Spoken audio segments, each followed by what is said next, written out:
and the crook. Well, actually.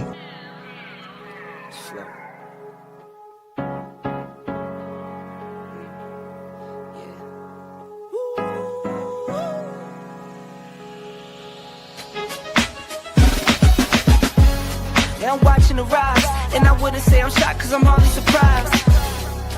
This one's for the ride, this one's for who knew I'd make it, just needed some time. This one's for my wife, could've left 1,000 times just about my side. This one's for the grind, I knew it would happen, just had the strength in my mind. It's the Travel OG, and welcome to the Black Manosphere Conclave 5.0.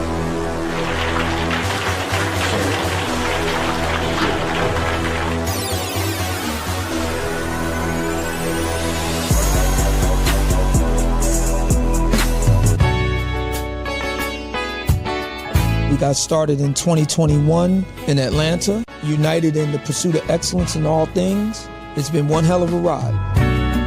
Can I tell you what's on my mind? Cause I've been thinking about it for quite some time. Hey, can you give me a moment to declare my love? Can I tell you what's on my mind?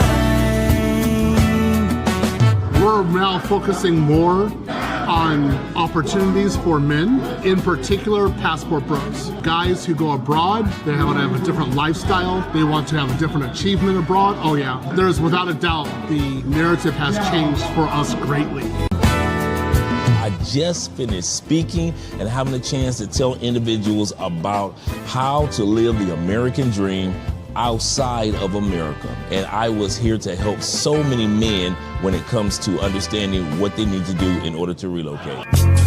With the political climate, things that are happening worldwide, guess what? Nobody's coming to save us. So it is indicative that we all bound together, tighten up like a fist, and strike a mighty blow against everything that's fighting to stop us, man. It's nothing but good, positive people, good, positive energy with one goal in mind, and that is to make money, get the hell out the Matrix, and enjoy your life. You dig? So shout out to all of y'all. Theme music.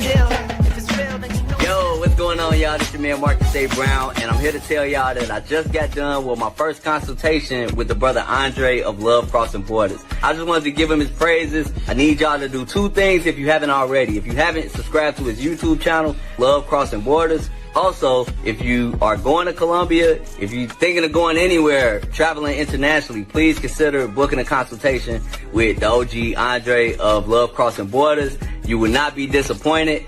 And y'all, get in tune with him if you haven't already. Tell him MAB sent you. Peace. Where are all the black men? And I'm not talking about the scammers, the drug dealers, the robbers, and the crooks. Well, actually.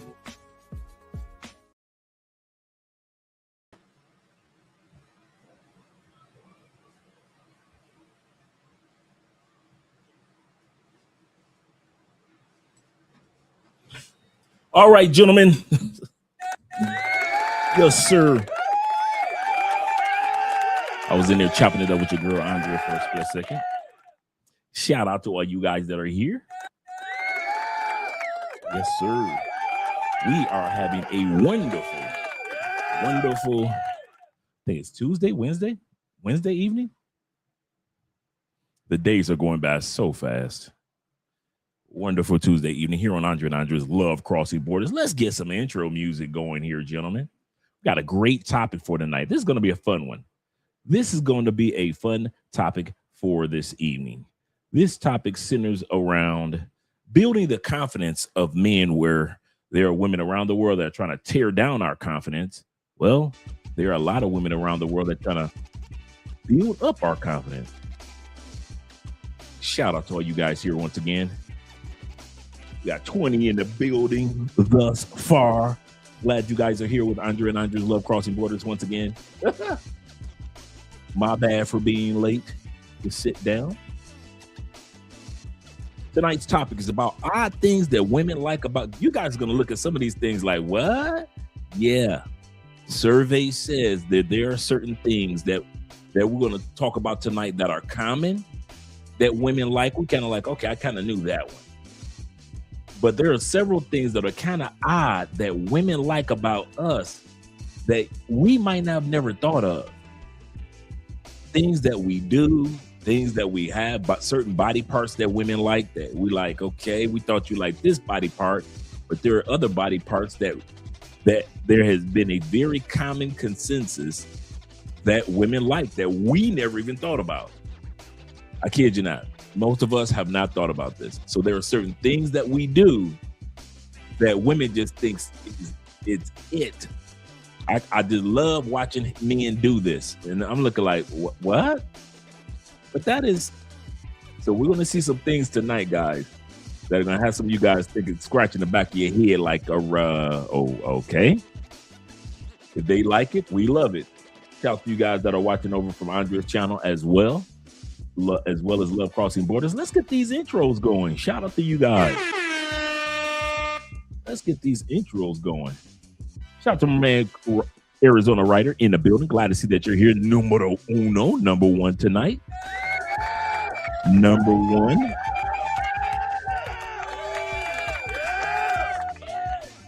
Shout out to my brother Will with the $5 love over on Cash App. On PayPal. Appreciate you, brother. And shout out to brother Blade Runner in the building with the Cash App love over on, with the $10 love over on Cash App. Appreciate you, brother. Glad that you're supporting the channel. If any of you guys want to support the channel, you can support by way of PayPal, Cash App, and Super Chats. That's scrolling down at the bottom of your screen right now. Shout out to you guys. And shout out to my brother Johnny being in the building. Yes, sir. Yes, sir. He said, what's good, everyone? This topic tonight is a feel-good topic for men.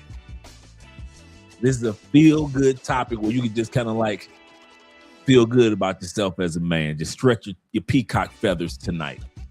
Odd things that women like about us. We often hear enough about what women don't like about us, but they have come about and said that there are things that they do like about us. And shout out to my brother Will once again, my neighbor here in Colombia.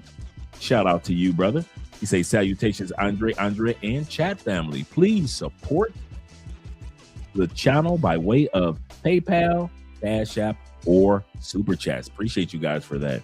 He say, let's get to it. Yes, sir. And this month is the month that we're going to start talking about the Black Manosphere Conclave in a few moments as well. Make sure you guys get your tickets before prices go up, while the prices are still decent. Make sure you get your tickets. It's going to be in Las Vegas, Viva Las Vegas this year. Shout out to my man Jay Kaysen. He said, got a hot plate? Yeah, I got a hot plate sitting back. Yeah, I made a little how can I say it? With some rice, with some rained rice. Actually, I need to put some sesame seeds over the top. And it is zucchini and bell peppers, onions that have been roasted, as well as tomatoes. So all of this, because I'm still doing my vegan diet while I'm still drinking this tastes like, I kid you not, it tastes like somebody went up front, just grabbed some grass and made some grass off the ground and made it into a tea. But this is Dr. Bobby's detox. So 14 days of detoxing. So he's got 2 bags. I'm taking the tummy tox right now. So that's the bag I take in the evening, and then I take the other one in the morning. The morning one's not as bad, but this evening one, whew, you can tell that it's all plant. And then while you're on the detox, you are having an all plant-based diet. So no processed foods, no meats, no dairies, no eggs, stuff like that. Shout out to my brother Keith and being in the building as well as YouTubing being here. Shout out to you, brother. YouTubing is a habit is in the building. Glad that you're here, brother. Appreciate you. You say they love us, and they do. But did y'all guys see that video? I might do a reaction to it this week. That video that's going viral of the woman that married the sister married a nerd dude, right? And I guess she thought she was kind of like hyping him up. But actually, she embarrassed him. She was like, I remember back, she said, if anybody would have told me back in the day when I was getting smashed by dudes that were wearing flip-flops and socks, that I'd be sitting here drinking an old-fashioned around my fire pit in my beautiful backyard while my husband's upstairs putting the children away, I wouldn't have believed them. Girl, you need to get you a nerd. We're going to watch that video. We're going to watch that video this week because everybody is coming after her because she didn't make her man look good. She made it seem like once she was done being ran through by the guys in the flip-flops and the socks, then she finally wanted to decide to get her a simp. And not all nerds are simps. I don't know why they try to put us in that category, but not all nerd dudes are simps. Shout out to my brother Ronan. Shout out to you. Glad to see you're here, brother. Glad to see you're here. And Ahmad being here. Glad you're here as well, brother. Mr. Milner himself, salute to you, sir. Salute to you. And our prayers are going out to all in the military that are being deployed. I know President Trump is supposed to be giving a speech tonight at 9:00 Eastern in the United States. So we'll see what he has to say. We'll see what he has to say. I think it's 9:00 or 9:30 Eastern. Shout out to once again to my brother Will. And let me scroll down a little further. And we got Jay in the building, as well as Bobby Space Ghost. Yes, sir. Shout out to Bobby being here. Glad to see you gentlemen are showing up to the show. He said, I'm deploying back to Uruguay on April 14th. Wow. You're gonna have to let us know how you like Uruguay, Bobby. What do you think of Uruguay? Chris says this. Shout out to Chris Jeezy. He said, Dre, seeing the video of these two hyenas getting arrested at the airport. I saw that one too. Yeah, we got a few videos we're going to be looking at tomorrow, guys. I saw that one too. Arrested at the airport while one of them was leaving the building and was twerking. Yep, in handcuffs. Twerking in handcuffs. You know I had to put a comment in there. You know, my comment is always this. FBA, come get your queens. That's my number one comment. If you ever wonder what comment I put in, my comment is always FBA, come get your queens. Shout out to them. And shout out to Theo. He said, I voted for Trump, yet I cannot listen to him. Absolutely correct. Absolutely correct. Let me get comfortable. There we go. Let your boy get comfortable. All right. Yeah, I'm the same way, Theo. Same way. And then, you know, when I sat back and I found out that when they bombed, as they've been bombing Iran and Dubai and that whole region, that Middle Eastern region, and I'm realizing that a lot of availability zones aren't available anymore.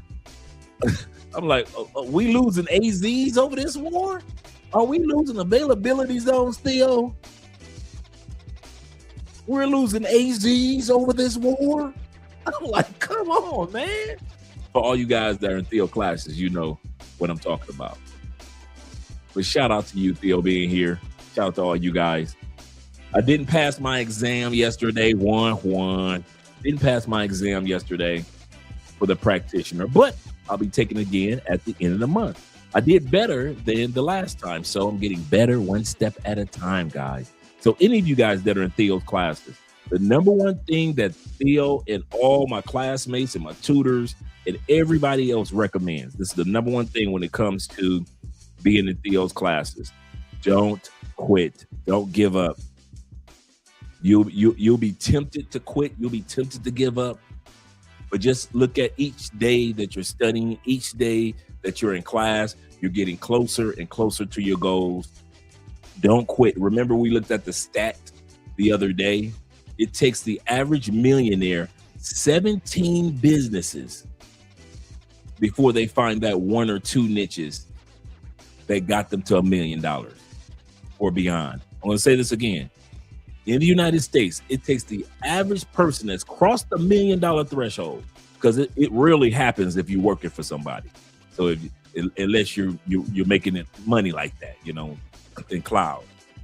But look, we're talking about the average American. The average American does not make $1 million in their lifetime by way of salary unless they're investing in the market. My point is, for those that are going to business, it takes 17 tries and failures before the average business person succeeds in the United States to cross that threshold of $1 million and never looks back. Why did I mention that? Because those of us that are in class 6.5, class 6, class 7, class 7.5, for those that are thinking about just giving up on yourself, don't do it, brother. I'm telling you. Take it from me. Don't do it. Take it from Quiet Storm. Don't do it. Be patient with yourself. You'll get this. A lot of stuff start clicking for me. I'm starting to understand. Hey, I never talked about availability zones and regions before. So, and now while everybody else is looking at the while everybody else is looking at the war from the perspective of oil, I'm looking at the AZs. I'm like, wait a minute, they're bombing availability zones? So all the servers are gone? I'm like, come on now. Shout out to my man JC in the building. He said, hello, Dre. Keep the pace on that study habit. Absolutely correct. He said, you still winning. Try again. Read, recite, review. Absolutely correct. Absolutely correct. I kid you not. Kid you not. Don't give up on yourselves, gentlemen. I got your back just like you got mine. Shout out to my brother Delwin in the building. Shout out to you, brother. Glad to see that you're here. Appreciate you. Once again, shout out to Ronin Travelers. Good morning to you and all you brothers that are out there, man. Keeping your you former soldiers as well as the current soldiers in prayer, because I know that you guys who are in the military or have been in the military know exactly what some of these young men and women are going through when it comes to being deployed. So shout out to you. He said, I use Sao Paulo and I use Ireland AZ. He said, no one, tis true, my friend. Tis true.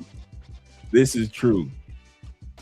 Shout out to my brother Nick in the building. He said, good evening, Andre. He said, salute to the chat. Yes, sir. Salute to all of you gentlemen out there. Once again, tonight's topic is going to be a fun one. In regards to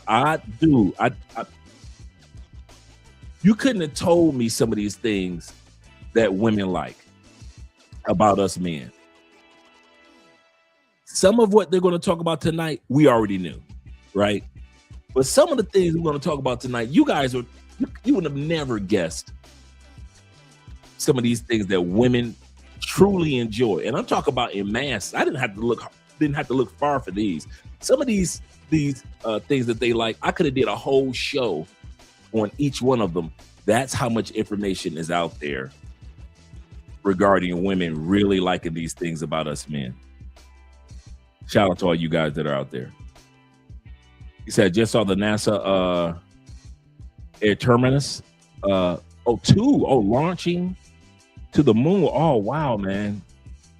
I'm glad that you mentioned that. I'm going to look that up on YouTube.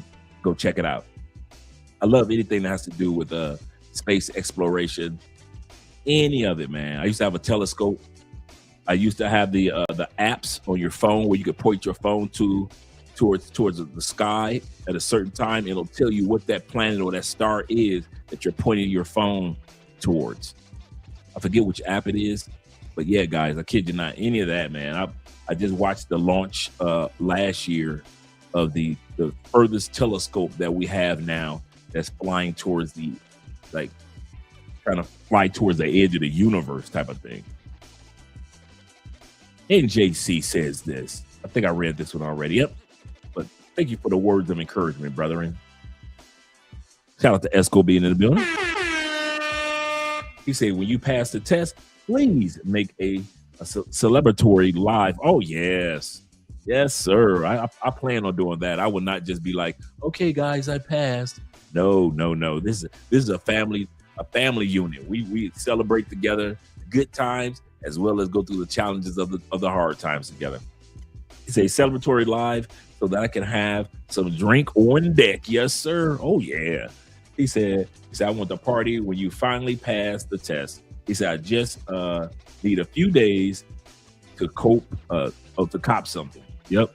Yes, sir. I will definitely do that.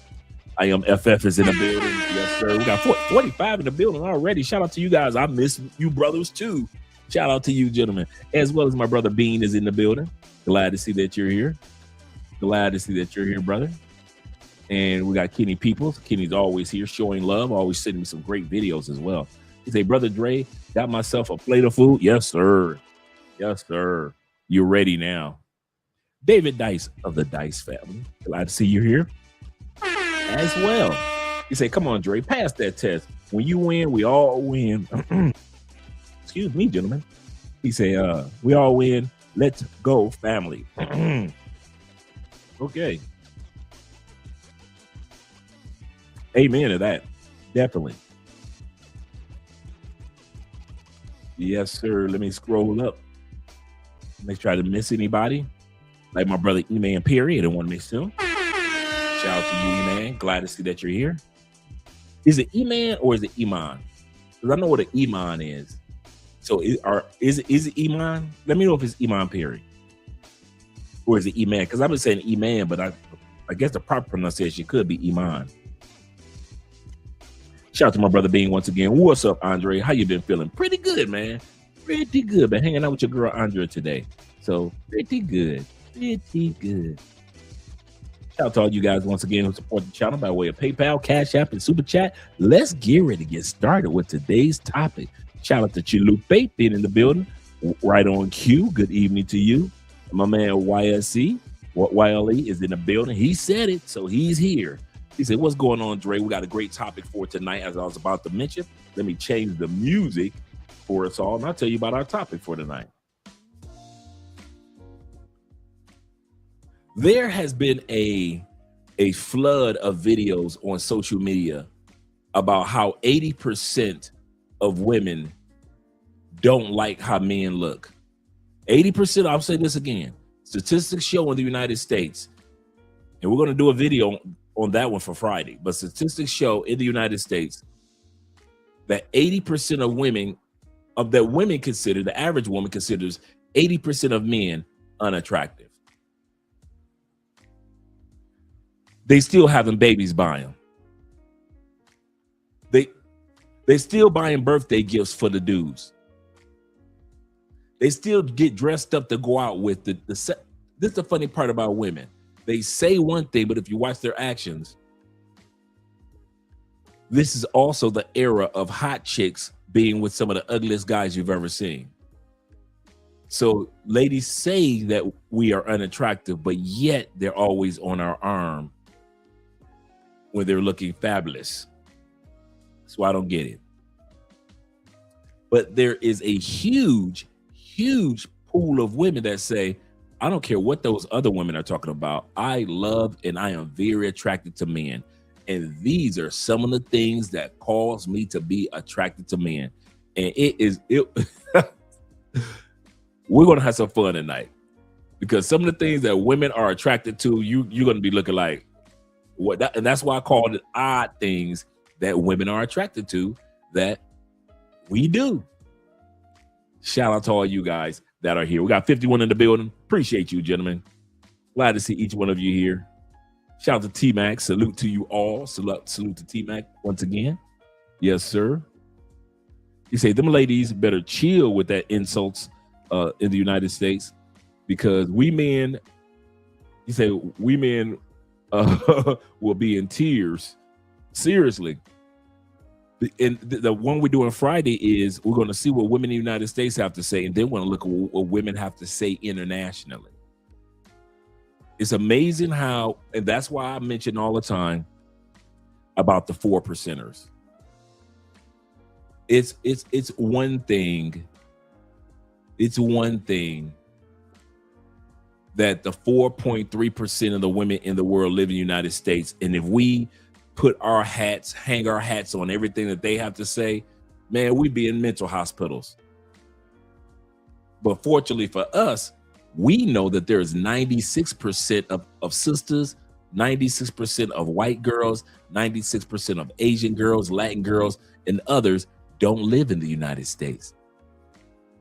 So whatever the American woman's stats are, I don't care. I really don't care.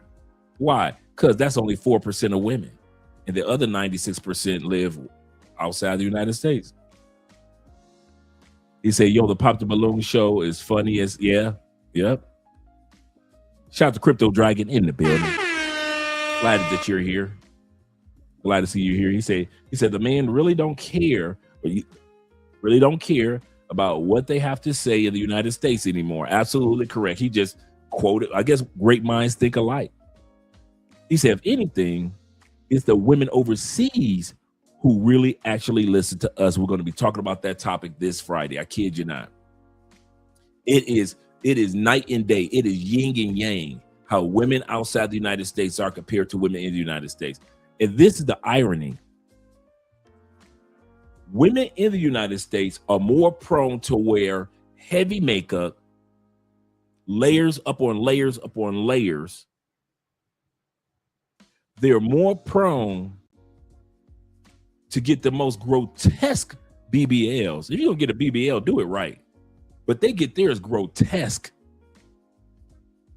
Women in the United States are more prone to wear eyelashes that long. Some of you guys who have dated and even married women in the United States, you have never seen your woman real hair. You don't know how long your woman hair is or how short it is because she's been wearing that weave. But yet she want to call you ugly. We all look like baddies out here. Yeah, because you got on cake up, hair helmet. You got your body done, fake eyelashes, lip injections, Botox. But when Kevin Samuels asked him, let me see you without all that makeup and cake up on, and let me see you with your real hair, fresh face out the shower, they want to fight Kevin Samuels. Now, they want to call us ugly.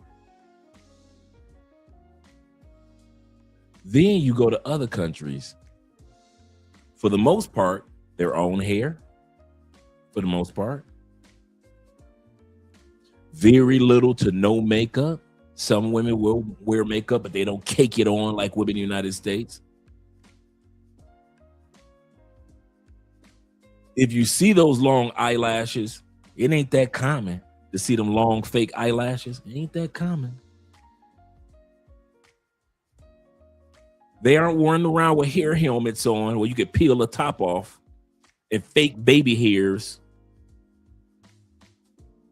I saw one sister get in a fight one time. The girl snatched her wig off. How come the fake baby hairs were still sitting there? The baby hairs come in a separate package now. They could just buy a package of fake baby hairs. And yet the women that could say we baddies, because this is how we look when we naturally get out the shower as international women, they're the ones that call us the most handsome, the most attractive.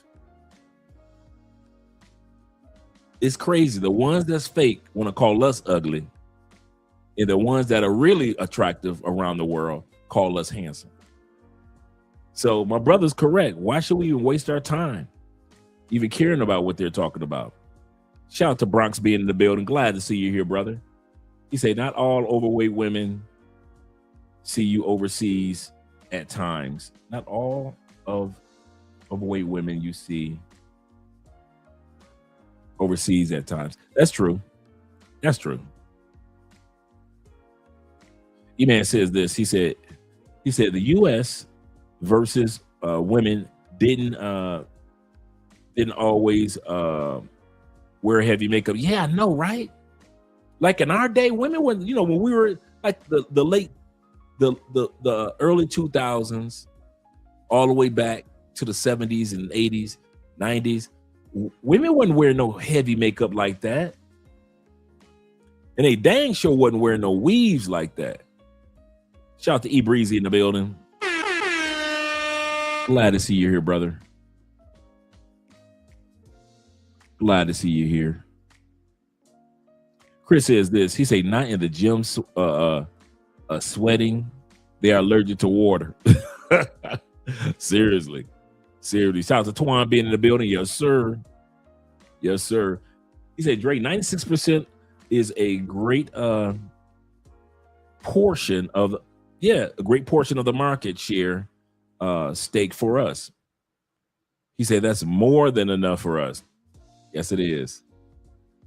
To win overseas. Absolutely correct. And that's probably one of the number one reasons why we don't care about what women in the States have to say. Like, we'll watch, I kid you not, on this channel, we watch women in the States as a public service announcement to let us know that, okay, we made the right decision by leaving. I kid you not. We watch these women in the United States just as a reminder, you ain't crazy. Yes, you are seeing what you seeing when you were still in the States. Yes, you're not a fool for getting your passport. And yes, you will be more prone to win and win again outside the United States than deal with that mess in the United States. You are 1000% correct. So if you guys ever wonder, man, he don't even live in the States, man. Why he always talk about stateside women? I don't care nothing about the women. This channel is to encourage you. I don't care, dude. I mean this from the bottom of my heart. Anybody that thinks that this channel is about criticizing stateside women, it's not. This channel is dedicated. Love crossing borders. Already crossing borders, right? Our job is to keep you encouraged. Some of you guys are going to be moving in 5 years. Some of you guys are moving in 5 months. Some of you guys are going to be relocating 15 years. Who's going to keep you encouraged? Your family? They don't travel. What about your uncle? He don't travel.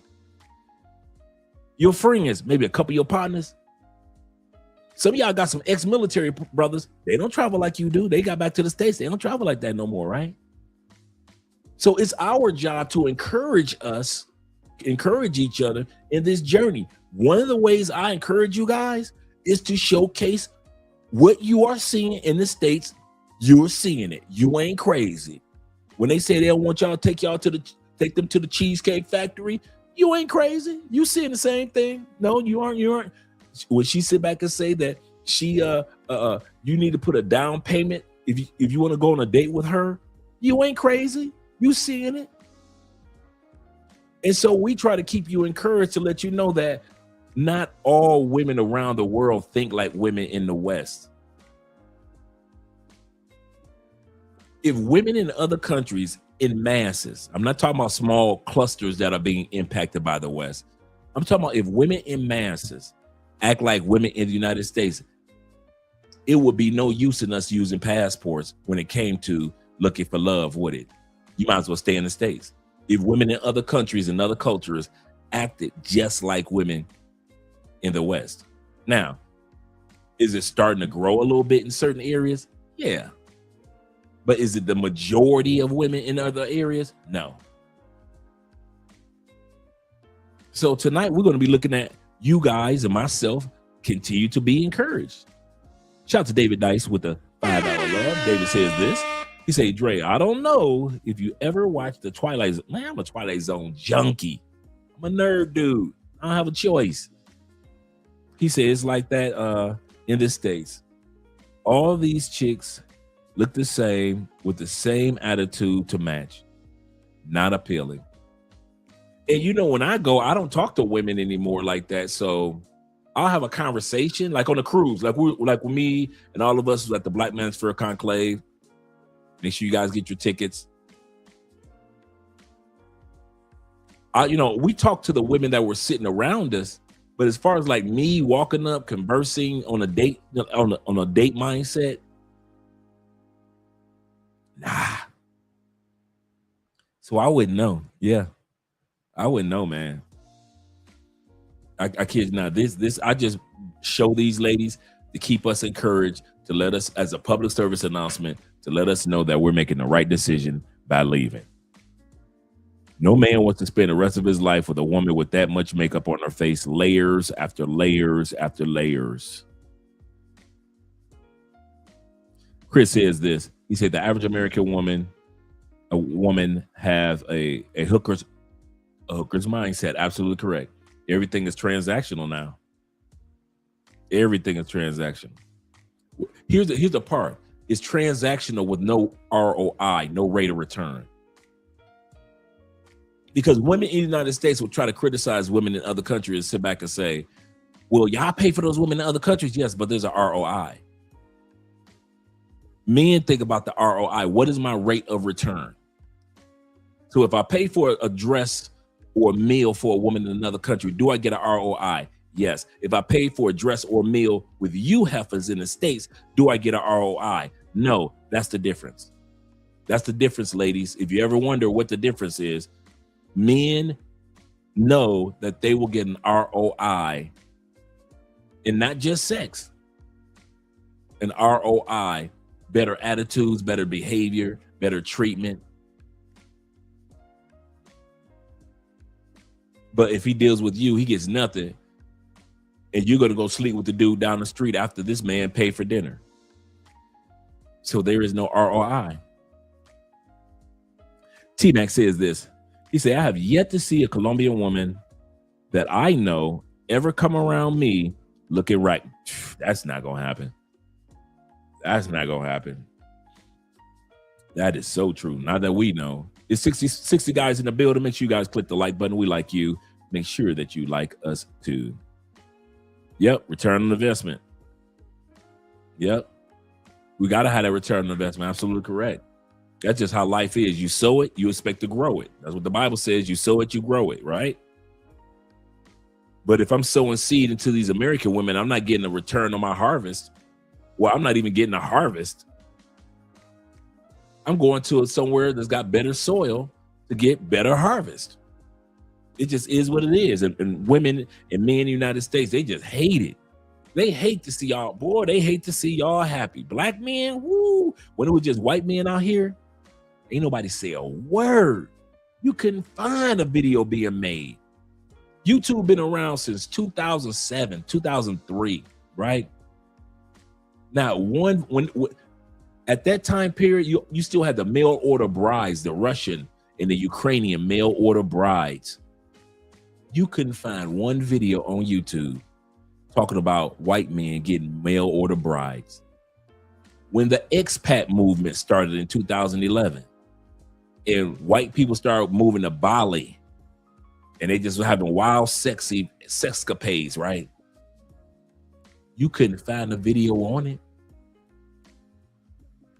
As soon as brothers start traveling in masses after COVID, everybody in their mama got something to say. My Uncle Jeffrey says this. Shout out to Jeff. Speaking of Twilight Zone, most of them under all that makeup look like the pig. I remember that episode, the pig face people episode. I remember that. The girl had to have face surgery, and all the people looked like a pig, and they were horrified at her face, but she was beautiful. But they were looking like pigs. I remember that. That's one of my favorite ones too. That's a good call, Jeff. Let's get started with the video, gentlemen. Top 5 things that women find most attractive about men. Let's get it. Number 1, 6 feet or taller. Let's be honest with ourselves. The majority of us, we're all 5'9", right? Or 5'8". Girls are always going to find the most attractive guys 6 feet or taller. Yet they will still marry in masses guys that aren't 6 feet or taller. If only 14% of us are 6 feet or taller in the world, and these women are getting married, they are not marrying dudes that are 6 feet and tall, 6 foot or taller. They may look at a tall dude like, oh, I want to. Some women say, you hear women say crazy numbers like, I want 6'4". Like if you hit, I'm 6'3". If I was 1 inch taller, man, I'd be like, it's like only 3% of us in the world that are like 6'4" and above. That's how rare it is. And women will sit up there. I want somebody 6'5". I'm like, girl, that's Cam Newton height.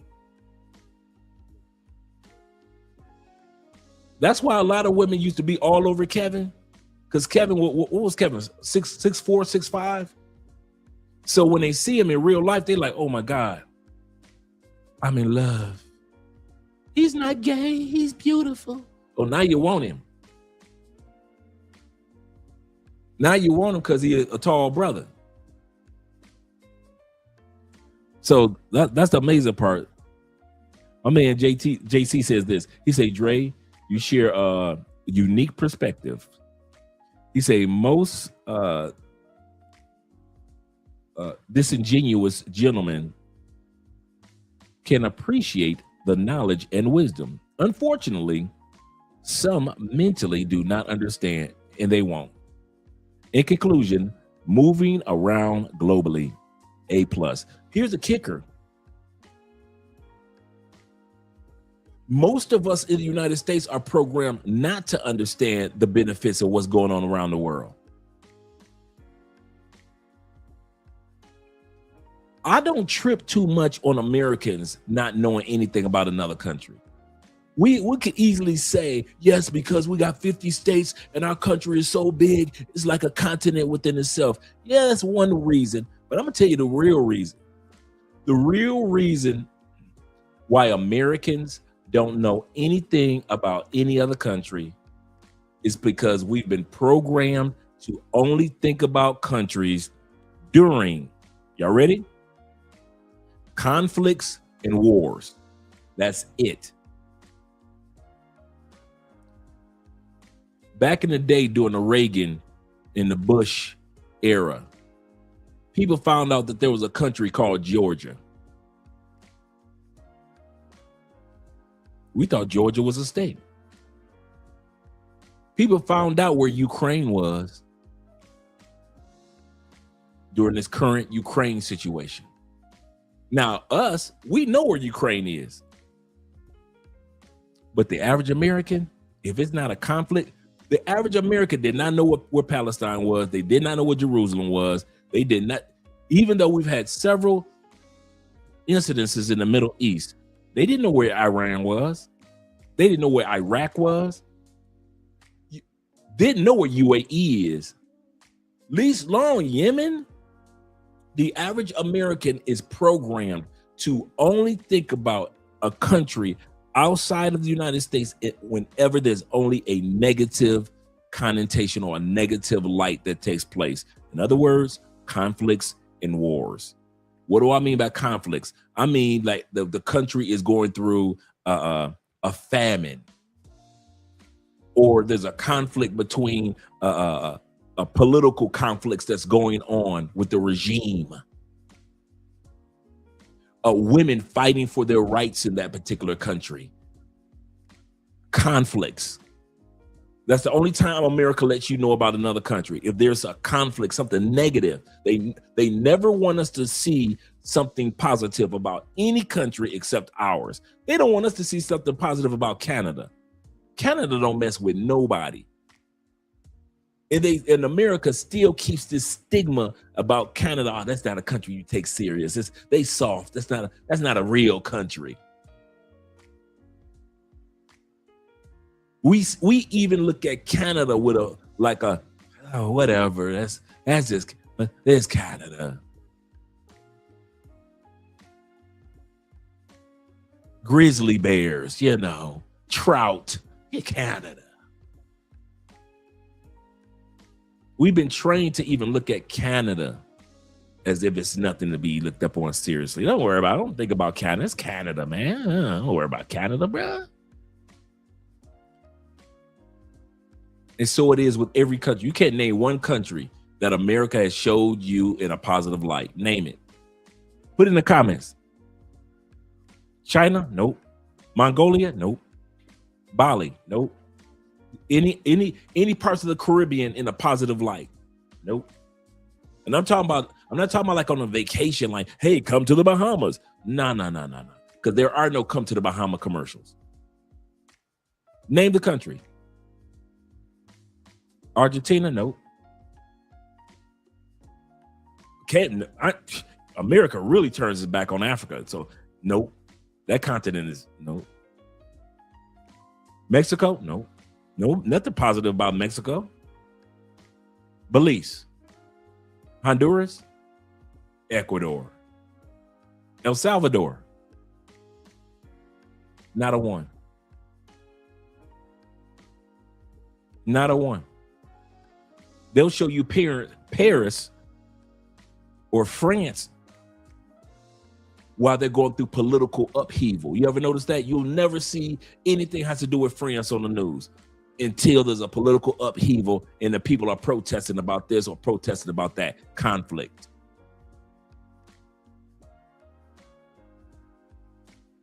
UK. We spend more time gossiping about UK. The Queen did this. The Queen did that. Did you see what the new king did? Did you see what we've been gossip? We gossip about UK. We don't talk about UK. So we don't talk about England.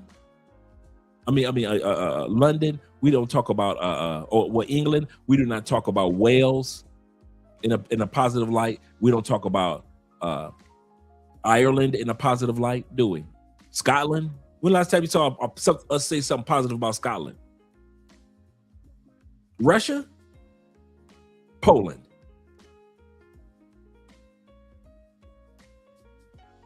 Name the country. We either don't say nothing about that country or we put out negative propaganda about a country. We do not hype up none. Israel? No, we don't. No, the average American does not have Israel in their mouth in a positive light. Let's stop it. We tear down every single country on the planet. The only time half of us ever know about a country is when we see it on a map, on the news, in the middle of conflict. And then we be like, oh, I didn't know that was there. Not a one. We tear down every country. It is not a country that we don't tear down. He said not the average American. That's true. Yep. Yep. Right. And I understand exactly where you're coming from with that, T-Mac, the government. Yep. I know they yeah. Preach. So when it comes to, let's go back to the video. And I won't keep you guys long tonight. Yeah, UK doesn't count either. Yep. Because we don't talk about the whole UK unless there's some conflicts going on. We don't talk about Scotland. We don't talk about Ireland. We don't talk about Wales. Yep. Absolutely correct. Let's continue on, gentlemen. Top 5 things that women find most attractive about men. Let's get it. Number 1, 6 feet or taller. Let's be honest with ourselves. The majority of us, we're all 5'9", right? Or 5'8". Girls are always going to find the most attractive guys 6 feet or taller. It is what it is. It's not a big deal. Doesn't mean you're not going to get a girlfriend. Number 2, being a provider. Listen, this is so important. Most women want a man to be a provider. It is what it is. You know, in my opinion, I think girls say like, I'm independent just to make themselves feel better. But I don't see no problem in a guy being a provider. That's what you're supposed to be doing as a man. Number 3, charisma. Something that's so slept on as men. A lot of men need to work on their fucking charisma. A lot of y'all are monotone. You know what I'm saying? No personality at all. Number 4, confidence. Nobody wants to be around an insecure person, bro. You gotta have confidence, man. It's attractive. You make people feel better, you know? Number 5, ambitious, man. At the end of the day, you should always be striving to do better and be better, and women love that. Money. 6, it helps, but money alone does not create chemistry, but it will help with long-term retention. Status. 9, social proof can make an ugly guy more handsome. Look. Absolutely correct. 8, your grooming and your look definitely does matter because women do have types and it can make everything else a lot easier. However, your personality is going to decide whether or not it lasts. Confidence. 10, confidence makes everything else more attractive. Lifestyle. 8, women want to be in a fun lifestyle, and so if it is fun and exciting, it can definitely make the attraction really high. Communication. 9, if you can't hold a convo, you're not making it past the first date. Effort and presentation. Absolute 10 out of 10. If you got your photos on point, bio, your grooming, and you put in effort, that can make a guy who's a 5 turn into an 8. Okay, the first thing that women notice about men that we don't even notice, women love, even though some women claim that we are not emotionally intelligent, some women will claim that we are not emotionally intelligent. But based off of the women that I surveyed and that I noticed, women love the emotional intelligence, the wisdom, the guidance. In other words, our ability to control who we are. Women love it. Where other women claim we don't have it, a lot of women admit that we do. Do you ladies feel like women are seriously ready for emotionally intelligent men? Kitty, what do you think? Okay, let's talk about what emotional intelligence comes with before we even get into this conversation, okay? We're talking about you wanting a man who is tolerant, who regulates his emotions, who also knows how to manage your emotions. But you're also talking about a man who knows how to navigate his sensitivities and everything else when it comes to that. But you have to consider that an emotionally intelligent man is good at cutting people off when he sees that your sensitivities bring too much reactivity. Don't let that slide by. Women always talk about they want emotionally intelligent men, and a lot of women say that they're attracted to that about us. What is it about us that they say they're attracted to based off of what Kitty said? Kitty said this: emotionally intelligent men are cut-off artists. Emotionally intelligent men will cut a chick off. Dude, the closest I've come in the last 30 years to a loudmouth chick is on TikTok, YouTube, and all those other platforms. And a lot of you guys are like me. The moment a chick gets loud, behaves in an embarrassing manner, feels that she has the upper hand on me, feels like her looks are all she has to bring to the table. Bruh, you talking about cutting them off? I don't care how fine you are. Emotionally intelligent men, based off of what Kitty said, are intelligent enough to cut y'all ladies off if you don't meet the requirements. We don't care how sexy you are. Emotionally intelligent men, we don't care how fine. And I mean, in any country, I don't care nothing about the state side. I don't care any country. If you a guy with a passport and you are emotionally intelligent, one of the signs that you are emotionally intelligent is you know how to tell that Colombiana, you ain't the one, I'm going this way. You don't care how fine that chick in Thailand is. If you could tell that she gonna be a handful, you know how to cut her off and go to the next chick. Emotionally intelligent men, if you ever want to know what's one of the signs, fellas, we are cut off artists. We'll cut a chick off. No more Texas, no more trying to we don't need no closure. Emotionally intelligent men, we don't need no closure. As long as you gone, that's all I need you to be. Can you leave? And can you leave me alone? Can you do that? Dudes without emotional intelligence, oh, they'll sleep with anything. I have yet to see the man that's emotionally intelligent get drugged in Colombia. Serious. Emotionally intelligent men don't move with their loins. Ain't no way in hell I'm gonna meet you in Medellin. Let me get off of Medellin's case. Ain't no way in hell I'm gonna meet you in Barranquilla, right? Cartagena. Let's say I'm single. And we just meeting at a club or offline, whatever it is, online. And you say to me, a total stranger, can you bring your friend to my Airbnb? An emotionally intelligent man would say, you know what? Here's what we're going to do. No, she can't come. You know why? Because you can't come. I'm going to go get you an Uber right now. But, like I said, she can't come because you can't come. Yeah, you got to go.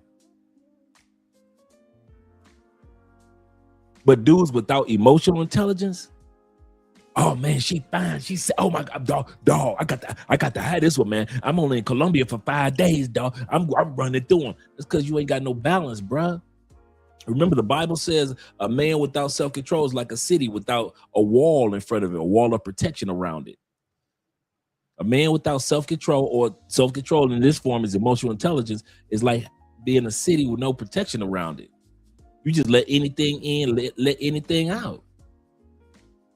And that's how dudes get drugged, because they just let any old heifer in and any old heifer out of his life. So I'm going to rewind that, but just like Kitty just said, emotionally intelligent men are cutoff artists. We will cut a chick off by the ankles in seconds. We ain't got no time for no games. We don't play no. I'm the standards. I've got the boundaries. I make the rules. And if there's anything about you that contradicts what my rules for my life is, you get cut off. Man, I done cut off chicks and got cussed out in the middle of the cutoff and not be moved while she cussing at me, calling me all type of names. You a mother, but your mama ain't da. F you, I got another man anyway. Cussing me out as I'm waving goodbye. I done had plenty of chicks do that.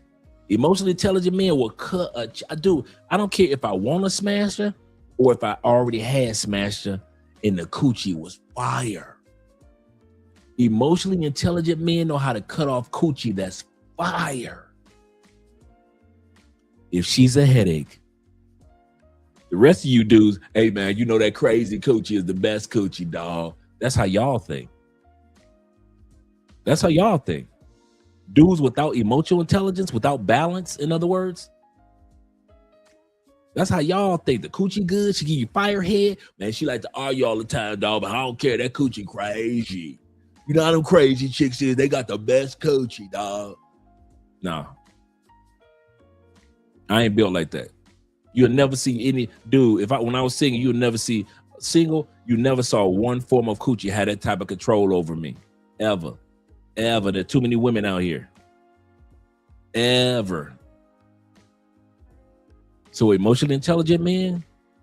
Yeah, that's that labor man. we just no, man. We believe that there's a reason for balance. And we know that all of us on this planet are replaceable. It ain't that serious. Shed my tears, keep on pushing. Let's say I was in a serious relationship and it ended. Emotionally intelligent man ain't going, you ain't got to get no restraining orders on emotionally intelligent men after you left us. You ain't got to call your 4 brothers on an emotionally intelligent man. She ain't got to go to the firing range to protect herself from the emotionally intelligent man. But the rest of you dudes, she got to be at the firing range. She got to be doing bow and arrow. She got to learn how to throw a spear. She got to know how to chuck a knife. She got to learn how to do noon chucks. She got to do all for some. Come on, some dudes out there. If a woman leave him, she got to know how to do noon chucks, throw a knife. She got to know how to use a slingshot. Like she David and Goliath, just use a slingshot. She got to learn how to she got to learn not only how to shoot a gun, break it down and clean it and everything, and then put it back together in less than 2 minutes. I kid you not, man. Some dude, come on, fellas, let's be real. Some dudes ain't ready for a breakup in the United States. They don't need to have a passport. If they can't handle when the weave wearing heifers in the States leave them, or say no to them, how you gonna handle a sexy Brazilian chick leaving you? You can't handle that ugly weave wearing, makeup wearing chick in the States with them big eyelashes. If she leave you, ain't no way in hell you gonna make it out here in the world with natural beauty. Natural beauty, Ukrainian women, Poland women, natural beauty in Spain, man. Y'all be in Spain jumping off y'all be in Spain jumping off the any type of monument you can find. I loved it, huh? I loved it, huh? Emotionally intelligent man, it is what it is. I go, if I really love that person, shed my tears, have myself a drink, get me somebody new, it's gonna be all right. This ain't my first breakup. Ain't gonna be my last breakup. It happens. But you dudes without emotional intelligence, you sit up there, you're the ones that got to put them on suicide watch. They ain't got to put us on suicide. Yeah, that's y'all. I loved it, her. Lord knows I loved it, her. I ain't gonna let nobody else have her. Okay, if I find out she was somebody, let me find out she was somebody else, like she wasn't with somebody else before she met you. That's the funniest part.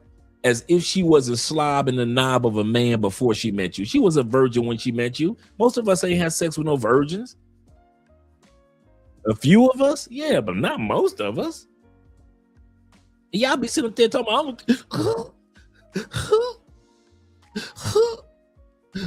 LaWanda, come see me. I'm gonna do something to myself. I said, I know so many dudes used to pull that bluff out they had. I'm gonna take all these pills. I know it, LaWanda. Come get me, LaWanda. Come get me, baby. I love you so much. Come get me, LaWanda. Come save me from myself. You always was there for me. You was always there. I don't know why I kept cheating. LaWanda. I don't know why. You know why you was cheating? Let's not play dumb like women do. It just happened. I was young. Men know, even when we were young, we older while we were cheating. We cheated because we wanted that Kojak. Okay? Girl, we didn't cheat because we was mad at you at home. No, we cheated because we wanted that fatty that we saw walking down the street. You ain't had nothing to do with it. Okay? Yeah, we just had to be mad that day, but hey, we could have been happy that day and I would have still wanted this fatty walking down the street.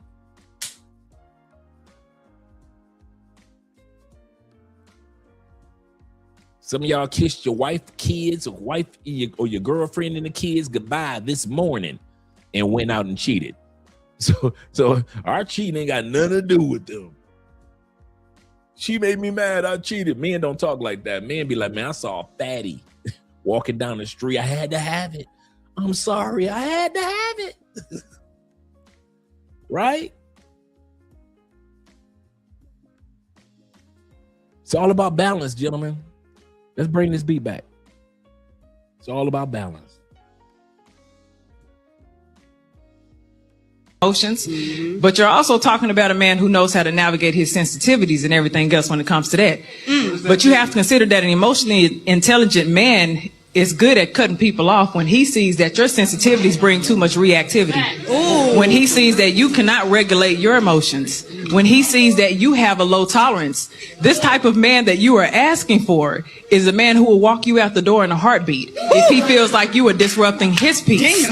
If he feels like there's any level of disrespect, because there's a lot that comes with emotional intelligence.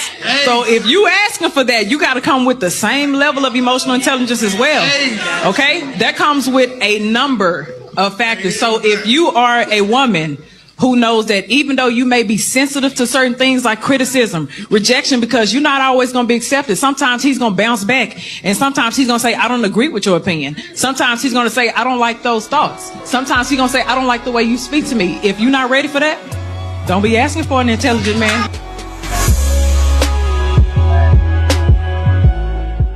3 masculine traits women love. You got all 3 of these, then all the girls gonna be all over you. So I need you to pay attention. Now, number 1 is integrity. And that simply means being a man of your word. When your words and your actions match up and she notices that on a consistent basis, she gonna love that. Every girl will love that. Women don't like all talk with no action. So if you can talk the talk and have the actions to match, you in there, man. Now, number 2 is providing safety. And I'm not just talking about safety in a physical way, because I feel like that's pretty obvious that all women like that. But if you can provide emotional safety, then you're gonna be one of them top tier ones. Emotional safety means allowing her the space to let her guard down and be able to trust you. If she feels like she can talk to you about anything with no judgment, that's one of them top tier traits she gonna love. Now, this last one is leadership, showing her that you're a leader and not a follower. You don't conform to the crowd and what everybody else is doing. And you can show her that even others tend to follow your lead. Now, if you combine all 3 of these, you're gonna be unstoppable. So I need you to save this video so you don't forget none of these. And hit that follow button for more of these tips. It's funny how women say they want an emotionally intelligent man with boundaries and discipline until they actually meet one and realize he can't be manipulated, guilt-tripped, emotionally bullied, or thrown off balance. Now all of a sudden he's cold, he's distant, and he doesn't care. Like, no ma'am, he just doesn't react, he doesn't chase or fold under pressure. Emotional intelligence isn't emotional weakness, discipline isn't control, and boundaries aren't punishment. You asked for stability, but then you panicked when your chaos stopped working because of the way he's able to control his emotions and keep himself calm due to him being emotionally intelligent. His boundaries are set up so high that he will never let them crumble down, all because you're throwing a temper tantrum. And he's so locked in with his discipline, he's not letting nothing on earth, not even his lady, derail him. The truth is, some women only want emotional intelligence from a man when it's benefiting them, not when it's actually holding them accountable, like deadass. Women say. Before we go any further, shout out to my brother Keithan over on the Cash App with the $5 love. Appreciate you, brother. Shout out to my brother 313, them Detroit boys.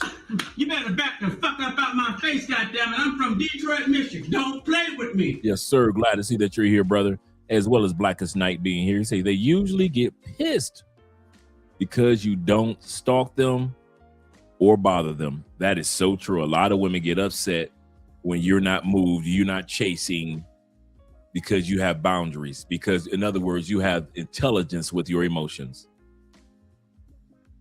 And this is a funny part. Most women say they like this about men. I'm gonna say this again in the words of what we just heard. Most women say this whole episode is about what women like, odd things that women like about you guys.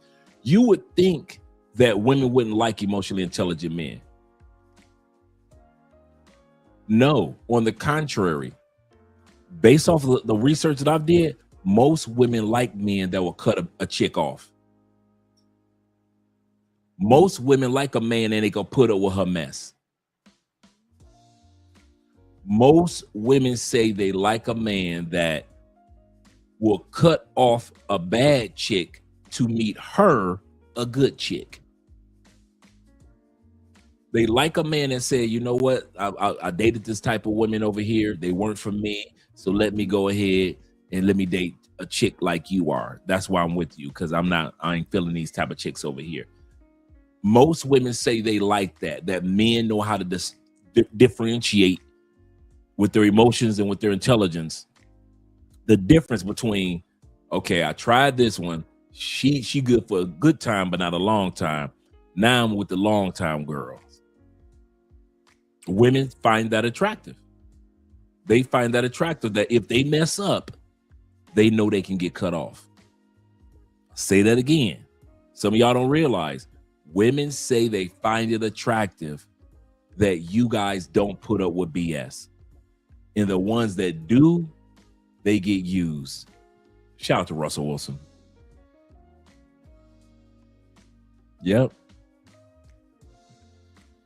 Yeah, I understood where you're coming from. I throw my days get thrown off too. Yep, make money, get the hell out of the Matrix. He said, how the hell you're not in your chair? I didn't get that one. I didn't get that one. 313. Shout out to Nate.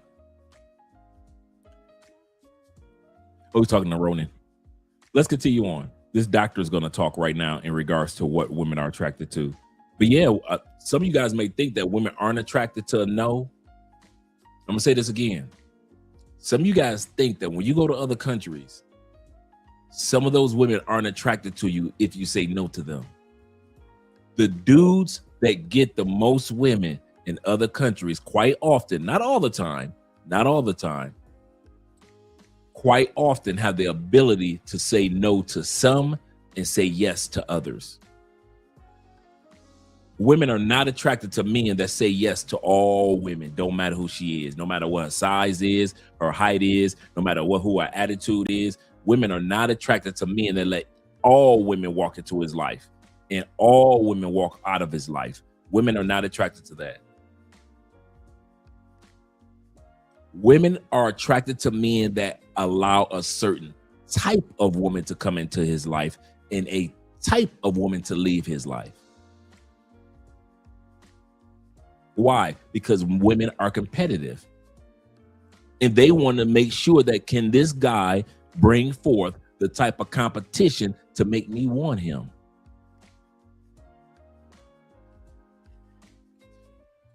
If a woman knows that the only woman that's been attracted to you the last 10 dates that you've had, or the last 10 women you've dated, was a size 16 to 24, most women are not going to look at you like he's a keeper. I need to get him, girl. I need to take him away from them. Most women gonna look at you like, yeah, y'all keep him, girls. If the last 10 women that you've been with were size 16 to 24, most women do not look, they look at you like, so you can't say no to big girls? So you only date, hey. Women will say, I'm not judging, but if that's what you want, size 16. No, baby, that's not what I want. Well, wait a minute. The last 10 women that you've taken out were size 16 to 24. So why would you want to be with me? In other words, you let any type of woman just walk into your life. Women don't like that.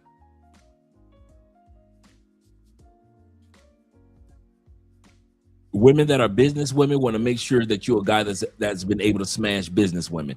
Women that are gym rats want to know, have you been smashing chicks that take care of their health? Women that are corporate chicks want to make sure that you know how to smash and take care of them and hang out with corporate chicks. And you know how to say no to raggedy chicks. But if you say yes to any chick, most women don't want to be with you. That's a given. If you don't know how to say no to chicks, women do not find that attractive. Women find attractive the emotional intelligence, the ability of men to tell this group of women no, that type of woman no, that type of woman no, and this type of women yes, and that type of woman yes. Don't get caught up in just saying yes to any type of woman. I'm telling you, women notice.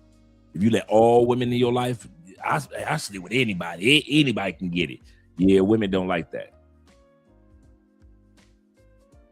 He said, if short circuits a woman's brain to reject when you reject her, hell yeah. Will they think that they're so fine and entitled? Absolutely correct, brother. You hit the nail on the head. Let's go back to the video. They want is an emotionally in touch man, and what they want is a masculine man, and that they will articulate what they want in a man, and includes being more. Yep. Sometimes you got to put the black cowboy hat on and take that white, I want to be hero cowboy hat off. Sometimes you got to put the black cowboy hat on. Absolutely correct, David. Emotionally available, and then they want to have sex with a traditional masculine man. And what I hear from a lot of, and this is anecdotal evidence, and it's pulse marketing, and you tell me what the data says, but there's just so many single women in my age group, and it feels like there's literally no men in my age group. As bad as it is for people in their 20s and 30s, try being a woman in your 50s trying to date, right? And they tell me the same thing. These are liberal, progressive, educated women. They say, by the way, I like a manly man. Yeah. And they say it under their breath. So there's what supposedly is stated around, I need more emotional availability, someone's touch with their feelings. But what the research shows is they want a guy with facial hair. Women are still very attracted to traditional masculine attributes. Number 2. I love a man that can dress well. Seeing a man.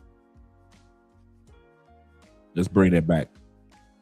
Women like it under their breath. So there's what supposedly is stated around, I need more emotional availability, someone's touch with their feelings. But what the research shows is they want a guy with facial hair. Women are still very attracted to traditional masculine attributes.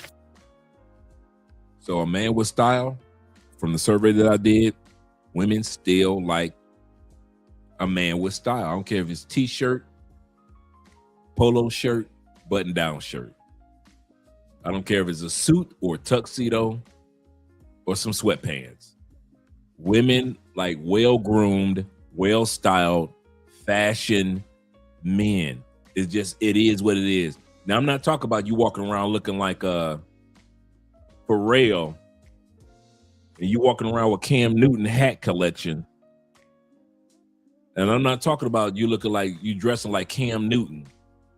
That's their style. But I'm talking about traditional style. This is global.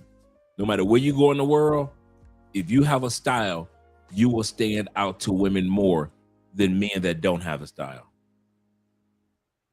Absolutely.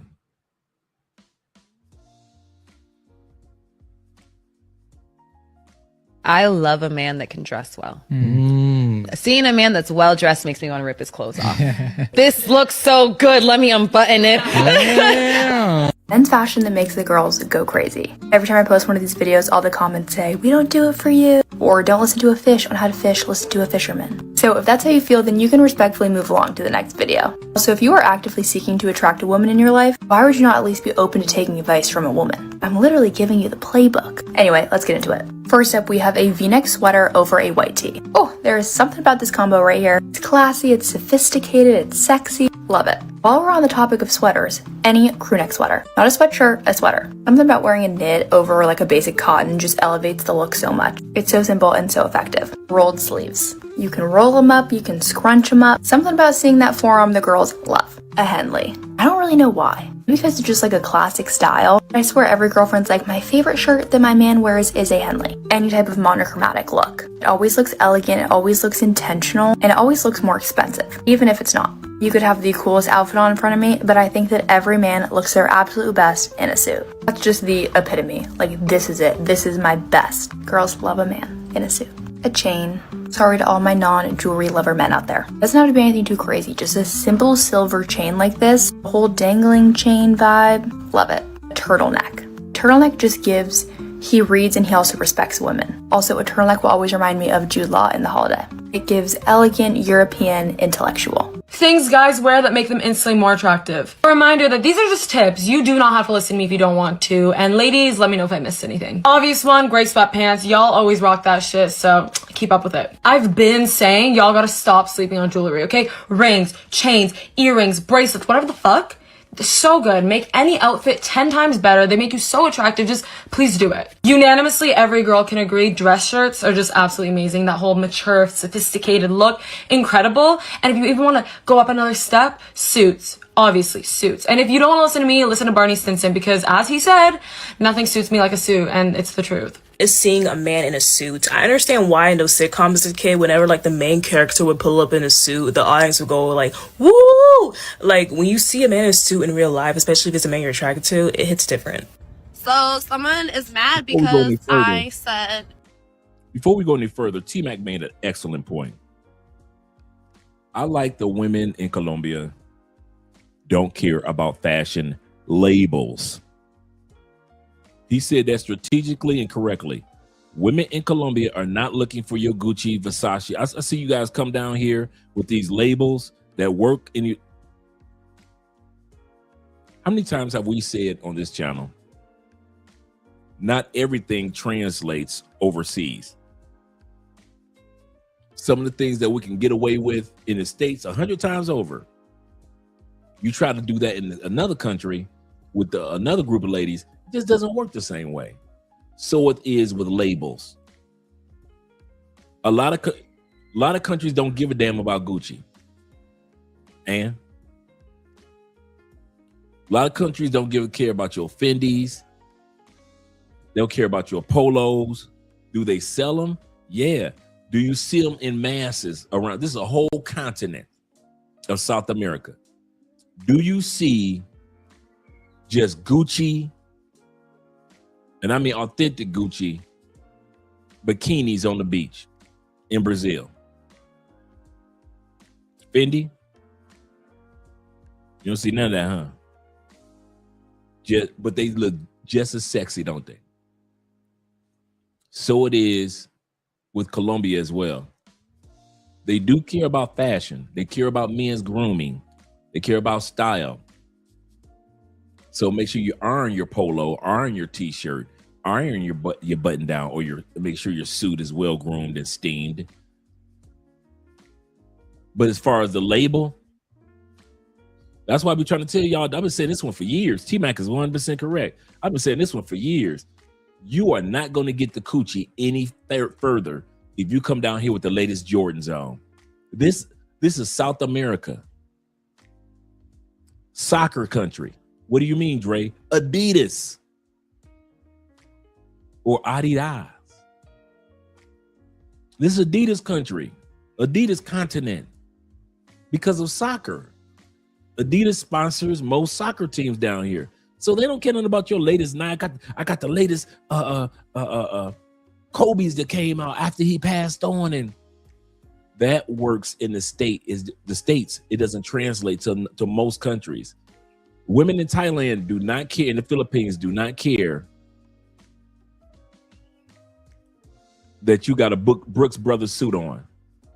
When you can go to the Philippines and Thailand and get a custom suit made, they don't care nothing about your Brooks Brothers suit at all.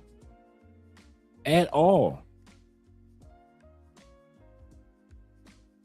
Just wanted to let you guys know that T-Mac is 100% correct. He said, I like that women in Colombia do not care about fashion labels. They care about fashion, but not labels. They focus on you being neat, clean, well-groomed. 1,000% correct. Even the young begging dudes have clean haircut. That's true. Have clean haircuts in Colombia. You can have somebody that's dang near homeless walk up on you, asking you for a few dollars, and they breath ain't stinking like people in the United States breath be stinking. They be claiming that they clean. Right, absolutely correct, Zeta. Absolutely correct. He said, but they don't want you wearing sports attire all the time, like we do in the States. Sweatpants, sweatshirts, women wearing yoga pants all the time. They don't. No, not all the time. No, that's 100% correct. Let's continue on. Men need to grow up and wear suits. I like when my man is in a suit. We don't do casual shit over here. What? Imagine walking around in graphic tees when you're over 30, 40 years old. I don't give a fuck. I don't care if we're going to the grocery store. I don't care if we're going to Walmart. I don't care where we're going. I don't care if we're going camping. I want you in a suit. I'm joking. There's a time and place, but 99% of the time, we're going to be suited. Okay, we're going to be suited and booted and ready for business always. Okay? You never know who you're going to meet, who you're going to see. I want to look like money. Okay? That's what it is. Like, if you want to look like a lazy sack of shit, like, that's cool. But I'm calling you a lazy sack of shit. It's okay. I don't care. I'm not changing a law. I wish I could, but I'm not going to. I have no power to do that. Live your life in your Marvel t-shirts and, you know, in your studded belts and your punk rock Vans and all that shit. You guys can do that. I want to be in heels every single day and be a bad bitch. Now, before she goes any further, this is a good question by Andrew. Like, I got a polo shirt on, just regular button-down polo shirt, but it's ironed. Like T-Mac said, clean? Is it clean? First of all, is this polo shirt clean? That's what Colombian women want to know. Is it clean? Does it have, you know, dirt all over it or stains on it? Okay, I passed that test. It's clean. It's just a regular polo shirt, right? Is it ironed? Did I iron it, or is it wrinkled and just so it could be clean? But if it's not ironed, at least ironed, they're gonna notice. Regular polo shirt, right? On my end, even though I have an ironed, clean shirt on, am I groomed? Do I give off in other words, do I give off a hideous smell? Is my breath stinking? Did I not shave my head? Or in your guy's case, get a haircut? What about, are you taking care of your beard? If you're gonna grow it, are you gonna take care of it? What about your teeth? So you can have the flyest, expensive outfit on, but if you don't even groom and you still got lettuce in your teeth from 2 days ago because you don't floss. That's what Colombian women notice. He's 1000% correct. Is it clean? Is it ironed? Are you groomed? You can have a t-shirt on, and if you take a white tee, and if it's well taken care of, and it fits your body just right, and you're well groomed, and you smell good when she walks past you, she don't care nothing about that white tee and those Converse shoes that you got on here in Colombia, and those blue jeans, because you are well groomed. And I just got on a regular polo. Yep. He said, well, polo 90% of the time, 95% of the time, button down shirts, short sleeve. Yep. I got a lot of those. He said the uncut, the untucked kind. Absolutely correct. He said a pair of jeans or slacks, nice shoes. Absolutely correct. Groomed here in the Philippines is all you need. See, same thing. So that's international. T-Mac giving you the tips. I'm letting you guys know he ain't lying. Do not come to Colombia with shorts. Okay, guys, unless you're going to the beach, yes, Colombia, even local Colombians wear shorts. Unless it's really hot, you'll see local Colombians wear shorts, but it's rare, bruh. I got shorts in there, man. I kid you not, here in Colombia, I might wear shorts maybe 4 times in a year. Maybe 4 times in a year. Yeah, down here, shorts are not it. Sandals and socks. My brothers from the South, I love y'all. But not everything translates to another country. I'm gonna wear what I want to wear. Yes, you are. I'm gonna say this again.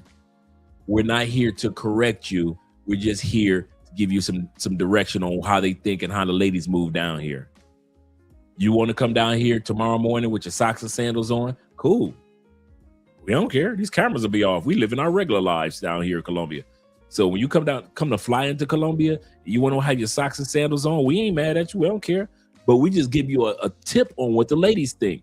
And the ladies do not rock with socks, sandals, and shorts. It is what it is. Well, I'm going to still wear them. Dude, bruh.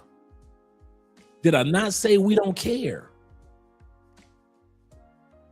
As your brother that love you, bruh, it's still our job to at least let you know that you have an option.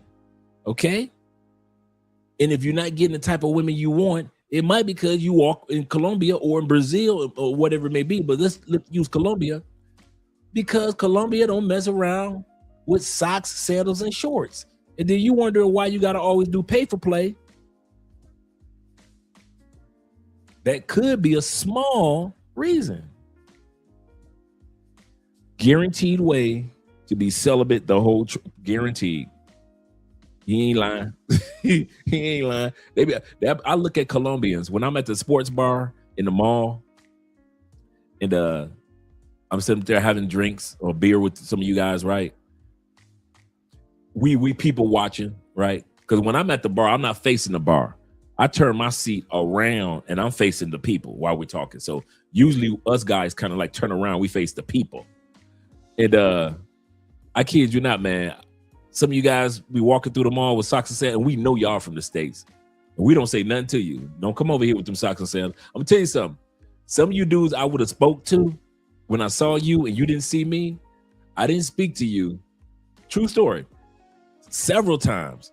Because I saw you with them damn socks and sandals on. I was like, I ain't talking to, ain't no, hey brother, where you coming from? No.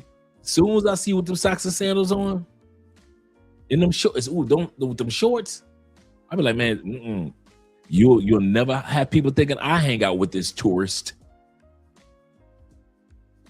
Kids, I see y'all all the time, and I look at how Colombians look at you. I don't care. I got money in my pocket. I'm on vacation. Of course you don't care. I'm with you, bruh.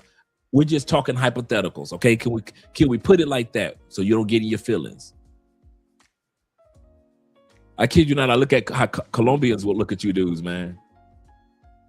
Dude, I can barely wear shorts.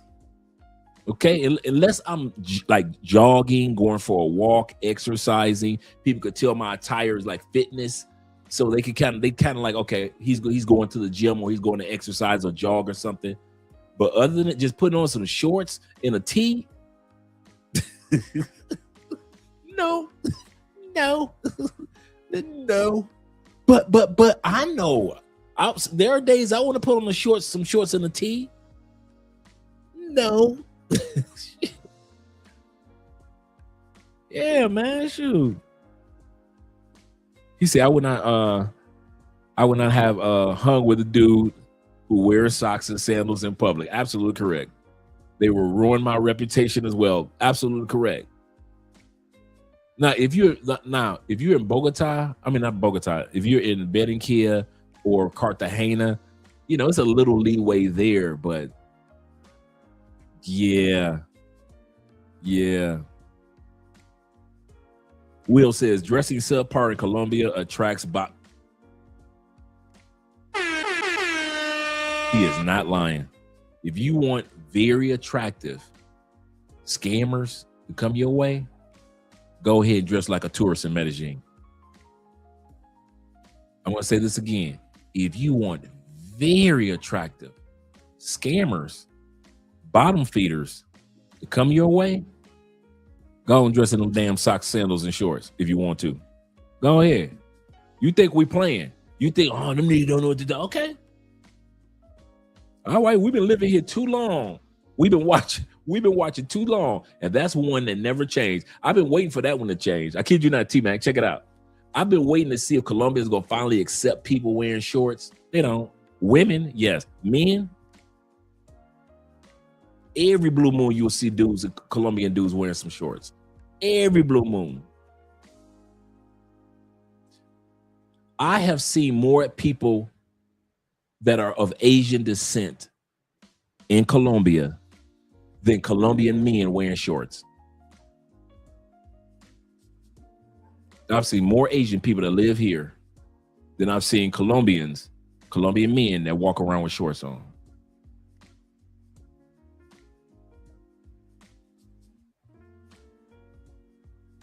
And if you want to be honest, you don't see that many Colombianos wearing shorts. Yeah, if you want to be honest with it. IMF says this. Shout out to you, brother, being in the building. He said, Colombia, people wearing shorts. Other people are like, why are you wearing children's clothes? Wearing shorts, socks, and sandals. Right. Yep, I got cargo shorts in there. I got me a nice all white pair of cargo. I can't wear them. Not Colombia. And I like them shorts too. I can wear them like if I'm going to go pick Andre up or something. So I'll jump in the truck. I know I'm not getting out the truck. So I wear them, jump in the truck. Andre, picking up Andrea, and then I could keep rolling, right? But like getting out the truck, in the way Andrea dressed, Miss Fashion, ain't no way in hell. I got on short socks and sandals, and Andrea got on these fashion, like she live in France, slacks and a blouse on. Like, nah, bruh.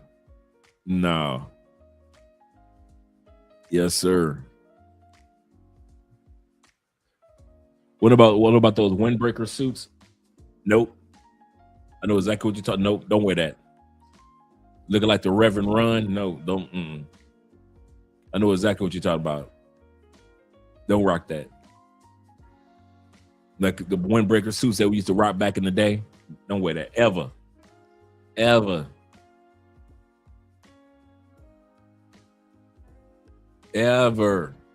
Do not wear a windbreaker suit down here.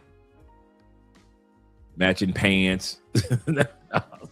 No, I know exactly what you're talking about. Exactly what you're talking about. A lot of things do not translate to other countries. We'll say you can't get away with any of that style. You can get away with any of that style that's true. In Dominican Republic, but not Colombia. That is so true. You're absolutely correct. He said the women don't play here. Absolutely correct. People don't realize, man, how meticulous women are with their style and their fashion. And they're kind of like a little bit like that with their dudes here in Colombia. He said, yeah, they don't care about the label. He said, but the dress here in the Philippines is a classy, professional, conservative dress code. Oh, I didn't know that. But you know something? Based off, not that you say that, Ronan, based off of all the videos that we've watched, you're absolutely correct.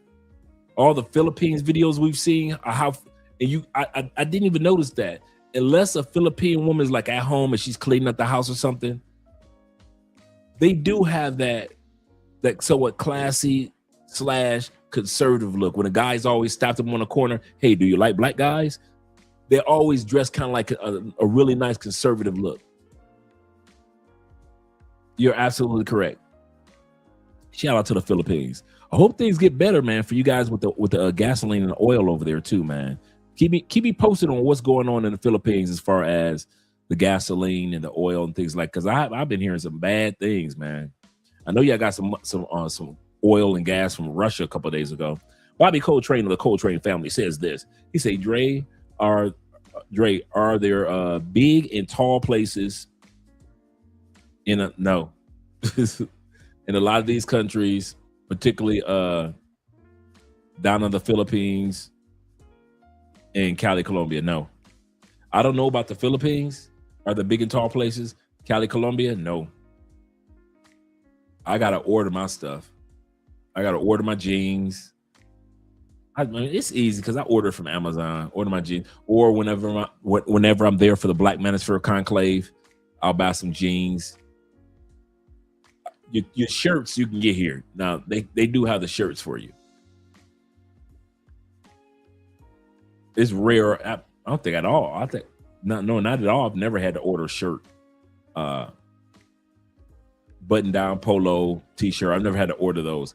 But as far as my pants and my shoes, yeah, I've had to order those. I know, right? You coming to Colombia looking like Reverend Run. Now you can't do that, brother. Looking like a Chub Rock.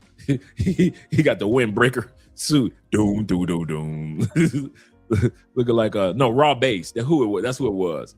I was trying to think the whole time we were talking, trying to be like, who was the one that had the windbreaker tracksuit on? That was the most famous one. Raw Bass in his video. Yeah, you can't come to Colombia dressing like Raw Bass. Let's continue on, gentlemen. With my man in a suit. Right. Y'all, so we got this neighbor upstairs and he's on his patio and he's playing like golf on the patio and he got his earbuds in, he on a suit. Okay, listen, he on the phone. But that man, let me tell y'all, if my type was a person, should I act a fool up here in this window?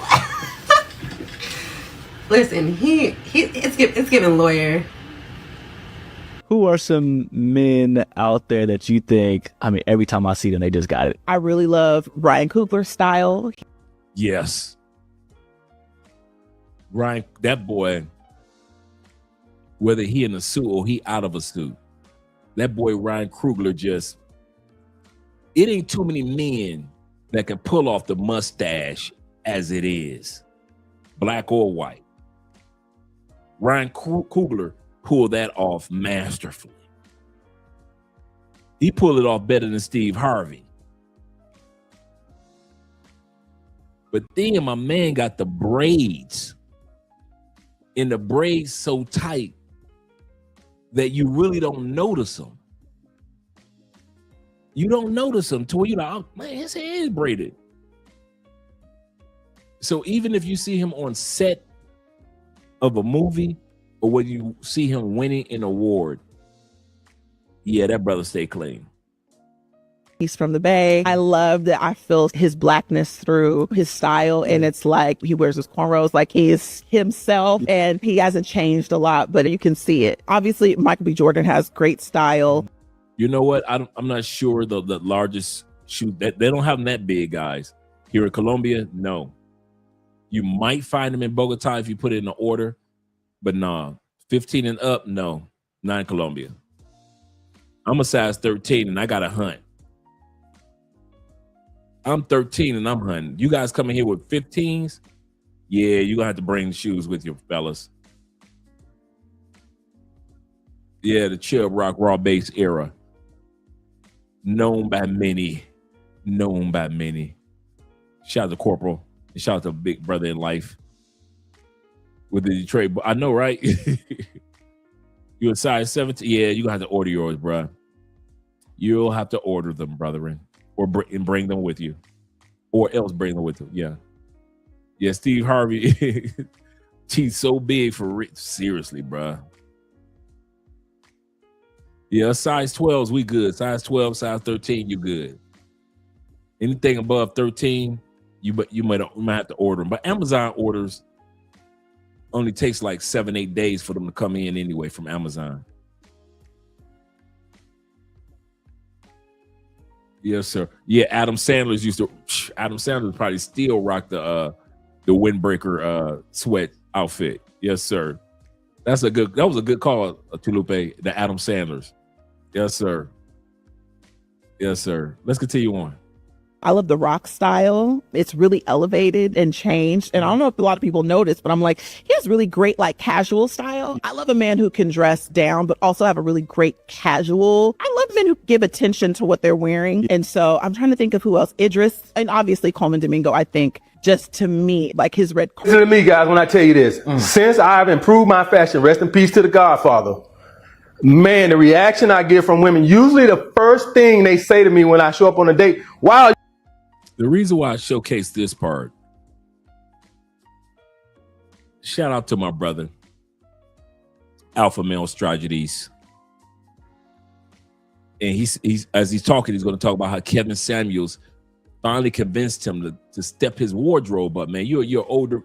You know, as time progresses, you're getting older. You need to change your wardrobe style. And I've noticed that he actually has changed his wardrobe style. So we're going to take a look at how black men have always dressed. Hot days, 75 degrees, 20-degree weather, 0 weather. Black men dress like that. This is how black men dress. So don't think that black men can't pull a suit off in the summertime, because there was a time when that's all we pulled off.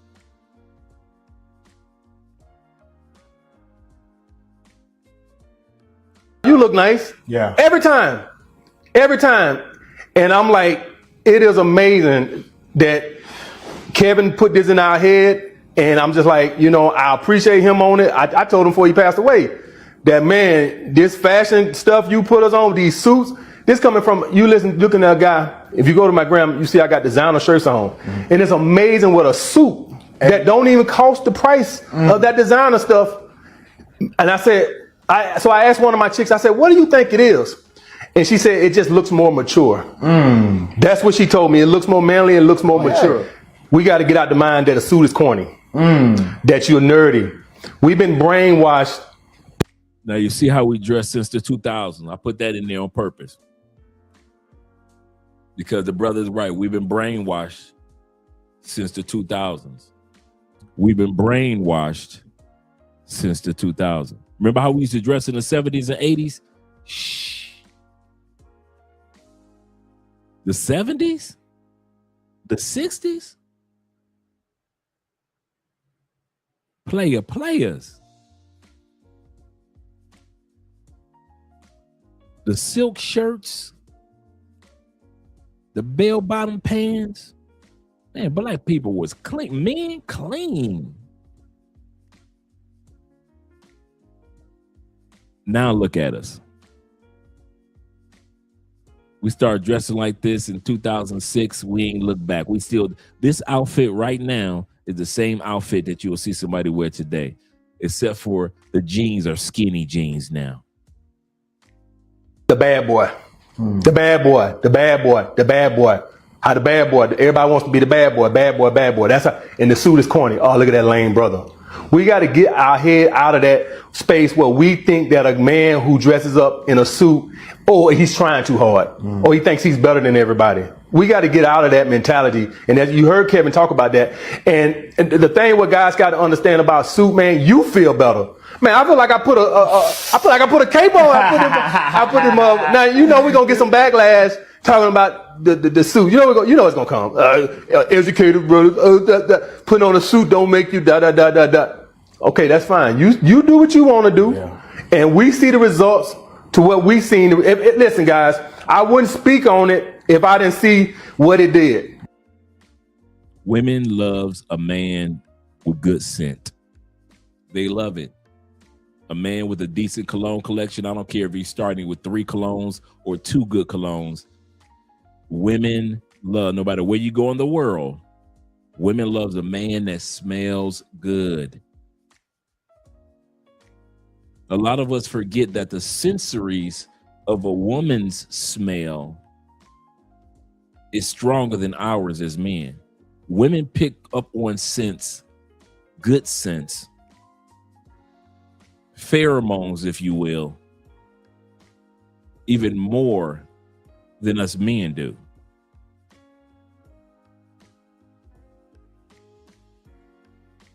One thing that most guys forget when they're getting dressed is fragrance. Everyone's always thinking about the clothes, the accessories, the shoes, but looking good is about the entire presence that you're creating. As a stylist, I always tell my clients that fragrance is the final step. It's that invisible layer that separates a guy from being well dressed to being well styled. I'm glad you asked, and I have a single word answer: cologne. I've never met a black man who didn't smell like absolute heaven. Always smell like Gucci, wrapped in Prada, walking next to Louis Vuitton or something.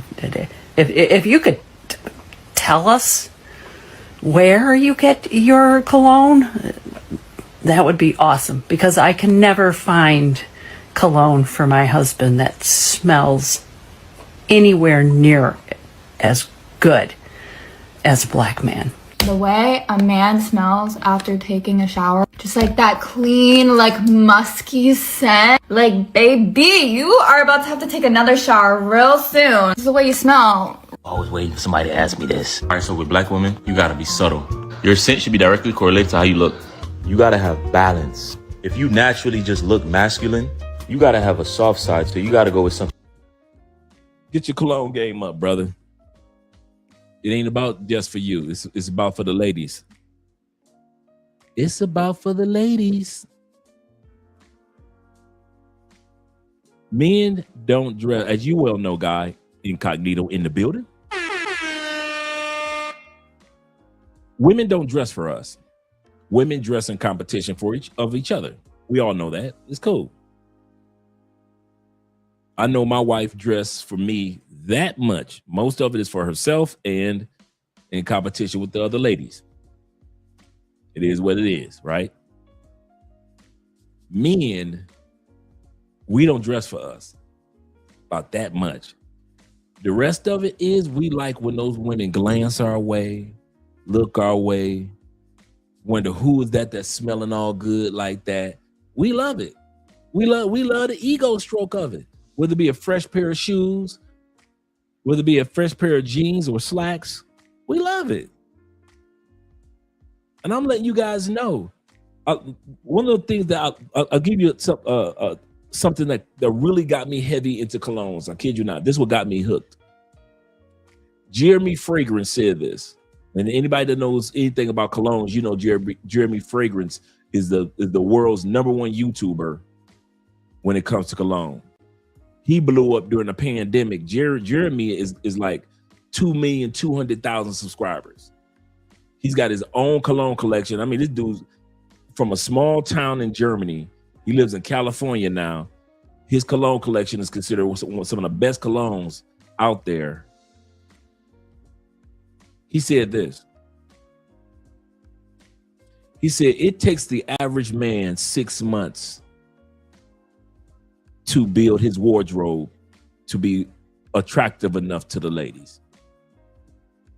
He said it takes the average man 6 months in the gym to build his body to be attractive enough for the ladies.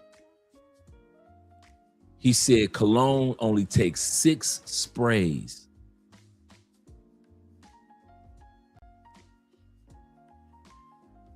And you will be noticed by women immediately. He said cologne is the only thing that I know of a man that it doesn't take longevity for a woman to take notice of him like it does with his wardrobe or like it does with his body in the gym. A woman will take note of a man. I know women that take note of big boys if they smell good. I know big boys that can get the coochie and DR like that because them big boys smell good. It's not about them. It's about the ladies. It's about the ladies. Half my collection is because I know Andrea likes this on her man. She likes that on her man. Now, do I like scents on me? Of course. But most of my collection, because my wife likes the scent. And I won't lie. I like when other women smell the scent and be looking at me in the gym like, girl, he smell good, girl. You smell good. So, yeah. You said cologne ain't for me. It may not be, man. It might be something else. Might be soaps. You know, a fresh out the shower scent with soaps. Or it could be oils. Some people are oil type guys, you know. So colognes might not be for everybody. I'm not saying that it's a must have. But as for me, Marcus says this. He said, I rock braids back in the day. He said, I thought I was Omarion, right? Omarion. Touch. Touch. He said, got a little play. He said, but it took an older man that I respected to suggest that I consider cutting my hair. He said, and I took his advice and started suiting up. Yes, sir. Shout out to Marcus with the $20 love, man. Mr. MAB himself. Make sure you guys subscribe to his YouTube channel as well as make sure you subscribe to his Facebook page as well. Yeah, you're right, man. I mean, it was always somebody. When I got out the feds, I had never tied a tie on my own. First time I had a tie on was my 8th grade graduation. And the number one gang leader in our community lived across the street, my man Bruce. Shout out to him. And during my 8th grade, before we left, my mom had reached out to Bruce's mom. Mrs. So-and-so, could you have Bruce come over for a second? And Bruce came over and tied my tie. That was the first time I ever saw myself in the tie, 8th grade graduation, right? I was like, wow. The next time I saw myself in the tie, it wasn't even in the courtroom, right? It was, I had gotten out the feds.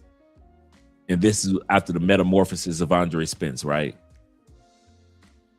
For some guys going to a bar and seeing the ladies, true story, that was their flex of getting out of jail. For some guys going to see their family, that was the flex and fun of getting out of jail. Kid you not. I was in downtown Chicago when I got out the feds. And I went into a suit shop. And I purchased remember I told you I got money from my grandfather inheritance that waited on me.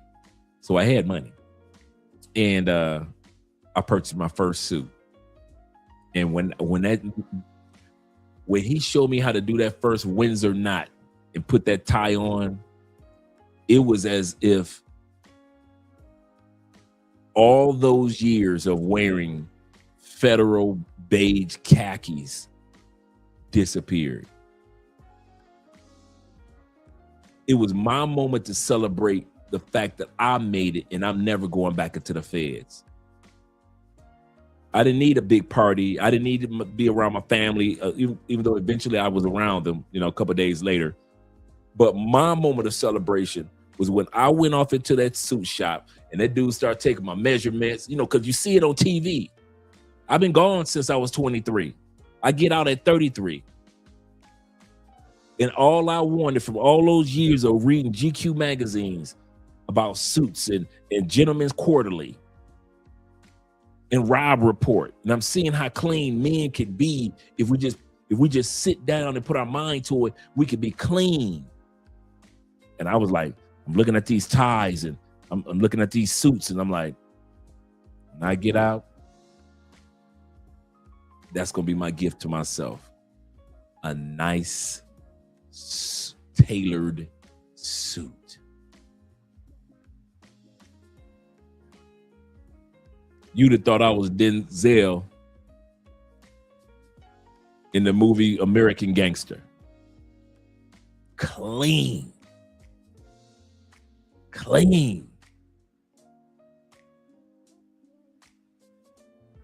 And I never looked back. Never look back, man. A suit will take your, just knowing how to, even if you don't wear ties, just knowing how to tie a tie, knowing how to tie a bow tie, knowing how to wear an ascot, just knowing how to do it, knowing how to put your hat collection together, whether it be the baseball caps, whether it be the fedoras, just knowing style, men's style. Man, I'm a blue collar dude, man. I'm a truck driver. Who says truck drivers, when you get done riding the truck, got to dress like you still in the truck? I'm from Detroit.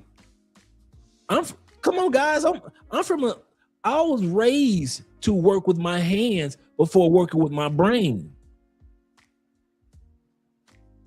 That's all I know is blue collar. So don't. But okay, you will see us during the week while we working, and we blue collar with overalls on and working hard. Go ahead, go to Detroit and we'll see men on Sunday morning though. Go see Detroit men on Sunday morning. Can't nobody in the country outdress us.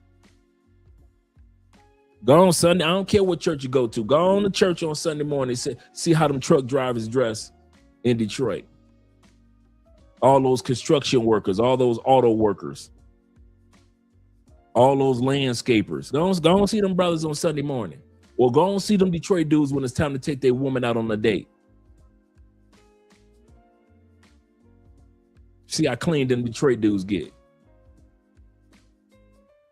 My point is, guys, even if you're a blue collar dude, women like a man that's well groomed and a man that smells good, and it is what it is. And he'll get instant attention compared to dudes that don't smell good or just smell average. If you smell monotone in your scent and you don't do colognes, so be it. But I'm telling you, the brother behind you, the big dude behind you, I don't care how big you are in the gym, you fit and all this, that dude that's standing behind you will get women attention faster and further than you when you've been in the gym for 6 months to 6 years. Women love men. This is just global. There are a few countries that are more into natural scents. Some of the Asian countries, that's like, they want the men cologne a little more subtle.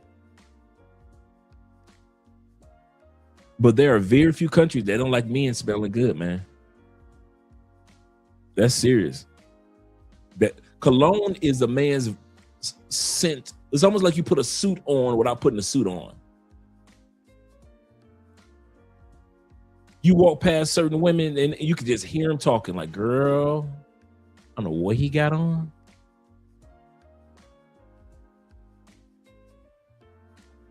Yes, sir.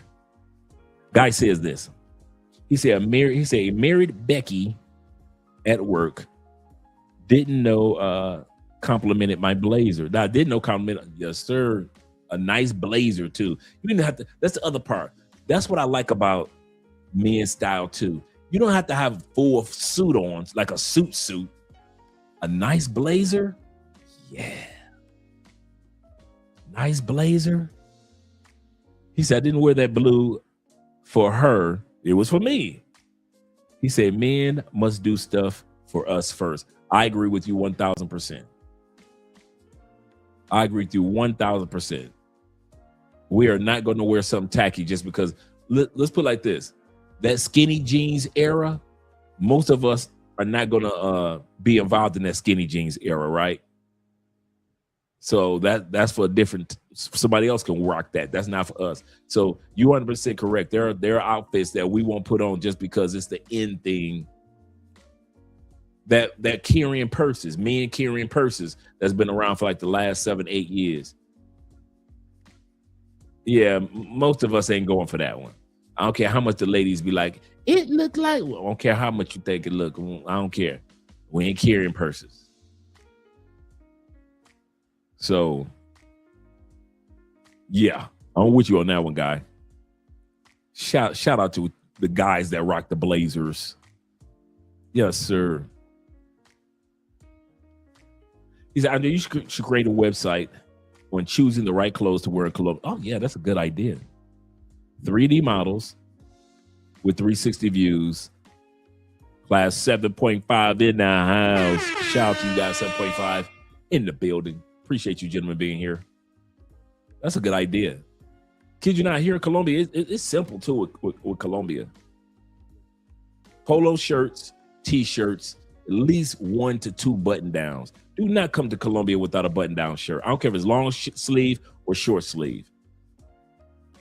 Because that's your go out outfit.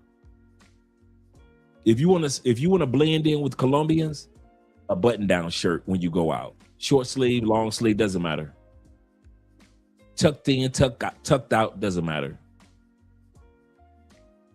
But you going out to the club in a polo shirt, it could be done. But you want to stand out, right? So a short sleeve or long sleeve button down. I always recommend at least one solid color button down. Short sleeve, long sleeve. I kid you not. Kid you not. I got a lot of short sleeve button downs that I wear when I go out with you guys, hanging out with you dudes. But yeah, yep. So let's get ready to go back to the video, gentlemen. My brother's talking about the sense of what black women like on men.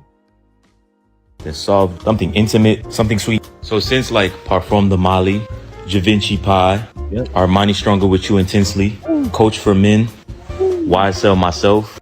That brother bringing a list. That is a heck of a list right there. That is a heck of a list right there. Oh, perfect. You don't really look that masculine naturally. And you got to go with something musky, something tobacco, a masculine scent. Paco Rabanne Pour Homme, Tom Ford Black Orchid, Latafa Mahir. Oh man, black women love unisex fragrances. They like floral fragrances that make them feel feminine. A good fragrance is Baccarat. Here's a dupe. Save $300+ on that. When he leaves a cologne trail. As somebody who has a lot of experience with fragrances, both colognes and perfumes, has a little kick to it. When they walk by and you get a whiff when you're in the car and it just fills with the aroma. Ladies, if you see this fragrance around a man's house or in his car, just know you need to question that man's loyalty and that she rocking that. She got that Club de Nuit Intense Man, the Ultimate Creed Aventus cologne. That's what she got. The Creed Aventus cologne, which is Club de Nuit Intense. Of course, you know I got that in the collection back behind me. Focus on yourself. This is Club de Nuit Intense for men. This just smells like a man that loves attention and wants to be complimented all the time. Definitely, ladies, get this for the men in your lives. Men, get this for yourself. You can find this fragrance for as little as $25. Truly a compliment magnet and a confidence booster, I'm sure, too. Any man that wears this just has like a nice aura to him. Most men are completely wrong about what fragrances women actually find attractive. Until now, because women voted, and according to Fragrantica, this is what women actually like. Mason Margiela's By the Fireplace. As the smoke settles on this, the scent softens into this creamy, slightly sweet warmth. It feels lived in, comfortable, and comforting. Now, the plus here is that this fragrance has been a 10 out of 10 in my book. So, it's good to hear that the ladies agree. Killian's Angel Share. What really makes this one special is how close it sits to the skin. It doesn't just project across the room. This one feels a little bit more personal. Now, women have described this fragrance as comforting but seductive. Kinda like something they want to stay near. Tom Ford's ombre leather. The leather here is smooth and refined. Think about it like this luxury interior that's been worn in perfectly. It's not sharp, it's not chemically. Now, when you rock a fragrance like this, women begin to appreciate it because it just comes off as you're confident, but it does it in a way that doesn't feel too overbearing. I truly think that men underestimate the power of smelling good. Like, really, all you have to do is smell good. Like, I will give you a double take if you smell clean and like you tried. It's just that simple. All right. Next one is women love men with good hygiene. This is piggybacking off the other one. Some guys have the cologne. Some guys have the style. But you do not take care of your hygiene. Clean out your ears. Clean the back of your ears. Floss. Take care of your health. Yes. Make sure you get checkups. Make sure that you take care of take care of your health as far as exercise. Make sure you're brushing your teeth on a regular. Taking a shower twice a day. I don't care what white people do. They take a shower twice a month. You black, twice a day. Women love men that take care of your nails, man. I just got a pedicure. I'm in manicure today. I need to schedule a pedicure. I'm telling you. Well-groomed, man.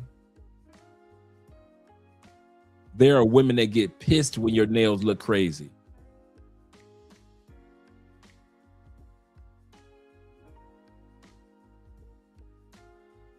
Yep, that was the one. I feel like as guys, you guys miss the plot of what women truly find attractive when it comes to your physical appearance. Yes, going to the gym 20 times a week is so great. Post those gym pictures. That's great. And yes, women do find that attractive, but what they find attractive more than that is hygiene. I have literally had guy friends that I've had to tell myself, like, hey, you need to like get up your hygiene a little bit because you kind of smell, you kind of look like you don't take care of yourself. And they'll often say like, oh, well, it's expensive to find all these products to take care of yourself. So men cared a lot about what women were doing in terms of like personality stuff. They were like, oh, she should have friends. But the women were actually the ones who were very caught up on the physical. The hygiene. Yes. The nail care, the teeth care. Yes. The beard. Beard came up a lot. You see how women saying? These are women just talking to women. If you're a bearded dude, make sure that you well groom your beard. Your teeth. I'm going to say this, and I've been saying this for a while. There is no way you've been coming to Colombia, DR, the Philippines, or Thailand, and you ain't got your teeth taken care of. If you one of them brothers that got that yellow tooth, you know some brothers got that one yellow tooth, and you ain't got that taken care of, if you ain't flossing like you need to floss, and you still got some collard greens in your tooth from 3 days ago, or some oxtails on this side, there is no way in the world I'm coming to countries that are known for smiles, like the Philippines and the Thailands and the Colombians and the Colombians and the Brazils. There is no way I am going to these countries and I am not getting my teeth cleaned. And a lot of times the cleaning is like $25. Dude, can I say something? Being honest, I have seen homeless dudes' teeth that look better than y'all teeth in Colombia. I have seen homeless men, teeth shining white, look better than your teeth, and you've been to Colombia, you've been to Medellin 10 times. You smoke cigarettes, and you going to the Philippines, go and get your teeth clean. I don't care if it's on your, don't nobody smell my breath. I didn't say your breath. I said get your teeth clean, bruh. Another thing, black people don't realize just by way of our genetics, we build plaque faster than whites. I'm gonna say that again. A lot of black people don't know, just based off our genetics, it's not a race thing. We build plaque faster over our enamel than whites do. We should be the main ones getting our teeth clean. I got a teeth cleaning schedule for next week. I've got my teeth cleaned, even these veneers cleaned every 6 bruh.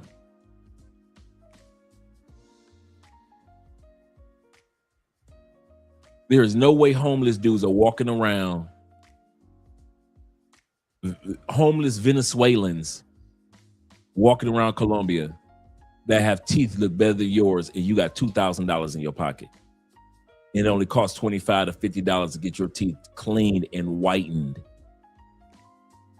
And you always up in some Colombiana face. Some of y'all, I promise you, that's why you need to do pay for play. Some of y'all would have been done with pay for play a long time ago, but you're hard-headed. You think you know everything.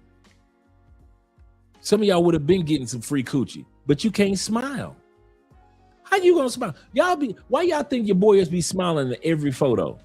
I smile like a politician.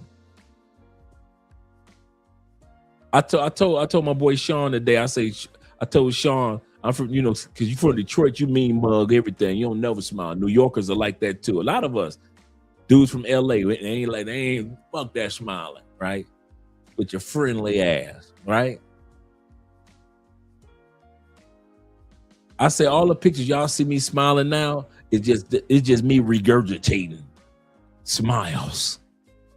It's all the smiles that I had to shove down when I was in the States. I couldn't let them out while I was in the States. Now I'm out of the States. I'm regurgitating smiles. Get your teeth taken care of. You ain't got to be a dude that smile as much as I do, but I'm telling you, women globally do watch and notice a man's hygiene. And some of y'all still can't laugh at a good joke. And I mean a hearty laugh. Because you know your teeth fucked up. Some of y'all got to laugh like this. Oh, shit, no, he didn't. Yeah, you got to laugh like that. You got to laugh like that. All your teeth aren't divorced, but they separated. I'm going to say that again. Your teeth might not be divorced, but them motherfuckers separated. Get those teeth taken care of, man. No, around the world is not like the States. You can get braces in your 50s and ain't nobody tripping around the world. Only in the United States, we think braces are for younger people. Teens on down. Maybe early 20s. Every other country, you be seeing people walk around with braces in their 30s, 40s, and 50s. Like it's nothing.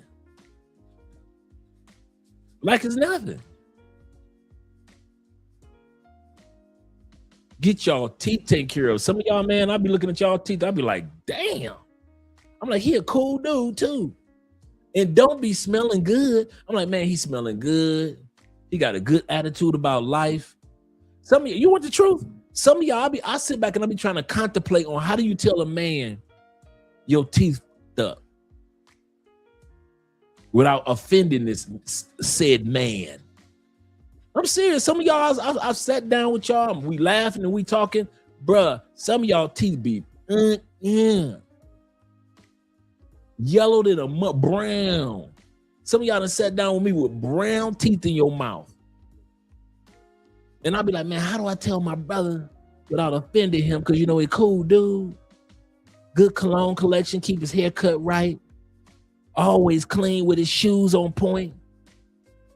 How do I tell him, but bro, your mouth is upped up. It's your mouth that got you still paying for coochie in Colombia, in Brazil. It ain't your money, it's your mouth. Take care of that mouth. I'm serious, fellas. No joke. I be sitting up there, be listening to y'all. Hey, yo, yeah, that's right, dog. I feel you. And I be looking at y'all teeth like, God, man, like, really? You came back? How many times you been down here? Unteen. So you been to DR unteen times and you ain't never got your teeth clean? It's only like $25, $30 to sit back for an hour, or 40 minutes, let them clean out your teeth, let them whiten it. Bam. Uncalled for. Uncalled for. And I've seen that one too. If I've seen it that many times and I'm a dude and I'm your boy, that means I ain't in your face like that. I could imagine what these Colombian women and these Brazilian women are seeing with y'all motherfucking mouths. And you black. It's already bad enough with the white boys. We expect white boys to have tore up teeth. So no offense, white brothers, y'all famous for having tore up teeth. So we ain't talking to you. Keep your yuck mouth as is. But us brothers, you got to get it taken care of. Why? I don't care if you're a light-skinned brother. I don't care if you're darker than me, brother. I don't care what it is. Your teeth stands out because of your complexion. Your teeth will stand out. So whereas the white man can sit back and just have a yuck mouth, you can't afford it. Your complexion makes your teeth stand out even more. And this is why women love well-groomed men, because well-groomed men will land in DR, get his motherfucking mouth cleaned, and then come get the coochie. To where you ungroomed motherfuckers, your mouth smell like weed, cigarette, and the cocaine that you sniffed. Your teeth rotting in the back, they rotting in the front. Some of y'all old asses in pain right now with your teeth because you ain't got them damn wisdom teeth taken out yet. You sitting up there like, get them damn wisdom teeth taken out your head. Seriously. Perception is everything. Some things in life just ain't fair, fellas. I'll say it again. Some things in life ain't fair. Perception ain't fair.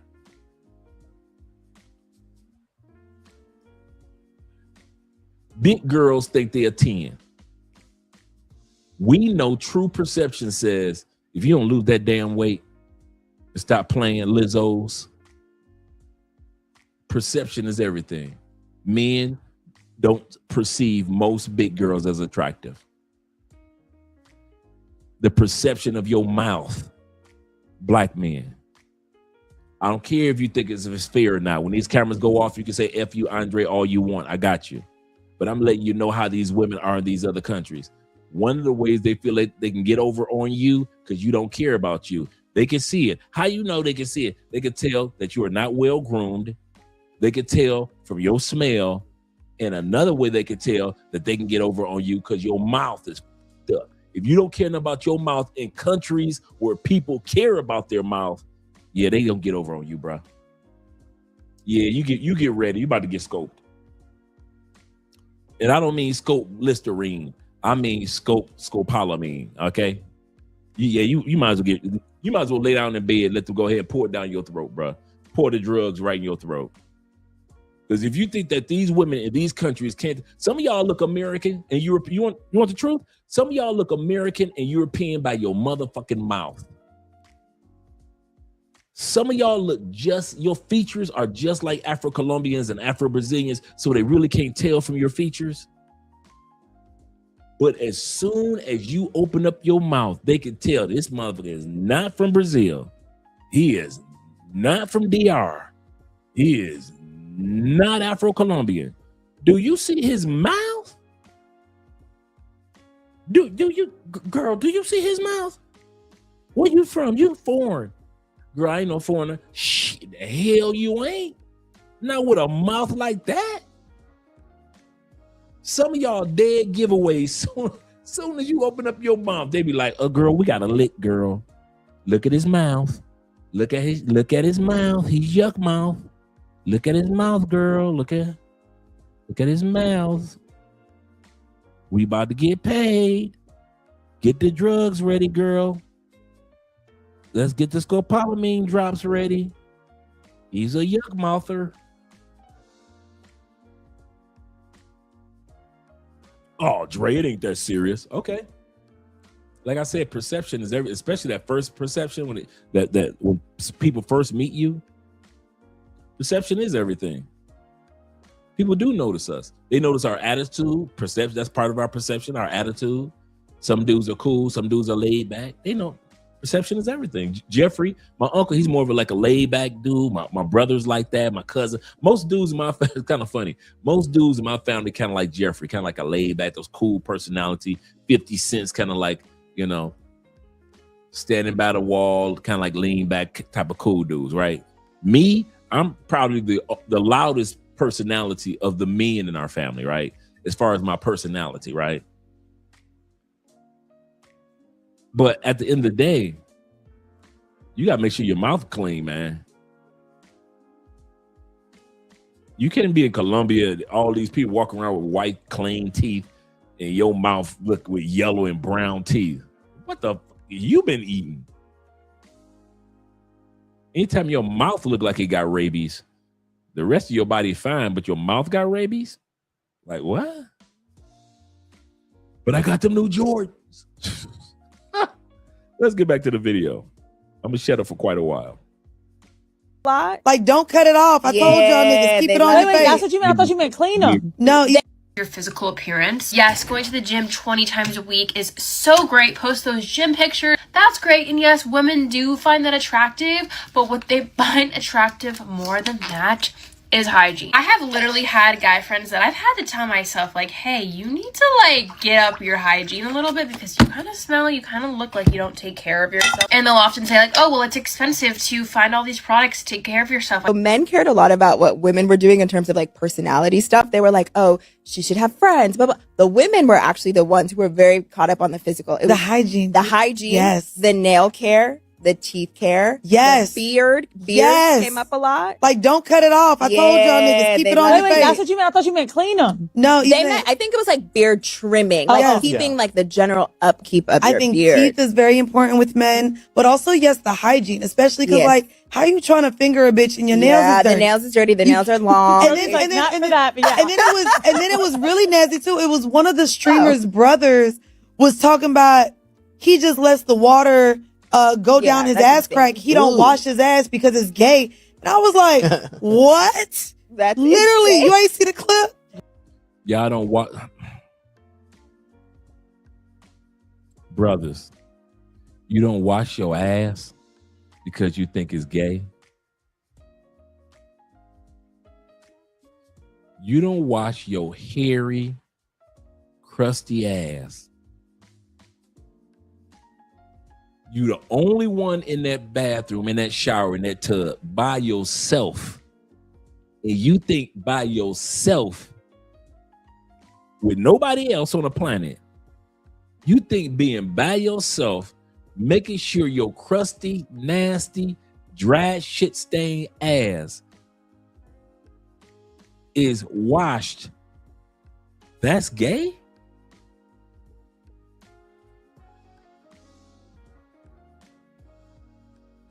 Yeah, I kind of figured those are white dudes too.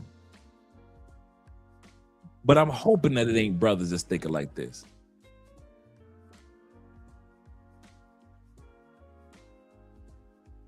So you think when you wipe your ass after you done took a dump, that's it, huh? That's as clean as you need to be for the next 3 days, huh? Just a wipe of your ass. That's as clean as gonna get for the next 3 days. Man, if you don't wash your...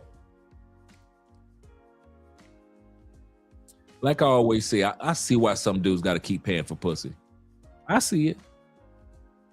I see why you got to keep paying for pussy. You don't even know how to wash your ass. And the average woman in these countries don't want to be around your stinky ass. I don't stink. No, you do stink. You just used to your funk. You ever meet somebody that was used to their own funk and they don't smell it no more? I know people, men and women, black and white, that are so used to their own funk, they don't even smell that funk anymore. Like, don't smell it. They don't smell it. Kid you not. He said his brothers, I think, that think like that too. I know. I heard the conversations in the barbershop, like, nigga, you ain't washing your ass. And you sitting in my barber seat? I'm sitting in the barber seat after your nasty ass?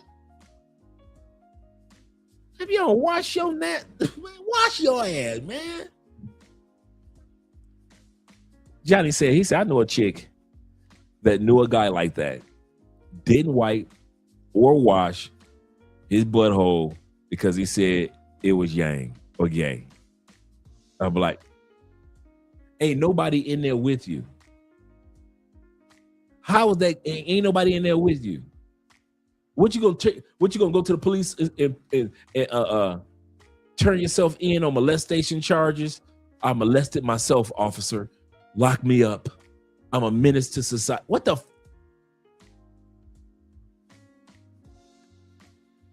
If you don't wash your nasty, oh, you nasty motherfuckers. I swear. DC, I know the ladies like to lick. Right. Some of y'all got your lady only sucked your balls one time. Soon as she smelled your nasty ass balls and them shit stains, she was like, I'll be sucking his dick from now on. I'll never suck his dick again.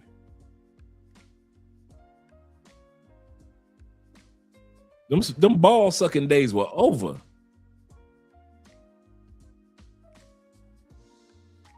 Wash your nut area, your nuts.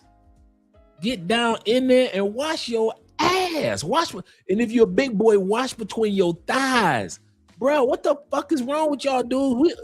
Dude, you over 35. If you over 35 and you think washing your ass is gay, you do not have emotional intelligence. I'm putting it out there right there. Like that.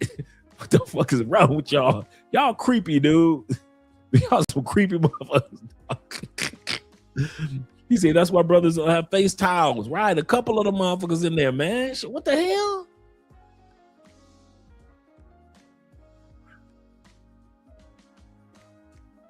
Facts. Manscape that shit. Sweaty ass balls sticking up the whole goddamn apartment. What is that smell? It's my balls. You sit up there, get ready to have sex with some chick. She ready. Fat butt, she can't wait to put that butt up in the air. I'm talking about she ready to arch that back. Soon as you drop your pants, she like this. What the? Look at that smell in here. What is this? She think that you farted. You ain't fart. You ain't fart. No. That is the smell of your butt and your nuts that you did not clean. And you did not shave your nuts. And so that hair is holding all that motherfucking nut moisture, you nasty motherfuckers.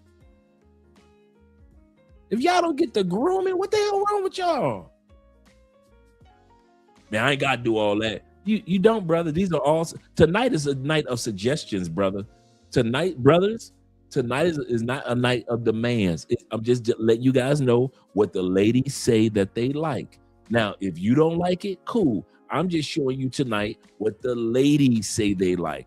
This ain't Andre opinion. I don't care about what you you know what you do. Tonight's episode is what ladies internationally like about us men. And one of them is hygiene. And we can't deny that part. Like the lady said, they love a man. If you're going to grow a beard, make sure you take care of it. Well groomed, shampoo it at least 2 to 3 times a week. Hit it with the conditioner. Make sure you put the oils in there on a daily basis. If you got the beard bond, put that off in there. Make sure you got the right clippers, the straight razor, all that stuff. You're going to wear a beard, it's work. All you bearded dudes know. And so the ladies aren't saying get rid of the beard. They're saying, hey, the grooming of it, that's what they appreciate. Women love the well-groomed beard.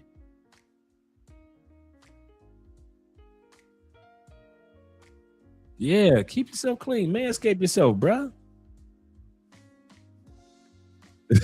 He said, Andre, I ordered the hard copy of your book. I appreciate that, bro.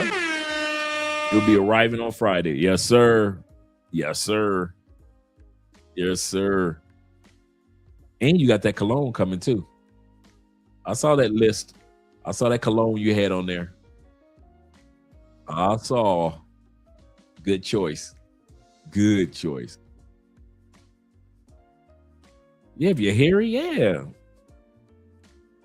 A lot of dudes don't realize that, man. This is the funny part. A lot of dudes be having sex with chicks and think the sex scent that's in the room is her coochie. Negro, that is your nasty balls.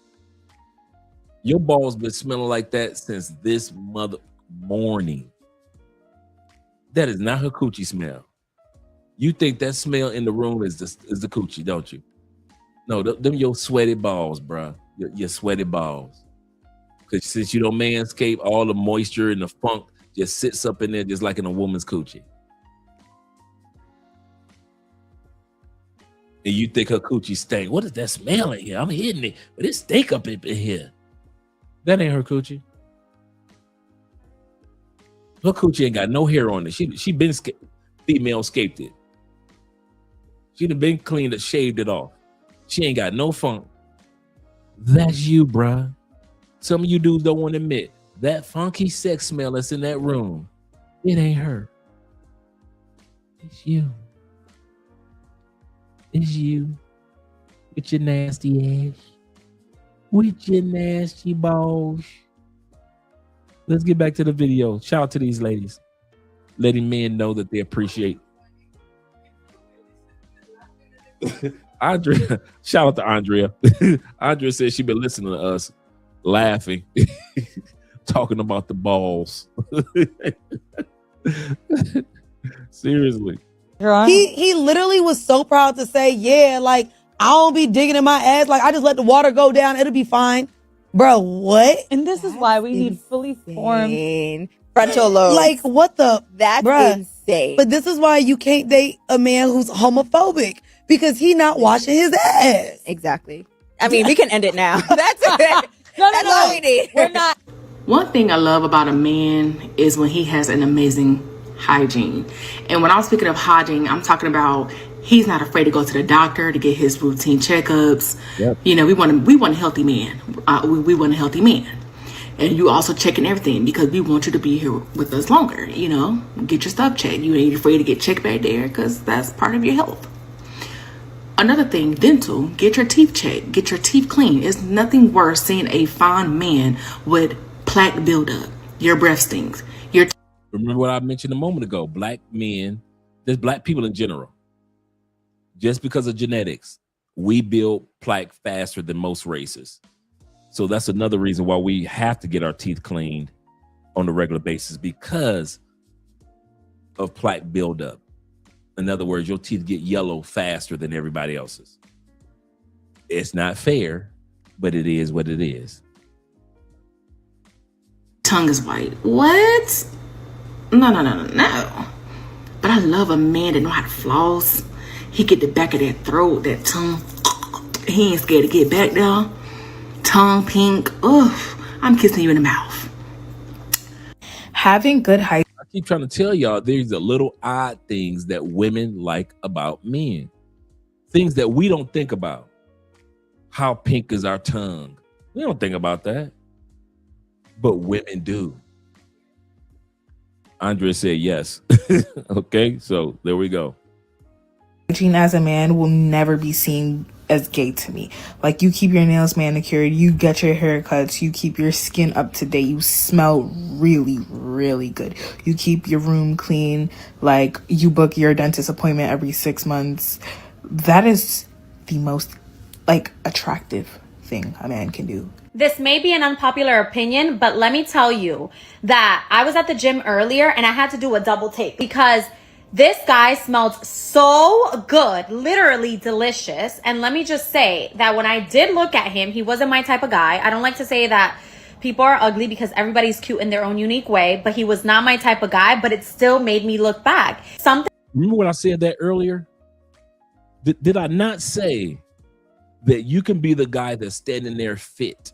You've been to the gym, your body tight. And that big dude that's standing behind you will catch a woman's attention faster than you with your body.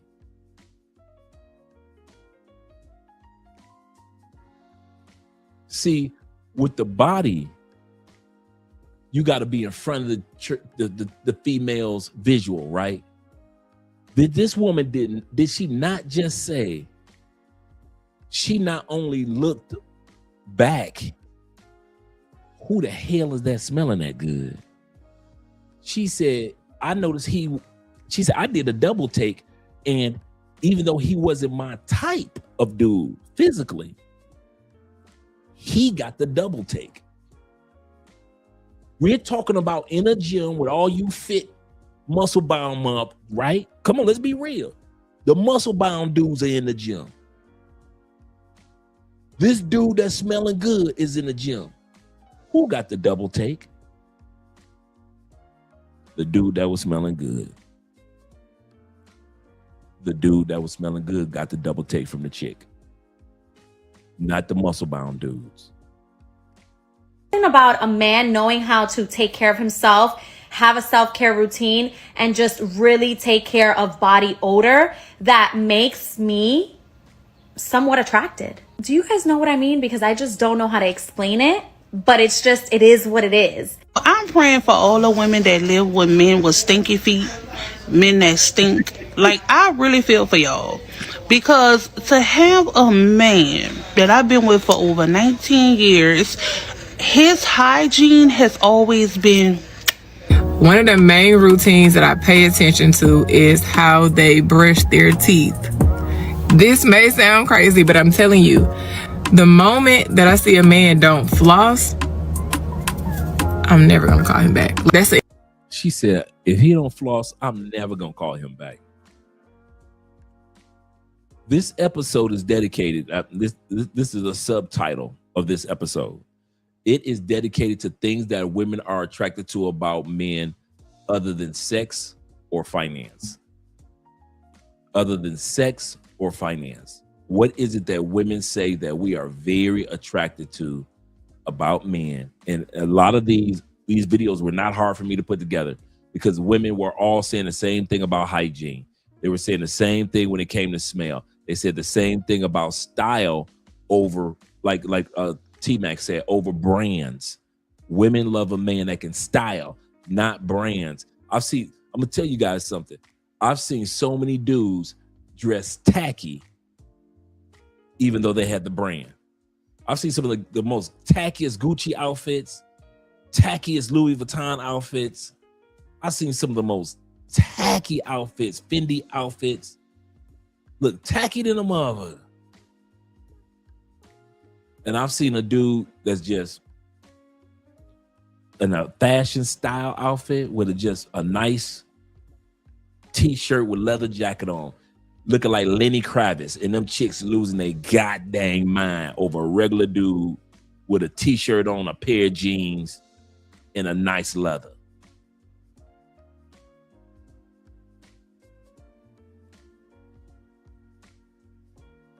I'm telling you, there are things that we may not notice. That's what this episode is about.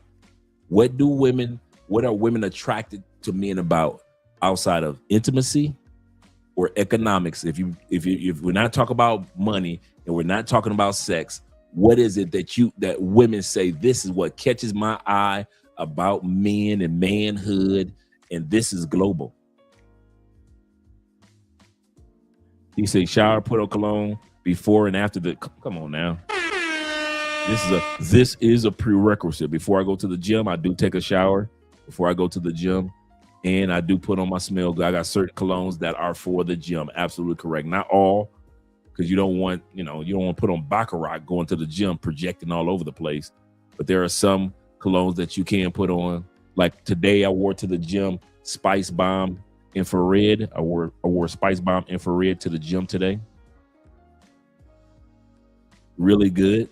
It's not as extreme as Spice Bomb Extreme. Now that one's for the club, or going out and about throughout your day. But this one is subtle enough to where I smell excellent without, interrupting everybody else's workout. But yeah, women are serious about guys' hygiene. This woman said, if you don't floss, I don't even want to be with you no more. Instant no for me. It's instant no for me. I can't do it. If you don't floss, I can't. I cannot. All right. This one is another one that blew me away that I never saw coming. This was the number one thing that women said that they love about men. I could not believe this one. Outside of sex, outside of money, out of all the things, hygiene was high. Emotional intelligence was high on the list. This one blew me away, and I kept coming across this one. I could have did a 6-hour live stream on this one alone. Women love how men drive. Go figure, bruh. I would have never thought about this one. Like, what? But yeah, women love how men drive. Craziest thing. Okay. This one's kind of a lost art form. So when a guy is backing up, has his hands on the steering wheel, and then has his hand on the passenger seat, and is like looking back. Oh my god, I'm wet. I'm so wet. Like I said though, lost art form because of the backup camera. Okay. I'm sure this is pretty obvious. All females like this. When men do like the little one hand thing with the wheel in the car, and they driving, they do it so effortlessly. Like you can be turning a corner. Smooth with it. You ain't gotta do all that, you smooth with it. Yeah. When y'all are in the car and he driving with one hand, we all like the stick shift. We all like the hand on thigh, but y'all told me that was too physical. When that man driving and he put that hand on that headrest, right? Put it on my neck. 3 non-sexual things I find hot in a guy.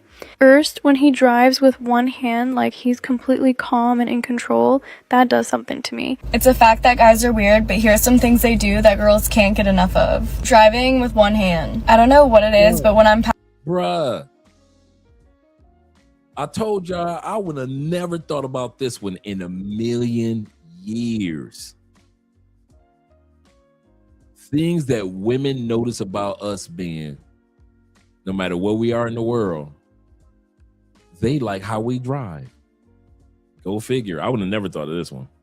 passenger princess and the guy is driving with one hand and the other hand is gripping onto me for extra protection, it's the most attractive thing. I mean, when he's confident enough to be gripping my thigh tighter than the steering wheel, then I know I'm in good hands and I'm not ready for the rest of the night. Ditch putting your hands on 9 and 3 in the steering wheel and just drive with one hand the entire time. When he backs up and he does that little shoulder over, he looks. I'm overly attracted to the male species. The third one is when they're reverse parking and their hand is all over your car seat. And bonus points if they get that parking right the first time and don't have to fix it. Honestly, anything to do with driving, especially as someone who does not drive, but honorable mentions for the little like hands on the passenger seat, look back when they're like reversing, driving with one hand, shifting gears, and just driving, but like the specific nuances of driving, which I'm also not familiar with because I don't drive. I'm on a date with a man. He's driving on the highway. I tell him I don't like when people drive fast. What's he do? Try to impress me by driving fast as fuck. How to lose a girl in 10 seconds. You are not getting any Gucci. All right. So we discovered women love our driving. Another thing that us men don't realize outside of sex and outside of money that women love about us. They love when we have a passion for something or a hobby, something that we enjoy talking about or something doing. That is a turn on to women. Women do not like a man that has nothing that makes him excited. But when there's something that makes you, I don't care if it's anime, golf, sports, women love that we are passionate about something. I never thought about this. I never thought that me being happy makes them happy. When he starts talking about shit he loves, I've never in my 27 years of life ever thought that I would be interested in Naruto. He'd be talking about, I don't know what the fuck, something about red eyes with black dots, and I'm just like, me too, baby, me too. If your girl doesn't like your hobbies, oh fucking well. Your hobbies are your hobbies. You can't control what you like. Whatever you choose to do after you come home from a long day at work, as long as you ain't hurting nobody, rock out. Because what you as a grown man choose to spend your money on is nobody's business but yours. When my man be passionate about his goals and he just be talking, he don't even realize he getting lost in his future. And I'm just sitting there like, what else, huh? When he just so ambitious and he just going on and telling me what he got planned, what he want to do, how he gonna do it, how I fit in, so he doing like what? Like when we talk about cloud engineering, your woman like to hear you talk about Terraform. Turns her on when you talk about GitHub, GitLab. When you talk about CLI, Command. When you talk about them EC2s and VCPs. When you talk about those simple storage units, I mean, shout out, come on now. Simple storage service. When you talk about that gateway, shout out to the men that talk about the WAF firewall. Your woman just love to hear you talk like that. What do you mean you got to do projects? You want to for your LinkedIn? You want to put projects on your LinkedIn, baby? Tell me about it. When I get done, I got baby. You know, I got classes with Theo tonight. I can't smash you until after classes, girl. He's so passionate. He's so passionate. There are women that love seeing us happy, passionate about things that we're truly interested in. It's just so attractive. Take off your shoes. Let me help you. Y'all can say what y'all want, but one of the most exciting things about picking up bowling as a hobby is seeing how many black folk bowl. Like, niggas bowl. It's a lot of... Man, if you didn't know that, he said that as if he just discovered it. Man, shoot, I think bowling is right behind football. Seriously.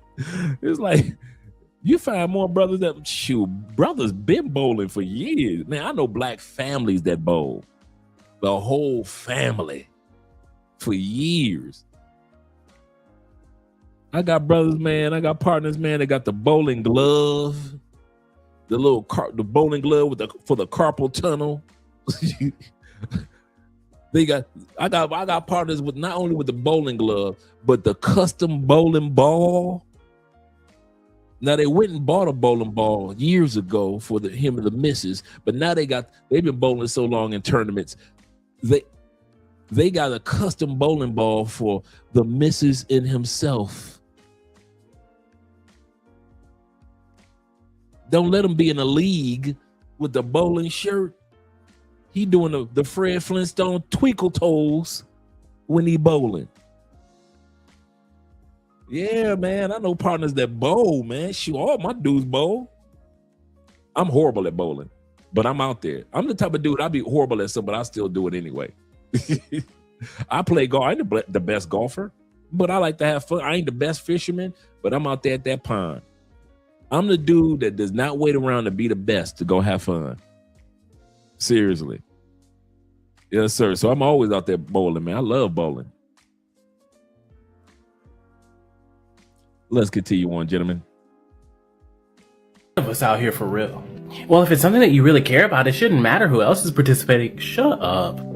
It is a privilege to never have to consider if you're getting into a hobby or starting a new job or entering a different career field or whatever, to never have to wonder if you're going to see your people there in abundance. That is a privilege. Is when they're super focused on something. So whether it be homework, whether it be something work related, just something about seeing them staring at something so intently and like really thinking about some shit, man. Yo, being a reader, I feel like you already an outcast pretty much, you know what I'm saying? But like being a black dude that read, shout out to us readers. Shout out to the black readers. Shout out to the true readers. Yes, sir. I swear it's an isolated path. Like, I don't know how many times like I come across people or we just talking and I randomly meet somebody and they ask me what my hobbies are and stuff like that. And I tell them I read and they be like genuinely just surprised. He's passionate about something like aviation, for example. You can tell that he really loves it. Like, that is so attractive. Not just talking about work, but having goals, passions, something that you're working towards. It shows us that you're driven and not just floating through life on autopilot. It also help you come up with more things to say. And that's the stuff we love. All right. This is one that was an eye-opener right here. Women love kind men, not nice guys. And women, I was trying to understand where they came from with that. And then I did a little bit more homework. And I found women like men that, you see a homeless person, you give a few dollars. Women like that. Women like when you help older people or younger people. Women like when you are helping the kids with the homework. Stuff that you don't even think that women are looking at you, but they look, oh, look at him helping the kids. Women like when you volunteer in the community. Women like when they say, why you always think the little league football coach, basketball coach, and baseball coach can get all the coochie in the neighborhood? Them football coaches can smash any of them mamas they want to. When it's time for Pee Wee League. Same thing with the basketball coaches. Same thing with the bowling coaches and the baseball coaches. Why? Women love seeing kind men. Women are not attracted to nice guys. What's the difference? Kind men are men that do something not expecting a ROI, a return on investment. Nice guys, women pick that up on you're just being nice because you want something. So women think kindness is very attractive, but you nice mother, they can smell you from a mile away and they are not attracted to nice guys. That's why they say nice guys finish last. They never say kind guys finish last. You know why? Because kind guys do not expect a ROI. Hey man, I know time's tight, man. Here's a few dollars, bruh. Here's a few dollars. Go ahead and get you some gas for your car. Women like seeing men do kind things, being kind to people that don't deserve being kind to. What women don't like seeing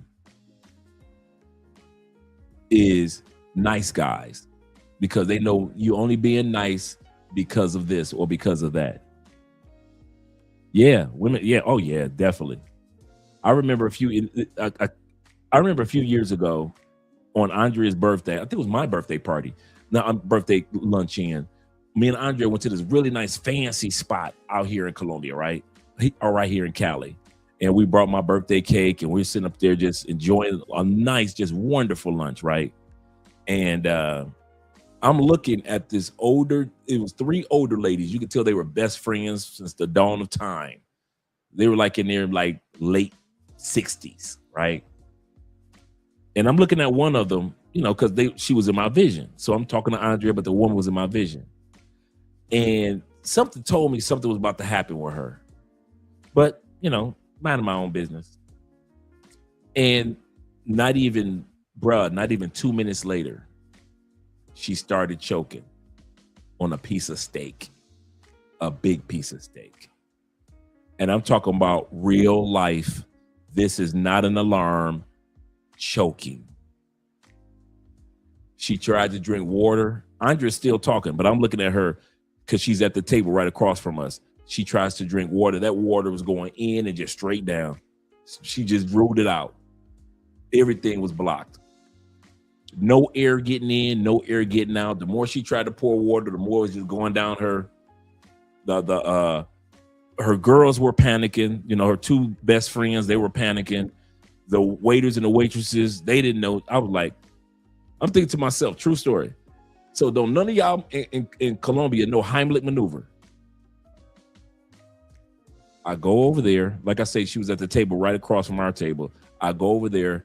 I perform the Heimlich because I volunteering at the Boys and Girls Club. You had to know CPR. You had to know the Heimlich maneuver training. You had to go through the training. So it's not just like I looked at it on TV. I had to go through the training.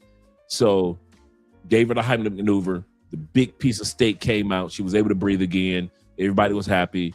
And I went back to sit down with Andrea. We talked about it for a second, but finished celebrating my birthday. Women like seeing kindness. Women like seeing men who are kind. No rate of return. No expectations. A lot of times we don't think about that. You do what you're supposed to do because that's a person in need. And I went, sat back down and started celebrating my birthday. And her girls were like, oh, thank you very much. Like I say, all of them were in their late 60s, early 70s. And this was like about 5 years ago now. I said 3 years ago, but about 5 years ago. And I'm still thinking to myself, I say, no, none of you damn Colombians know Heimlich maneuver. It's a dang shame. And kindness is you don't expect a pat on the back. You don't expect no coochie. You don't expect no economics. You just kind to people because you're a kind person. Nice guys, they always expect something in return for their niceness. And that's why nice guys, Heimlich, I said Heimlich, but Heimlich, correct. Yeah, I didn't even, he said I had to do first aid and emergency in the Marines, correct. Right. Working with kids, yep. That's the first thing that they did. They were like, Dre, if you're going to be out here working with the children, Boys and Girls Club, Big Brothers, Big Sisters, volunteering with the YMCA, you have to take youth and adult first aid training. And that's what I did. That's beyond kindness, Dre. That's competence. That's true too. That's true. That's true. That's a good way of putting it. It just hit me what you just said. That's true. Yep. Oh, the Heimlich. So the Heimlich, I thought it was Heimlich, but it's Heimlich maneuver. Thanks. Let's get back to the kindness. My brother Abstract says this. He says, so you're saying they like kindness globally. That's absolutely correct. Most don't reciprocate because most men don't notice that women notice their kindness. Here's a problem, Abstract. A lot of guys get doing something nice mixed up with kindness. Knowing that they did that something nice to get an ROI, that made it nice. Kindness never expects an rate of return.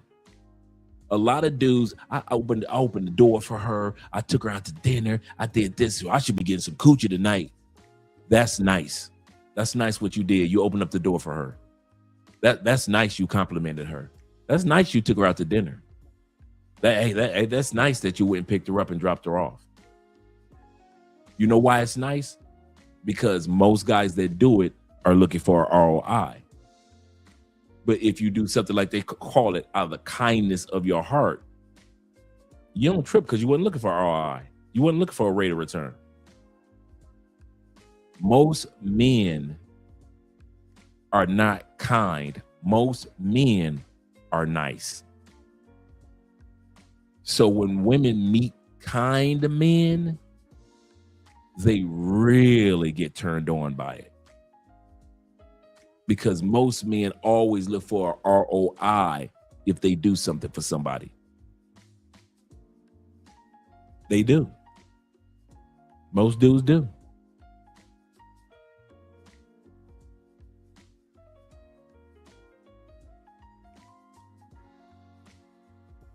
Oh, okay. Okay. Thanks, T-Mac.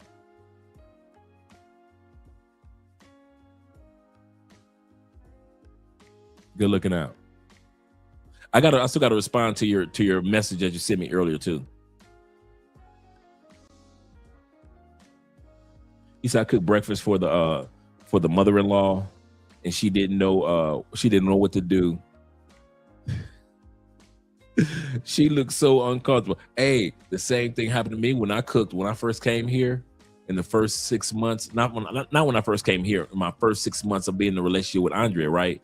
One of the times I was here, I cooked breakfast. No, I cooked lunch for Andrea, her mom, her grandma, I think maybe one or two of her aunts, right? You'd have thought they were a deer in the headlights. Usually women are sitting around just having their own conversation, right? Those women spent the whole time watching me cook because they could not believe it. That a man told them to sit down, I will do the cooking. And I forgot what it was I cooked for them, but it was good. And they were surprised. And then I came and got their plates and I cleaned the kitchen and went about my business and let them, I went to the bedroom and let them have the lady gossip time. That's kindness. Absolutely correct, Theo. That's kindness. Your situation was kindness. You don't expect a ROI. You don't expect a rate of return. You're not expecting a pat on the back. Nice dudes, they always expect, well, I did this for you. You should do this for me. That's why nice dudes are really considered kind. He said, I don't think they would recognize pancakes. They were scared to eat it. You stupid. It's true, Dre. It's true.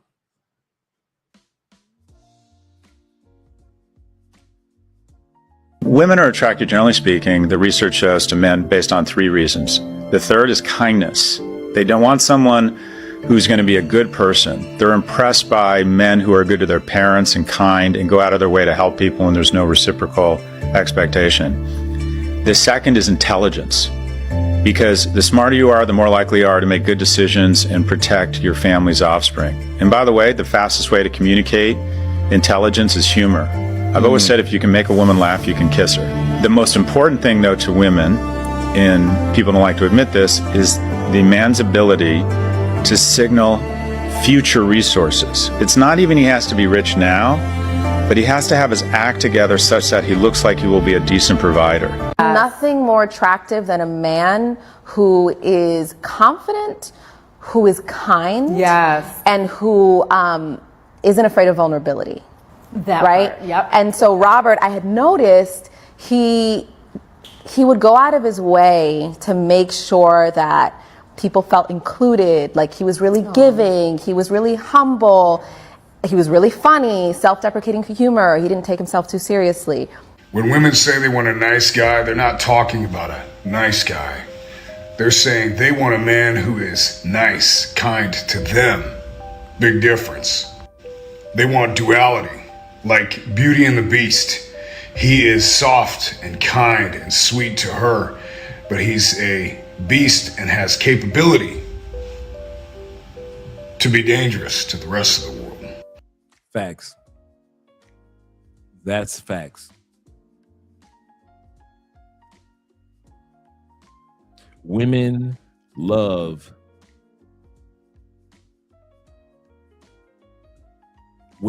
to say about certain men, he's just a big teddy bear. Because to her and around her, a lot of us are kind. We're kind to people. We're kind to her. We're kind to her family.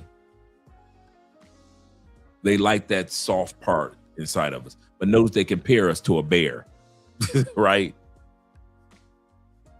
They know that out there in the real world, we have the potential. All of us have the potential to tear something up.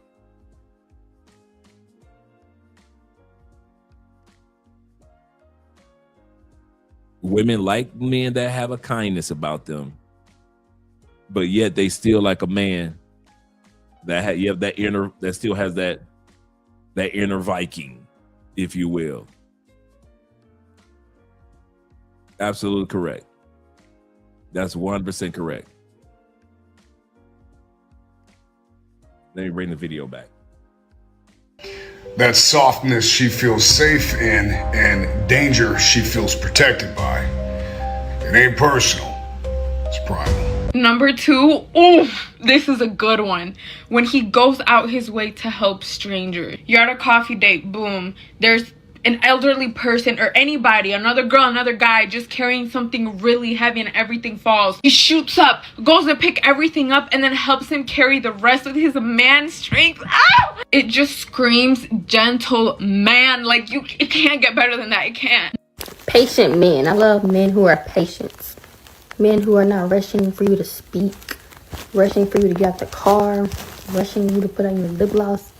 Men who are patient, sweet, loving, kind.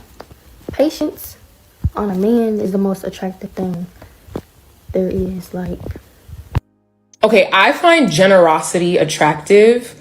So like generosity in general, but specifically like when they give money to someone on the street, or when like, you know, they give money to kids, whether it's like kids in the family or something. Like the act of just like getting asked for something, going in your wallet and like picking out some cash and giving it to like a stranger in need, I'm actually very attracted. Did I not say that these are things that we wouldn't have never thought about when it comes to women are attracted to? That's why I said these are odd things that, like I said, outside of sex, outside of money, what is it that calls women on a global basis to be attracted to us?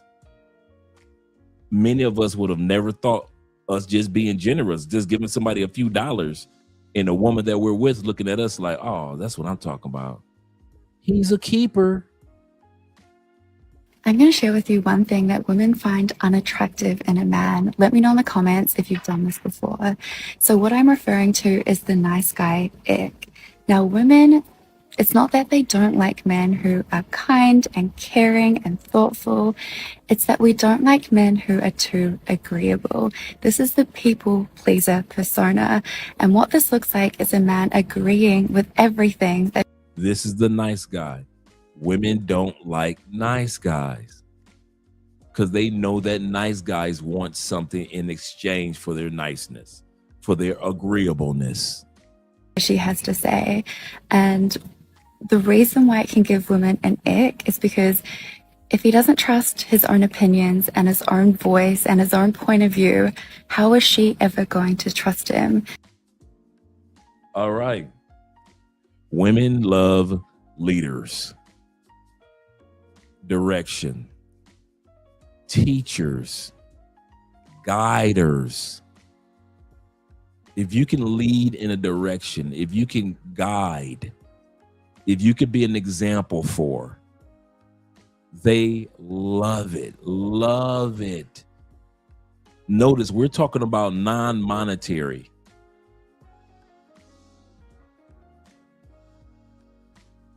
Non-monetary.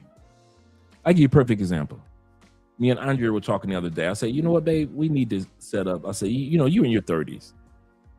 I said, we need to set up your investment accounts for Colombia. We need to have you invested in the Colombian stock market. Now, we've got investments in the U.S. market, but we need to start setting some things. You know, we're about to do a show in regards to how to invest in Colombia anyway. But so I say, so next week, we're going to start you off in your own, you know, account. And the app that they use down here is eToro, and the other app is Trio. I mean, a tree, TRII. We're going to talk about that. That's the Colombian trading app for if you want to trade Colombian stocks. TRII, tree. I've already downloaded it to my phone. We're going to do an episode on investing in South America coming up probably next week. That's leadership. When you sit back, you think about, I wish that I had done something like this at 30, 31. You know, I'm just coming out the feds. I'm actually still in the feds at that time period. I didn't get out till I was 33.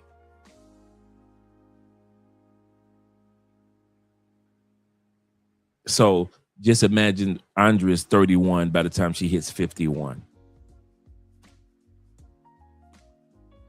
What monies will look like for her from investments.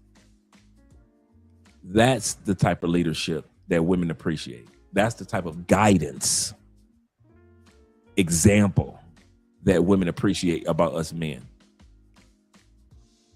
You see what they don't see.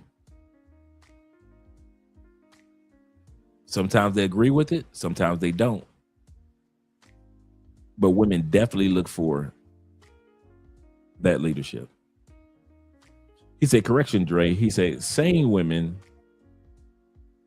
not these fembots, insane women.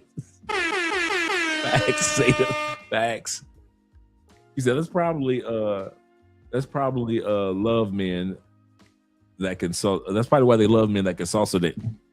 That's true, because they have to follow the lead. That is so true. In salsa dancing, the man leads, the woman doesn't. Because you have to lead the woman. This is so true. Good. That's a good call. That's a real good call.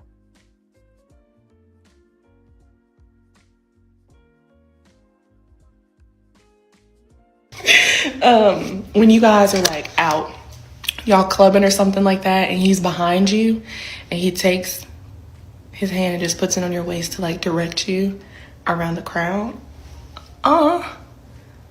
Listen, you direct me when we get home. I got something else you can direct. Let's make a movie. I probably have the worst sense of like self-awareness, like spatial awareness. I was just walking through a road, never been hit, but everyone in my life gets really annoyed by it. But a man that just like will gently like guide you away from a lamppost, like pull you back from the road, but like that just like by the small of my back, or like just by like holding me back a little bit. It doesn't get angry, just like that. I'm like, oh, it's just so light. I'm like air for him. Number one, I've seen this one a lot, but it's just that good when he guides you through a crowd, like with his hand. You're at a function, it's bumping, you're trying to get through the crowd, and then you just feel his hand. And then he just starts guiding you. Like, guide me to your bed or so. Things that make me stare at a man number 3. When he puts his hand on your lower back to guide you through a crowd. Like, he does not say anything, and he just places his hand there, and suddenly every bone in your body is aware of exactly where his fingers are. Take notes, my guys. This is 10 moves to make her addicted to you. Number 1, stand between her and any threat, big or small. You become the shield, and she feels safe before she even knows why. Number 2, put your hand on the back of her head when you kiss her, fingers deep in her hair with a gentle squeeze. She feels that quiet power, and it's instant submission. Number 3, place your hand on her lower back in a crowd, palm low, firm guide. She feels claimed, and every man in the room sees it. Number 4, hold her hand in the street, fingers locked tight, a natural swing. She feels chosen, and no words are needed. Number 5. That's a lost art in the States, boy. I don't know if y'all, nah, they don't. I ain't gonna even tell that lie. I was about to say, do people still really hold hands in the States like that? No, they don't. Few people here, few people there, but like in other countries, hand holding is kind of like, especially in South America, bro. I don't know how it is in the Philippines. Let me know, Ronan, how it is in you guys that have been to Southeast Asia, or if you're out there. Is hand holding a ritual? Because South America, y'all asses are holding hands. Either you're holding hands or he's walking ahead. Those are the two ways that I see in South America. Either he's walking ahead of his wife or his girlfriend, or they're walking together holding hands. Yeah, that's physical touch. Yeah, that kissing with holding the back of their head. Yeah, that's true. Or grabbing their chin, put their chin in the palm of your hand.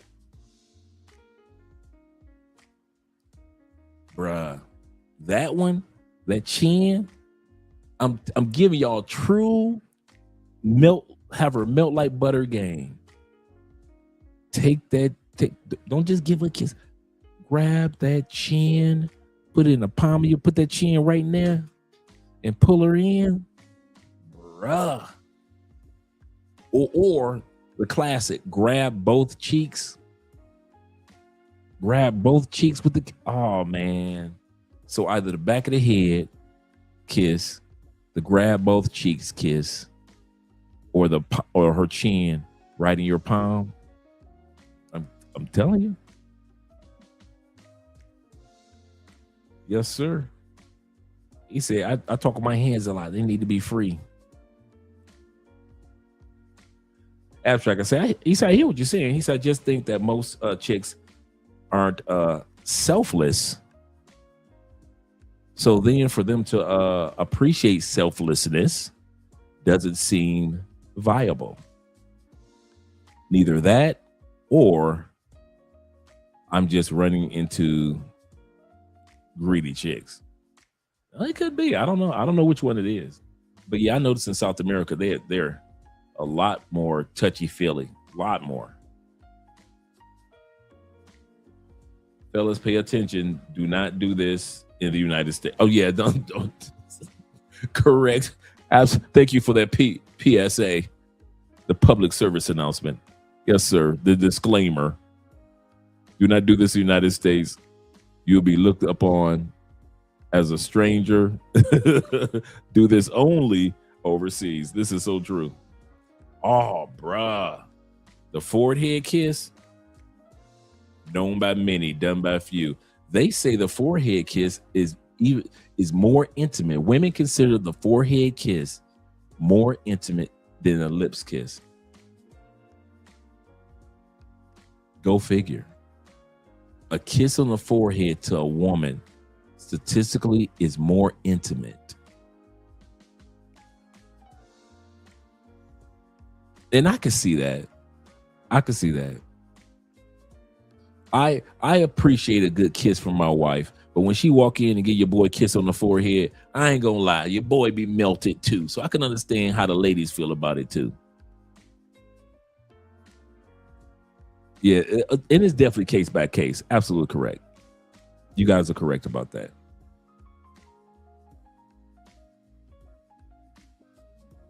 Five, look her in the eyes when she speaks. An unbroken stare, full presence, she feels seen. Number 6, hug her from behind when she's cooking or doing her makeup. Arms locked around her, chest pressed up against her. She feels at home right there in that very second. Number 7, pull out her chair. Open the car door for her. Offer your jacket when it gets cold. Small little moves. She feels noticed and completely safe. Number 8, smile when she laughs. A soft smile with soft eyes. She feels adored. Her joy is your joy.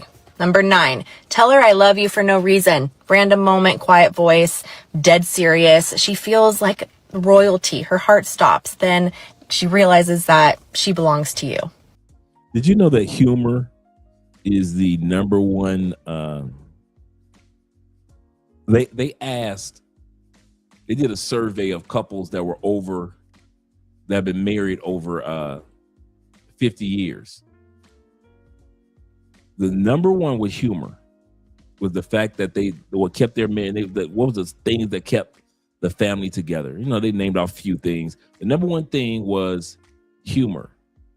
She's funny. He's funny. Now, I'm not talking about cracking jokes all the time, but they know when something in life just happens where sometimes you got to laugh to keep from crying type of thing. She could take a joke. He could take a joke. I know dudes that can give some of the best jokes, but they can't take a joke. They get in their feelings, boy. When you turn a good joke on them, they be in their feelings. Me, I can bring it and I can give it. I kid you not. I kid you not, man. Humor was the number one thing that they said that kept their marriage together for 50 years.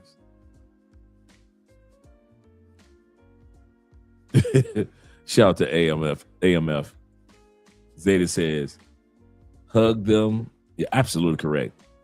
He said, I gave her a little squeeze of strength. Absolutely correct. You got it down pat. They love that. Absolutely correct. Not just a hug, but when you hug, a nice little squeeze for a few seconds.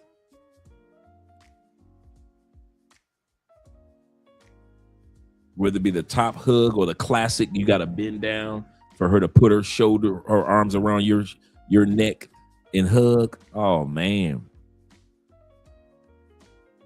Yeah, you make a woman laugh. Yes, sir. Yes, sir. The barriers coming down.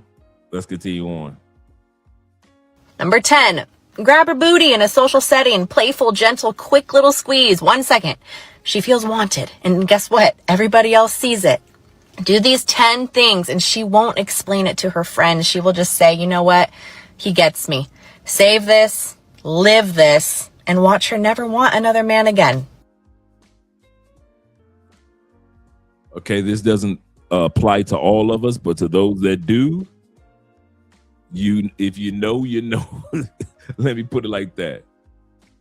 Women love a deep voice. Hey, so be it. Thus saith the king. A man who is soft-spoken, but like got some bass in his tone, like, for example, this how he talking to you.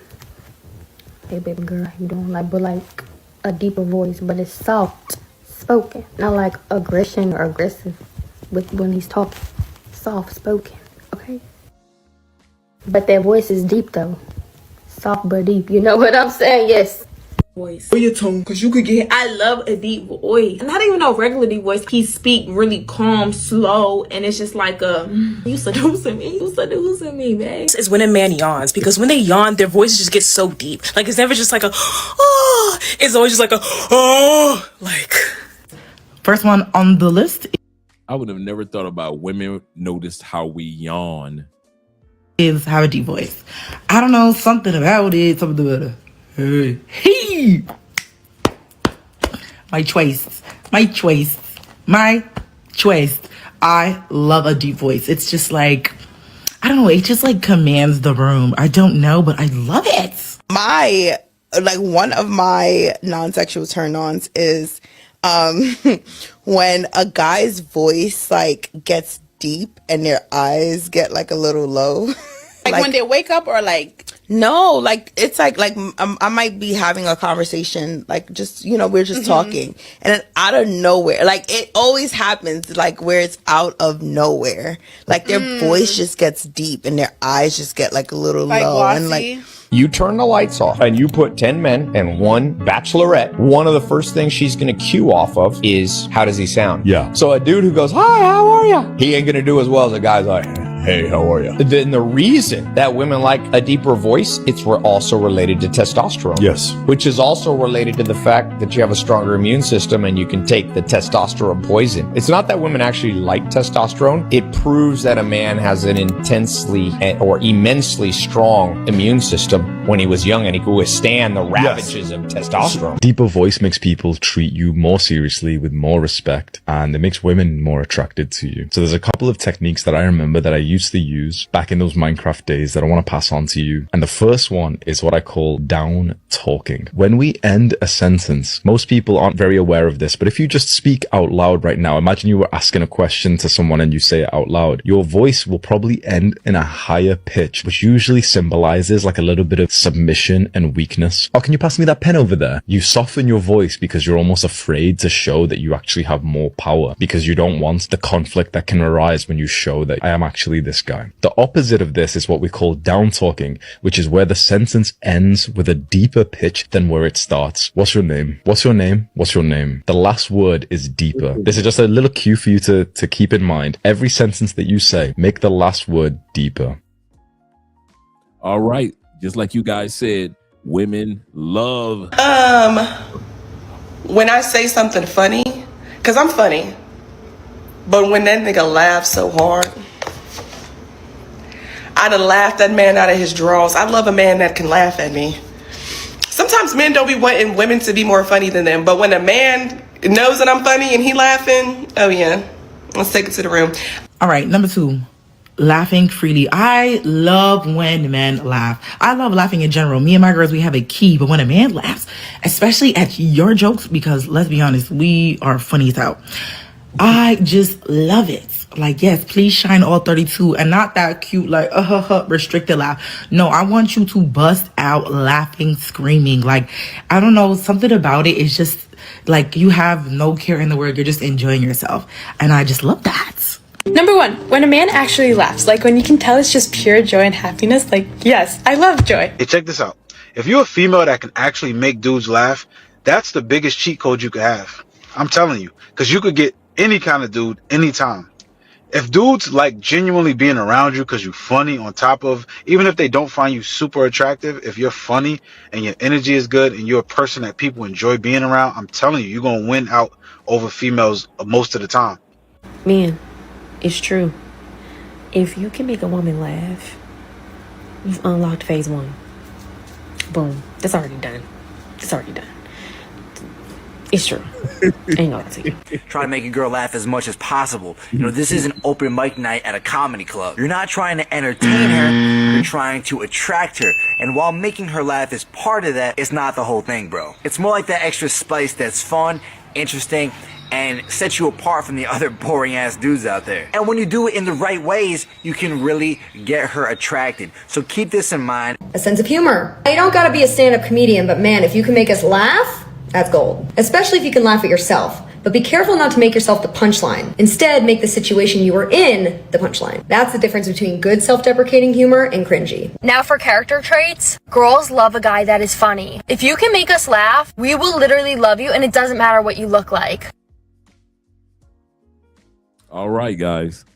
Something that we men in the States are not known for. But I get I get so many compliments and comments about this. My smile. I was never known for smiling. Never known for smiling. And a lot of you guys aren't smilers. I left the United States. I had to learn to smile. And I see some of you guys have too. I see some of the photos y'all be with y'all Dominican girl, right? When y'all first meet. She's smiling, just looking cute as she want to be, beautiful as she want to be. Here you go in the background, still think you in Detroit. About 6 months later, you start grinning.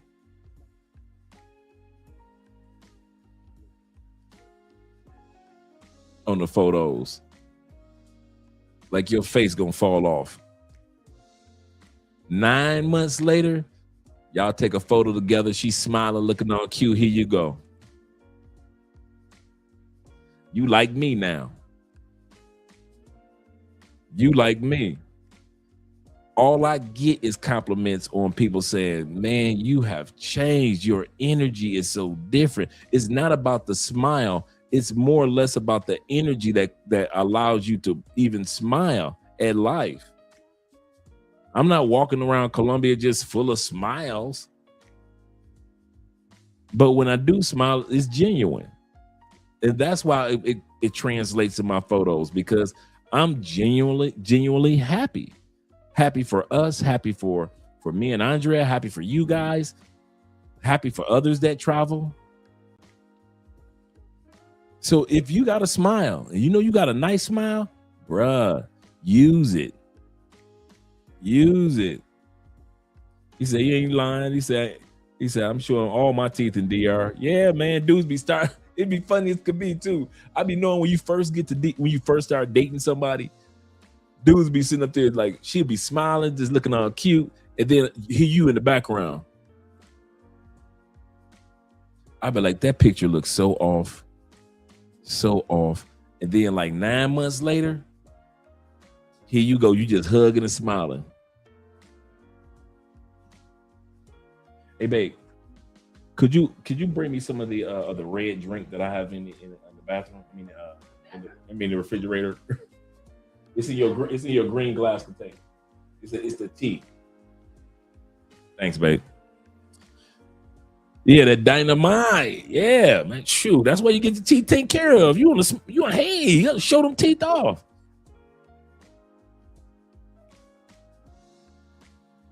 Definitely, women love a man with a good smile.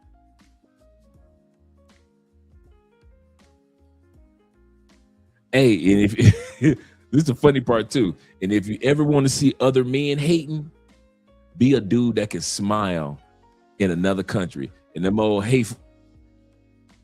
Thank you. Let you be smiling and they don't smile because their teeth still messed up. Thank you, babe. Their teeth are still messed up. Hey, they ain't got nothing to do with me. I told you to go to the dentist. Now I can smile in DR. You can't. I'm sorry. That ain't got nothing to do with me. My brother Abstract said, he said, for real, when you start smiling, they keep asking you to do it. Absolutely correct. Yeah, Andrea's slowly but surely feeling better. Yes, sir. Shout out to Andrea. DJ says this. He said, get that Colgate whitening strip from Walmart. Absolutely correct. Absolutely correct. He said, teeth will be brighter than looking at the sun. All right, great suggestion. Shout out to Colgate whitening strips. Take advantage of it, guys. Take advantage of it. If you don't, it'll be another dude like DJ out there taking advantage of it, getting his smile on point. White teeth look unnatural, and it's not a nice look. I beg to differ with you, mate, to be honest with you. Here's a few little clips that This is the funny part. There was a guy that he was responding to. White teeth look unnatural and is not a nice look. I'm going to tell y'all something. Don't ever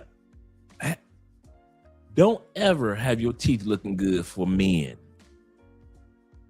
I don't give a damn about what men think about how white my teeth are. Oh man, I can't rock no white. I don't give a what you rock. That woman in the other room likes well groomed. I live in a country where people keep their teeth white. I live on a continent where people keep their teeth white. You think I care about what an American who's used to being around yellow ass teeth, or a European that's used to being around yellow brown ass teeth gotta say? Y'all live in countries full of cigarette smokers, so y'all used to seeing people with brown or dull teeth. In Europe, in the United States, in Canada, y'all used to seeing yellow teeth. These people in these other countries, they ain't used to seeing those yellow ass teeth. So for somebody to sit back and say, I don't like natural white teeth, it doesn't work. Shout out to poor man 313, them Detroit boys. You better back the fuck up out my face, goddammit. I'm from Detroit, Michigan. Don't play with me. Yes, sir. He said, glad I catch you. He said, send my tuition support as a PayPal. Okay, cool. I'll give you a shout in a split second. But yeah, guys, make sure that you gentlemen, don't worry about what dudes have to say about your grooming, about you taking care of yourself, man, do you, brothers. Do you, man. Do not let these dudes distract you, because the person who you want to impress are the ladies anyway. Whatever hairstyle you want to rock it. Some guys are getting the implants done so they can get, have their hair grow back. Get it done, man. If that's what you want to do, you want to get your brush waves back, get it back, man. Don't sit around because what another man won't do. I'm telling you, in this travel space, there's some good dudes. And in this travel space also, shout out to my brother with the $10 love.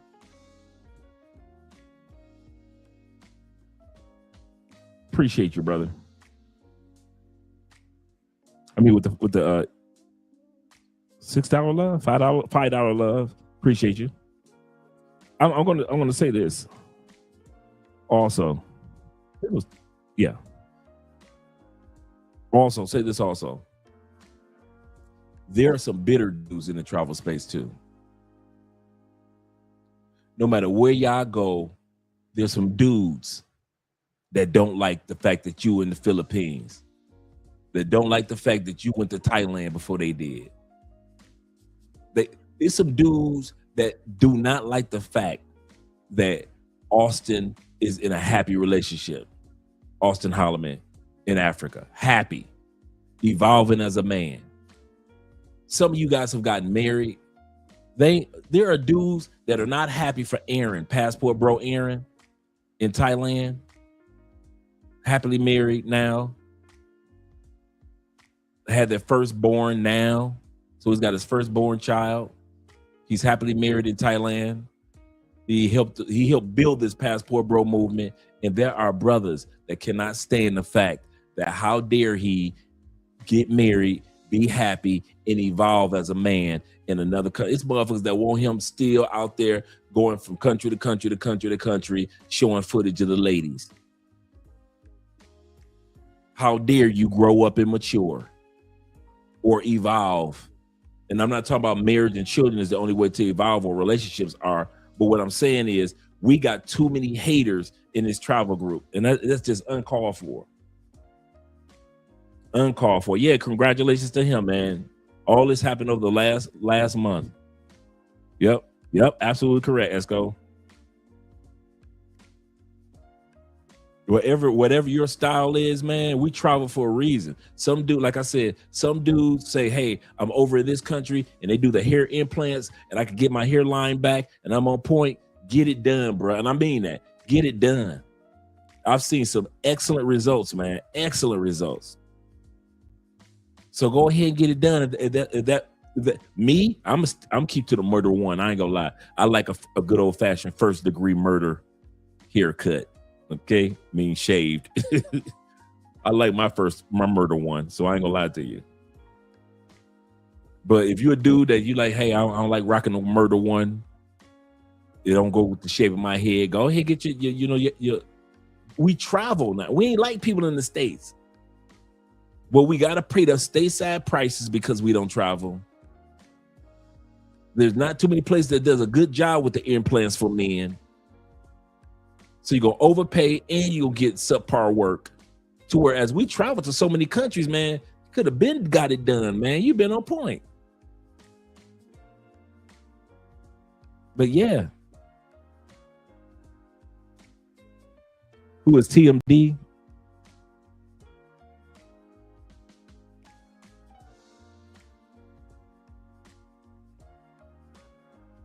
Yeah, immaturity and haters. Why TMD?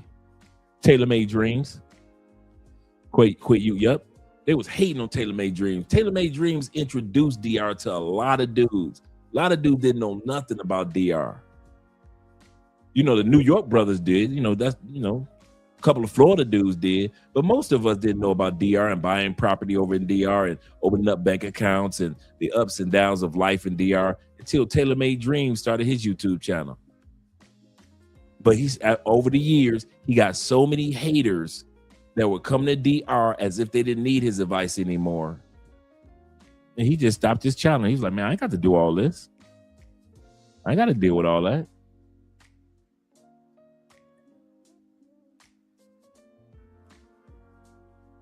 Yep. Tailor-made dreams. Yeah. Yeah. All of us, man. I kid y'all not. Told y'all, man, how you guys watch us is the way I was watching Tailor-Made Dreams. I was watching Tailor-Made Dreams almost every night when he came on. Any night Tailor-Made Dreams was on Ace Live, I Am Marwa, the African brother, or Jabril, Passport Heavy. Those are the only dudes that I could, because I didn't have anybody that was traveling like the way I was traveling. I didn't have anybody to talk to about travel. My boys, they travel with their girlfriends or their wives once or twice a year. They ain't no damn traveling. My family, they from the hood. They don't travel once or twice a year. That ain't no real traveling. So I need to talk to some real expats, some real dudes that was traveling. And so all I had was Ace Live, Tailor-Made Dreams, I Am Marwa, and Jabril, Passport Heavy. And then there were a couple of other guys you sprinkle off in there, like Danny, Flight Madness over in Japan, and really who was around for the longest, More to Life in the Philippines, him and his wife.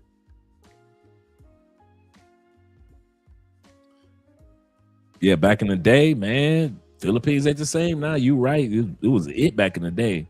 He said I used to see his videos. He said got inspired to really travel and to focus on viewing the world. You 100% correct. Tailor-Made Dreams really got me into traveling too. One of the first ones, because it was that first tier was Al Grease and Charles Tyler among black men, because they came out the movies, the books, and everything about Brazil. But when Charles Tyler passed on, Al Grease started doing more documentaries. And then the next tier, the second tier, was Tailor-Made Dreams. And then the third tier was the second tier was Tailor-Made Dreams, Ace Live, and I Am Marwa and Jabril, Passport Heavy. Then the third tier came along right around the pandemic, which was the creation of the Passport Bro movement. Then Aaron with the Passport Bros apps and all these other things that had to do with passport. Then all of a sudden, it just the fourth tier are all these guys that just floodgated YouTube over the last, I would say, 5-6 years from different parts of the world. So now we get interaction from different parts of the world now. But in the beginning, it was just tier 1 and tier 2 with Charles Tyler and Al Grease. Let's continue on. So white teeth, gentlemen, white teeth. Your smile. Put together that I've just found these ones. These are just the tip of the iceberg. But yeah, watch these little clips. What's the hottest feature on a guy? Teeth. The teeth? You like the teeth? Yeah, that's like a pretty popular one, you know? A lot of girls like teeth. What about I keep trying to tell y'all, man, women love teeth. you? Teeth. What is the first thing you notice about a man? Their teeth. Teeth. Teeth. What is your type physically? Like, what do you like in guys? A nice smile, nice teeth. Good teeth. I don't care what your outfit look like. I don't care how shimmering your gold is. I'm trying to tell y'all, foreign women. See, here's the part.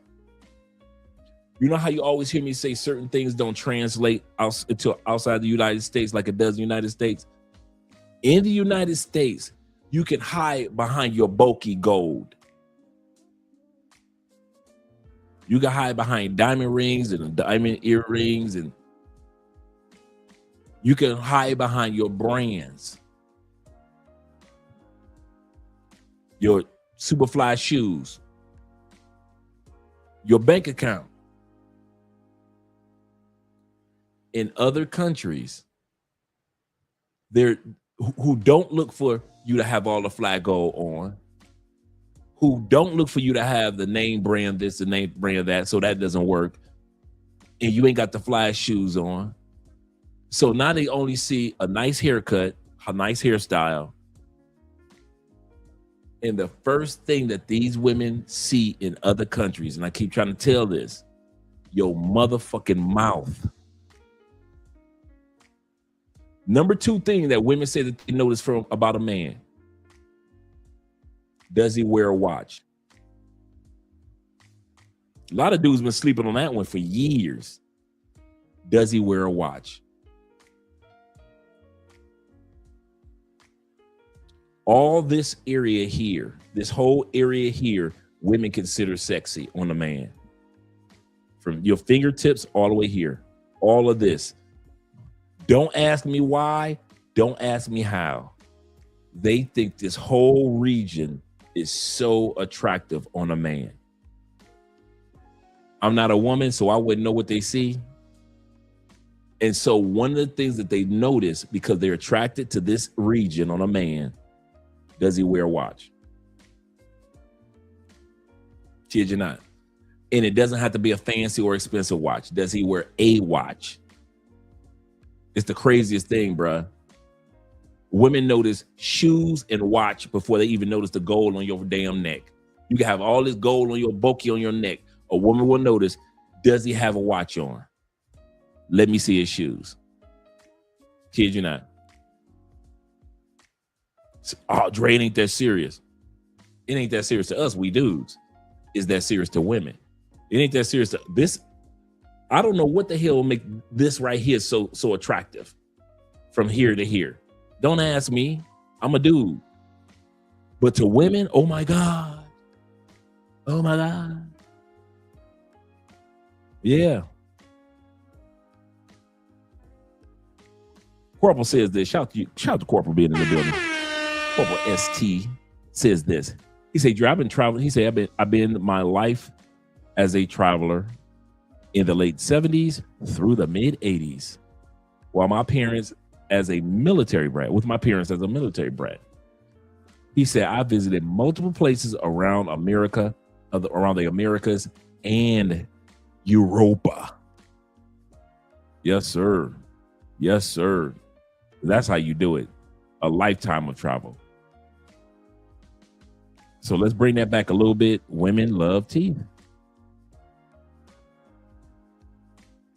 Be honest with you. Here's a few little clips that I've put together that I've just found these ones. These are just the tip of the iceberg, but yeah, watch these little clips. What's the hottest feature on a guy?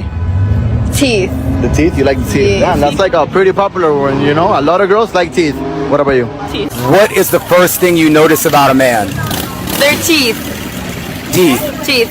What is your type physically? Like, what do you like in guys? A nice smile, nice teeth. Good teeth. Teeth are like one of my biggest turn-ons. The straighter, the hornier I'll get. Just kidding.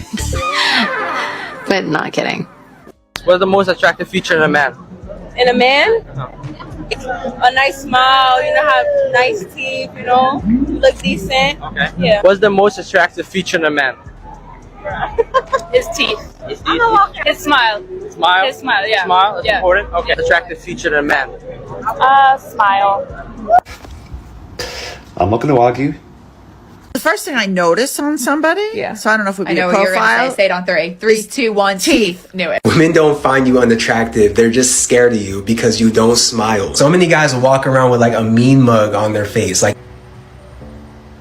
that's how y'all niggas look. Y'all niggas look scary. The way how y'all look in public, it's like, it's not inviting. It makes sense when I speak to chicks, they're instantly receptive. Like, hey, look at my teeth, look at my smile. I have a genuine smile. I'm always getting signals. It's because I keep a smile on my face. I have relaxed body language. When you don't have this, you're too stiff. You look angry. And then you complain and say, girls don't like me. Girls don't want to talk to me. Girls think I'm chopped. No, nigga, they're scared of you. Bro, if you're a tall dude or you're a bigger dude, you're one of these bulky gym bros. You got a fucking stern ass face. You look intimidating. She's gonna keep her distance because she's literally scared of you. Men think that's attractive because it's an intimidation thing. You gotta stand your ground. All of this gay shit. Like, nigga, you're a person. I keep a smile on my face. I'm not saying you have to walk around like this. A smirk, a nice, genuine smile. Your teeth are really fucked up and you don't feel confident smiling. This is a problem, right? You don't need perfect teeth, but if you're so scared of people seeing your teeth, seeing your smile, that's a huge problem. So you need to get that fixed. Y'all worry about jawline. your eyebrows, your eye area, your frontal projection. And nigga, you don't even smile. Niggas that understand this shit, we're taking all of them. This is gonna affect you in dating, job opportunities. This is another reason why you guys don't get hired, because niggas look at you and they're like, bro, we don't want this nigga working for our company. He's gonna scare the customers away. Loosen up, bro. It's okay. Life is hard, but life is beautiful, bro. You're alive. You could be dead, my nigga. Stop being so uptight and angry. It's making you look unattractive. What is the first thing that you look at on a man?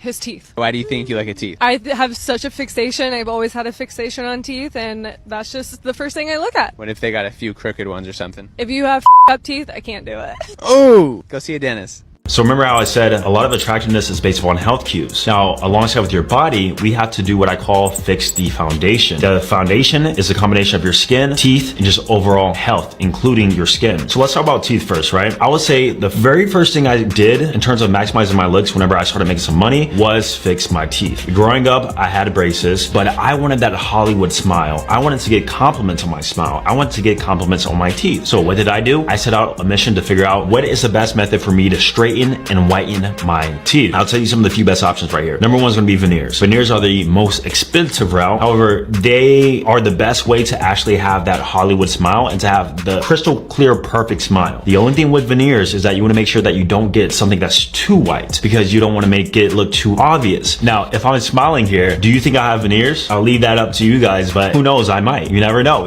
Even if I did, they look so good that people don't question it. And for that reason, when I'm on dates, when I meet women, when I smile and I'm having an interaction, I always get compliments on my teeth.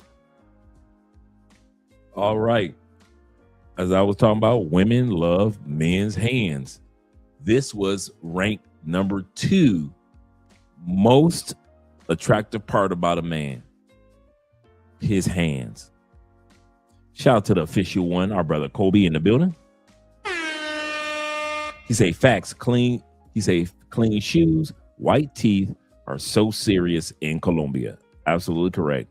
And Corporal ST says this. He said, I was told by one of my situationships that I needed a good watch and 3 nice dress. Absolutely correct. Dress shoes. He said, then one day she asked me to come meet her at the mall at a men's shop. She helped start my wardrobe in the 90s. Shout out to her.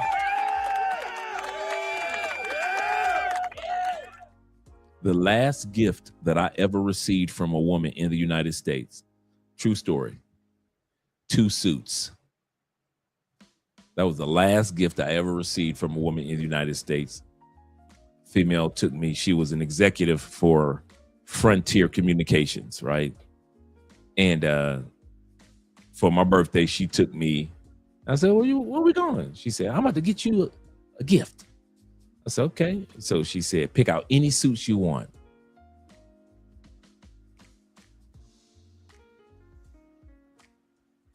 Okay. And then Andrea got me my first custom made suit here. My first Colombian custom made suit. So yeah, man, women do notice these things. He said, we need to bring your air back. Yes. Clean black men styling. Just to see black men just styling in masses like we used to be in the 70s, the 60s, the 80s, just styling for no reason. Black men used to be so clean, man. We used to be so clean. Oh, don't forget your super chat. Let's see. Oh, man, my bad, brother. My bad. That's the second time I've done that. He said, Andre, you're right. He said, I expected hate from women, but not me. Yeah, when it comes to you guys traveling, when you guys are doing something positive, man, men are so supportive, but there is that pool of men that are hateful, spiteful, with bitterness that a woman could never show. I'll say that again. There are men that are not happy for travelers. They're not happy for your business endeavors. They're not happy when you graduate when you're graduating Theo's classes and you get a certification and you get employed, they aren't do every person that gets certified. If you post it on Facebook and I see it, I'm giving you a congratulations. Just because I haven't passed with mine yet doesn't mean I can't celebrate yours now. I ain't no hater like that. That's one thing I've been blessed by the Lord not to be a hater in any endeavor. In any endeavor. I ain't never hated on a dude because of his woman, his house, his car, his money, whatever it is. But there are men out there that are haters. That are haters.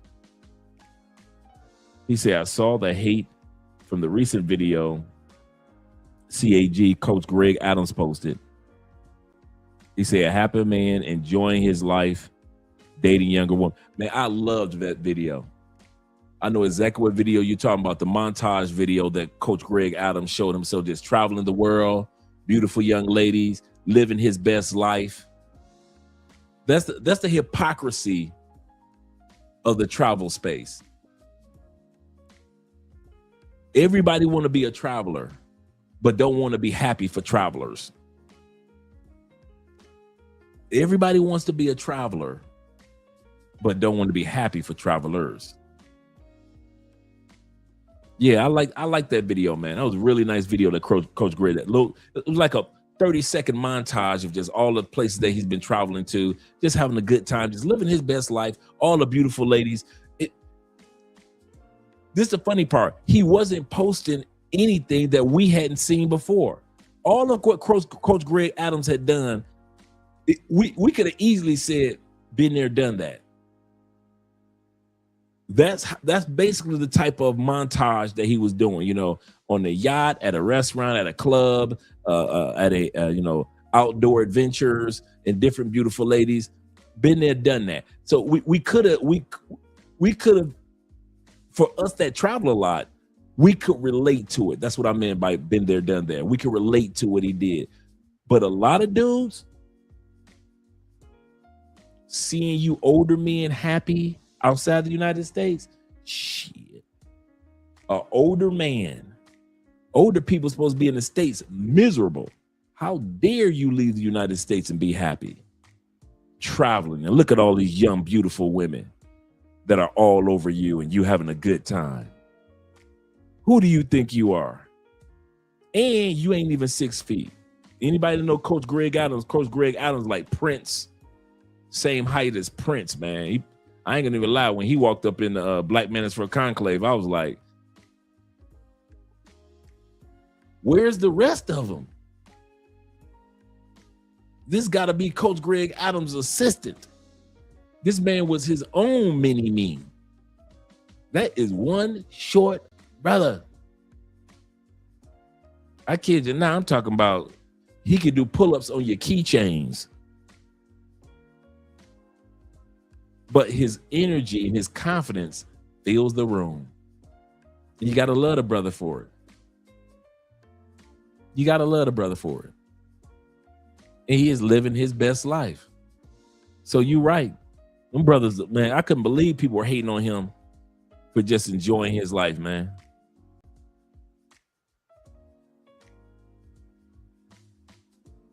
Yep, there will be male haters. That's one thing we got to get used to, Johnny. There's going to be some haters out there.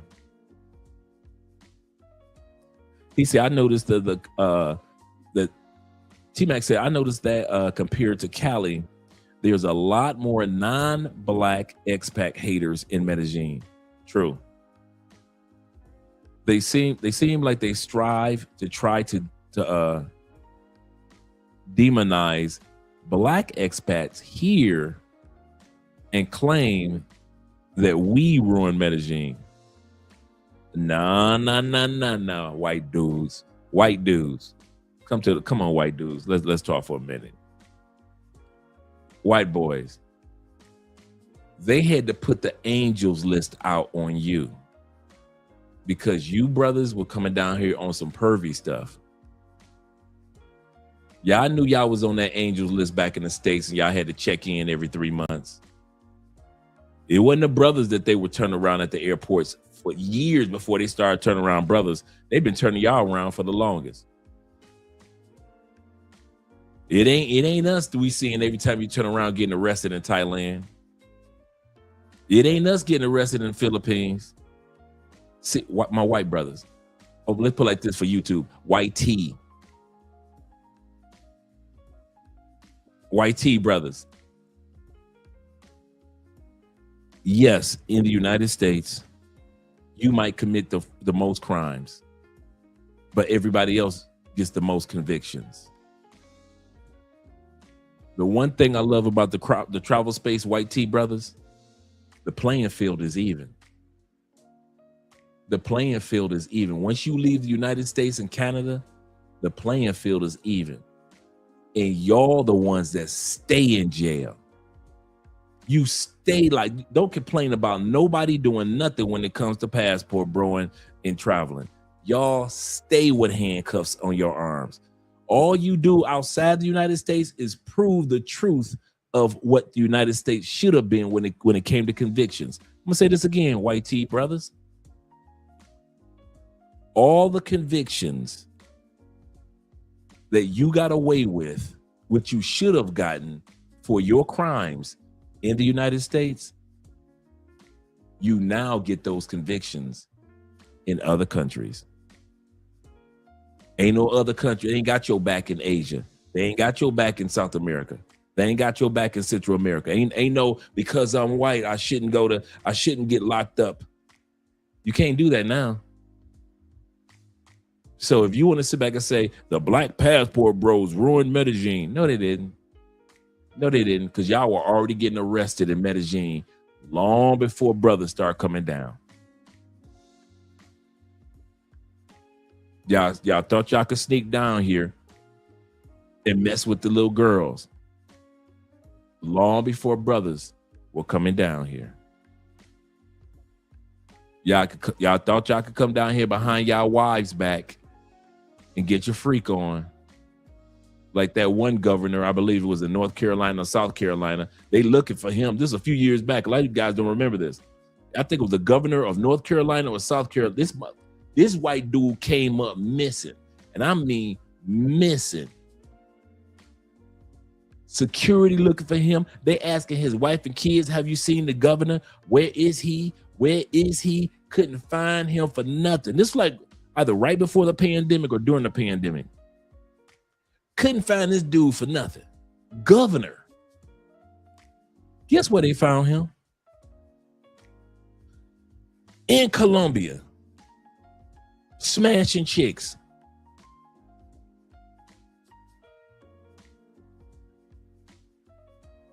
Smashing chicks. They asked the wife, do you know your husband at? She like, I don't know. They had to hunt this dude down, smashing chicks. White T brothers, y'all been coming down here doing stupid long before we got here. He said, I don't blame him.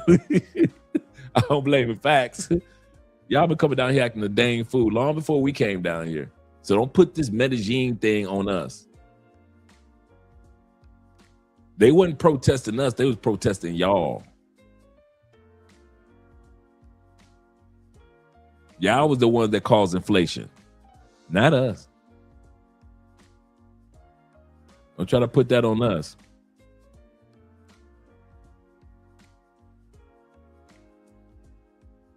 Yes, sir. Trying to blame us for their stupidity. He said, Dre, I've seen most of that, just a few videos of our white T American being arrested and canned abroad. Absolutely correct. Bruh, White T brothers, you do realize they never came out with a show about us when it came to travel getting locked up. You get locked up so much, they came out with a show called Locked Up Abroad that was on air for years. That means that's how many of y'all were getting locked up, to where television shows could be produced for years Each episode was somebody else different that wasn't brown, that wasn't black, getting locked down in another country. Y'all stay getting locked down. But y'all prove our point.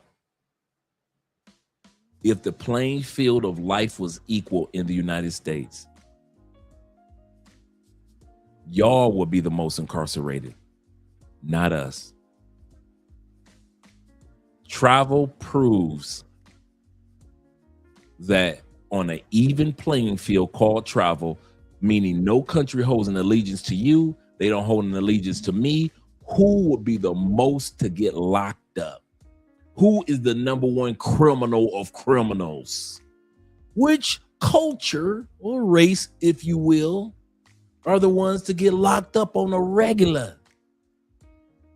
If the playing field was even, travel has done that, and it's y'all.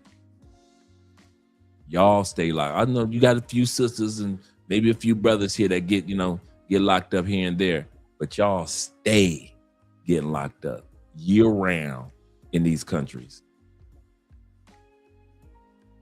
So I say again to you, to my brethren from the Caucasus Mountains, the mountains of Caucasus, travel evens the playing field, improves that if the playing field was even in the States, you would have the most incarcerated. Not brown people, not black people. Because you do 70% of the crimes, yet we get 70% of the convictions. Make that make sense. That's why I'm gonna tell y'all something I never told y'all. That's one thing I love about travel. That's one thing I love about travel. This playing field is so even. If you ever wanted to be equal, all that white boys feeling, white tea from the men from the Caucasus Mountains,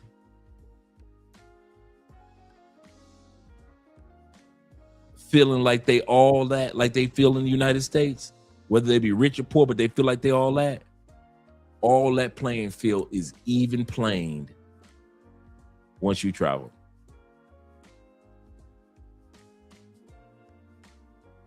I don't care nothing about these Caucasus Mountain dudes and what they think at all. And I'm cool with them. But now that playing field is even, it's funny how they don't talk to you the way that they talk to you back in the States.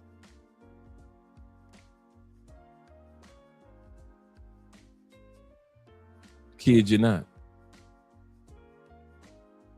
I kid you not. This playing field is even, and they're the ones that stay in jail. Stay in jail. If we went to TikTok right now, we could pull up at least 60 videos of them getting locked up in somebody's country. So who really are the true criminals, the true criminal elements? Black and brown people by nature? Or is it the children of the Caucasus Mountains? Is it the children of the Caucasus Mountains? That's serious. Yes, sir. Game on. Game on. He said, okay, I'm done trolling. Let's get back to the video.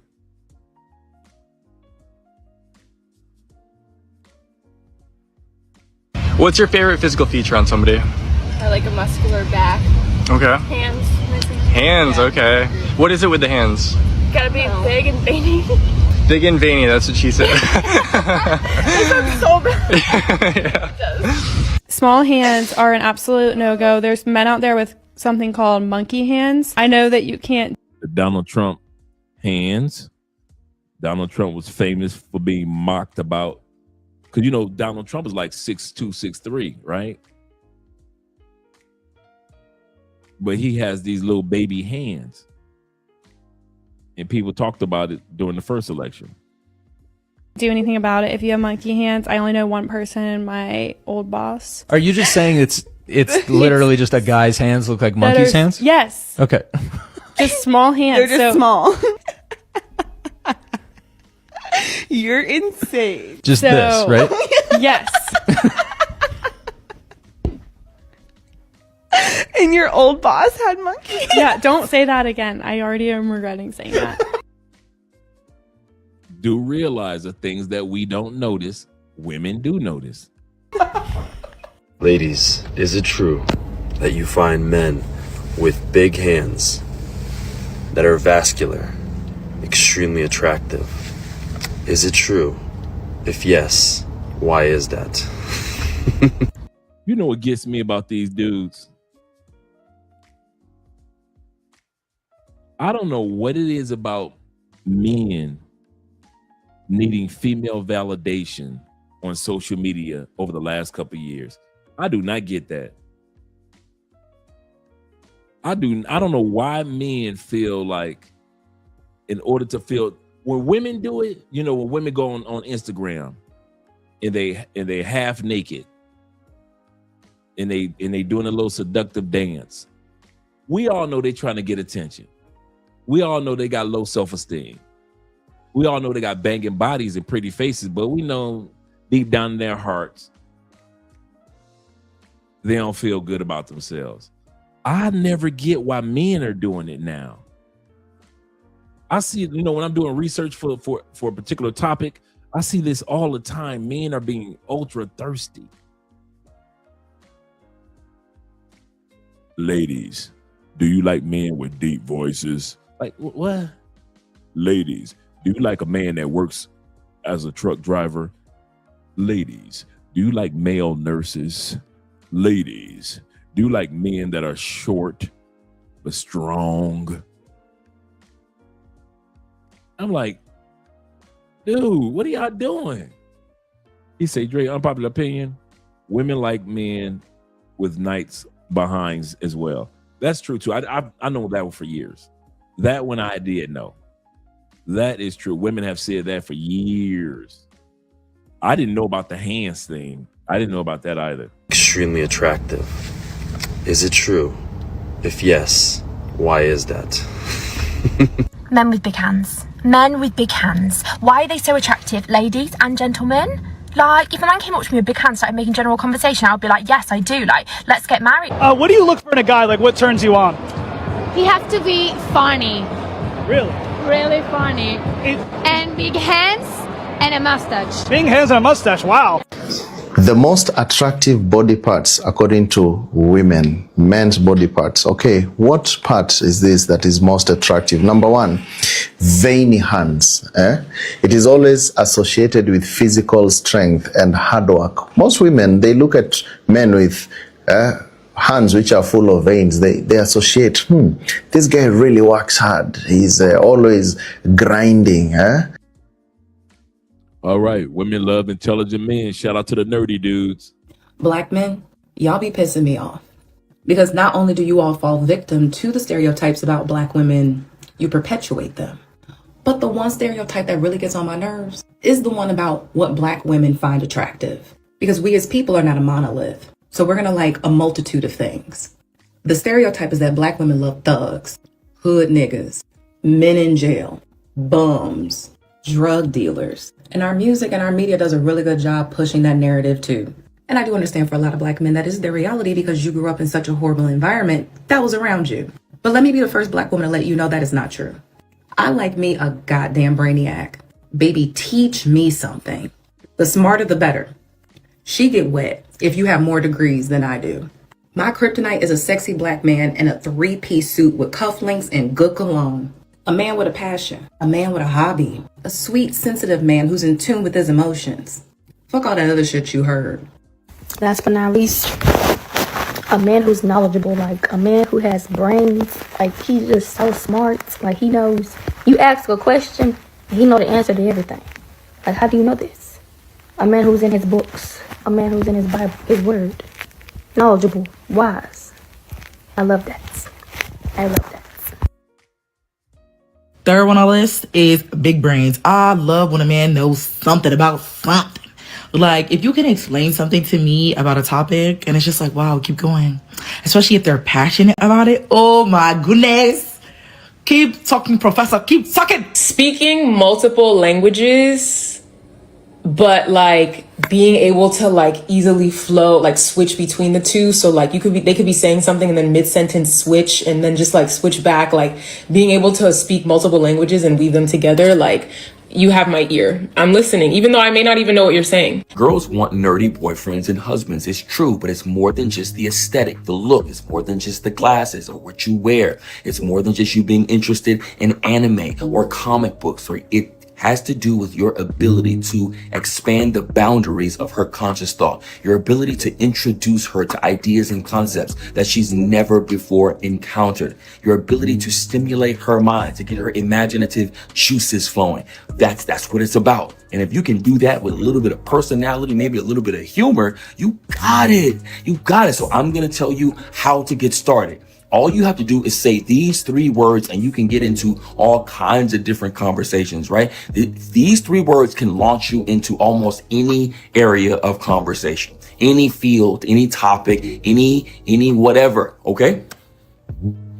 These 3 words. Can you imagine? Can you imagine? It's literally that simple. 10 nerd black actors who are hot in real life. 1. Donald Glover. Known for his quirky roles in Community and Atlanta, Glover's creativity as a writer, actor, and musician, as Childish Gambino, has made him a multifaceted heartthrob. 2. Lakeith Stanfield. Often cast in offbeat intellectual roles like in Sorry to Bother You in Atlanta, Stanfield's mysterious vibe and unconventional looks make him stand out. 3. Yahya Abdul-Mateen. While he has played serious and nerdy roles in projects like Watchmen and The Matrix Resurrections, Yahya's undeniable charm and model-like looks have earned him admiration. 4. Tyler James Williams. Famous for playing the awkward Chris in Everybody Hates Chris, Williams has grown into a charismatic and stylish actor with roles in Abbott Elementary. 5. Chadwick Boseman. While Boseman's portrayal of T'Challa in Black Panther showcased a regal and heroic figure, his intellectual demeanor made him both admired and adored in real life.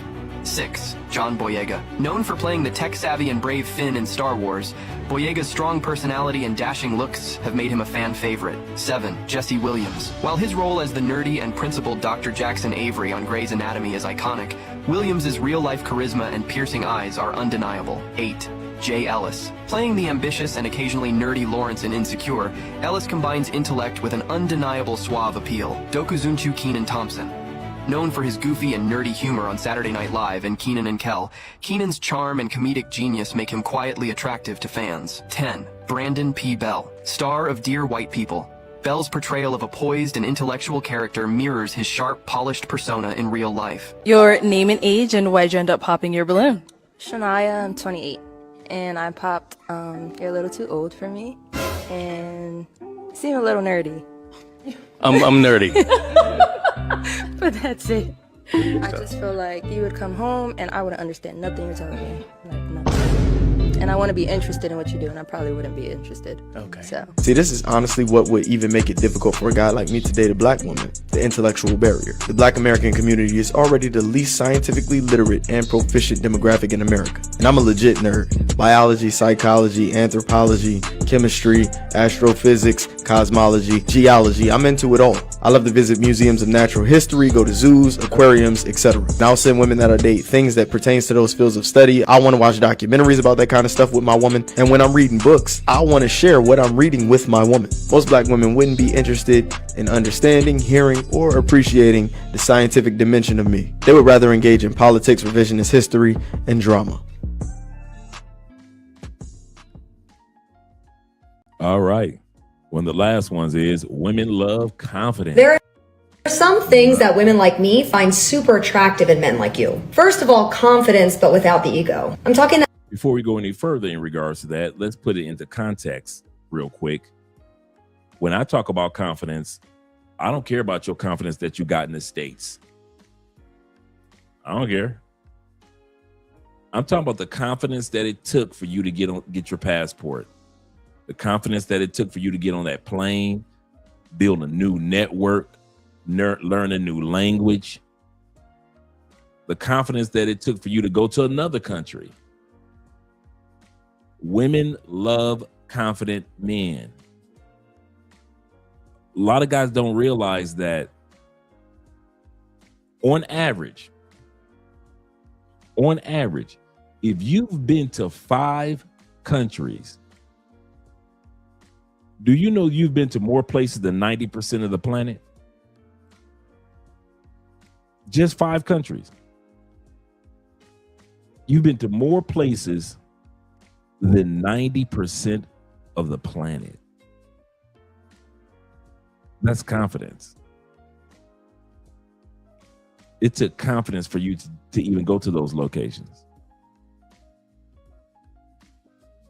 because you're doing something that a lot of people don't have enough confidence to do. So as we listen to this montage about confidence, just put yourself in your shoes in regards to your travel adventures and what you've accomplished compared to others. That chill confidence, kind of confidence where you don't need to be the loudest guy in the room. But when you walk in, people feel that vibe. You know who you are and what you bring to the table. When a man goes about his day knowing his worth, seeing his value, and reflecting that just based on how he communicates, how he treats people, these are the exact things that play a huge part in attraction that actually happen within milliseconds of meeting a person. And that's why first impressions actually do matter more than you realize, because that's the imprint you're leaving on a person. Now, of course, there's room for growth, but the most attractive men seize that moment without actually realizing what they're doing. The body posture they have that really does speak louder than words, and that natural swagger that comes from them just doing their own thing and them not actually paying attention to what other people think about them. What do girls find attractive that guys do or whatever? Confidence is so huge. Confidence is ginormous. I mean like real confidence, not like, oh, walk in the room and I'm that guy, I'm the best guy in the room, I'm just that guy. Like, no, I mean the confidence that's I mean the confidence that's like so indisputable that you don't have to say anything or even check yourself in your own brain when you walk into a room, because you just already have that instilled in yourself. But those are two different energies. Like, girls can tell the fake confidence over time versus the real confidence. I was about to, that was literally our next question. How do you be like, what's the difference between cocky and confidence? How do you guys tell? Because like when y'all describe it, it sounds like one guy walks in and another guy walks in and one guy has like a golden aura around him radiating confidence. Like, I don't understand how y'all tell the difference between confidence and cocky. I don't think there's ever really a way to tell things off the bat, but time will always tell you exactly who a person is. Okay. And you, like, as someone who is confident is not going to do certain things or go about certain things or react to certain things a certain way, and someone who is not going to react. Everything they're gonna do is going to be like precise. It's going to be what they believe. It's what they're going to be, what they know is right to do. How they move is going to be intentional. How they proceed with things is going to be like powerful, if that makes sense. Turns out that almost every part of a man is sexy to some woman. I myself think a man's sense of humor and his hands are the sexiest parts of him. Notice how women don't just focus on physical parts of a man, they look at the whole package. What does this mean for you? It means choose a part, focus on it, and then crush it with that part. For example, if you know your eyes are considered super dreamy, then play them up. Trust me, it will work to your benefit every time. All right. As she said, find out whatever your strengths are and work on them. If it's yours, and take advantage of them. If it's a smile, take advantage of the fact that you got a nice smile. If it's your confidence, is it your hands? Is it the way that you drive? Whatever it is that these women said tonight that they see, that they are attracted to when it comes to men, take advantage of it. Because they were saying this outside of money and outside of intimacy. What is it that they're attracted to? And this is what the women had to say. They are confident if you're a person that takes care of your hygiene. They are confident if you're a person, if you got style, or even if you smell good. Either way, at the end of the day, These ladies have proven that there are things about a man that they enjoy. Shout out to those ladies.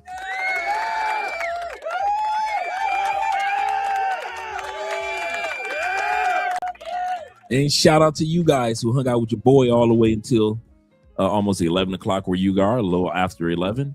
Appreciate you guys being here. He said my perk. He said my height 5'8". He said I'm funny, asshole. Yeah, I can be sarcastic myself. He said without trying to work out. He said read and dress well. That's a great combination. Absolutely. Absolutely. Shout out to all you guys that are here. Thank you guys for supporting the channel tonight by way of PayPal, Cash App, and Super Chat. Hope I hit everybody. If I missed somebody, don't blame it on my head. Just blame it. Don't blame it on my heart. Just blame it on my head. And let me scroll down, make sure I didn't miss anybody. Like my brother T-Mac with the $10 love. Appreciate you, brother T-Mac. Appreciate you. Let me scroll down here and let's get ready for some outros. I'll be seeing you gentlemen mañana, tomorrow evening. And those that are coming to Colombia, it's going to be empty in the big cities, guys. I want to tell you that now. Easter weekend, Cali is getting empty. If Cali is getting empty, I know Cartagena and Medellin are getting empty too, because this is Easter weekend. And everybody's heading to the small towns and they're heading to their villas and their fincas in the cities because they're off tomorrow. So everybody's already started leaving the cities and they don't have to be at work until Monday. So they're gone. So if you come into Colombia, do realize that you're coming during Easter weekend. Yeah. The cities aren't going to be as packed as you think they might be. Appreciate that, brother. Appreciate that. Zeta says this before we go. He said, I had a fine Cambodian woman come up to me and told me my smile was so intoxicating. She couldn't stop talking about it. She couldn't stop talking about the whole time we were together. And that's what's up, man. It's those little things that we don't notice about ourselves that women do. And so I figured I just want to let you guys be encouraged that, hey, listen, guys, there are some things that we may not see that women do. And so now we know a few of them. So now y'all gonna be riding around really driving with one hand. because the ladies said they love me in that drive with the one hand. Go figure. All right, let's get some outros in here.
Perfect.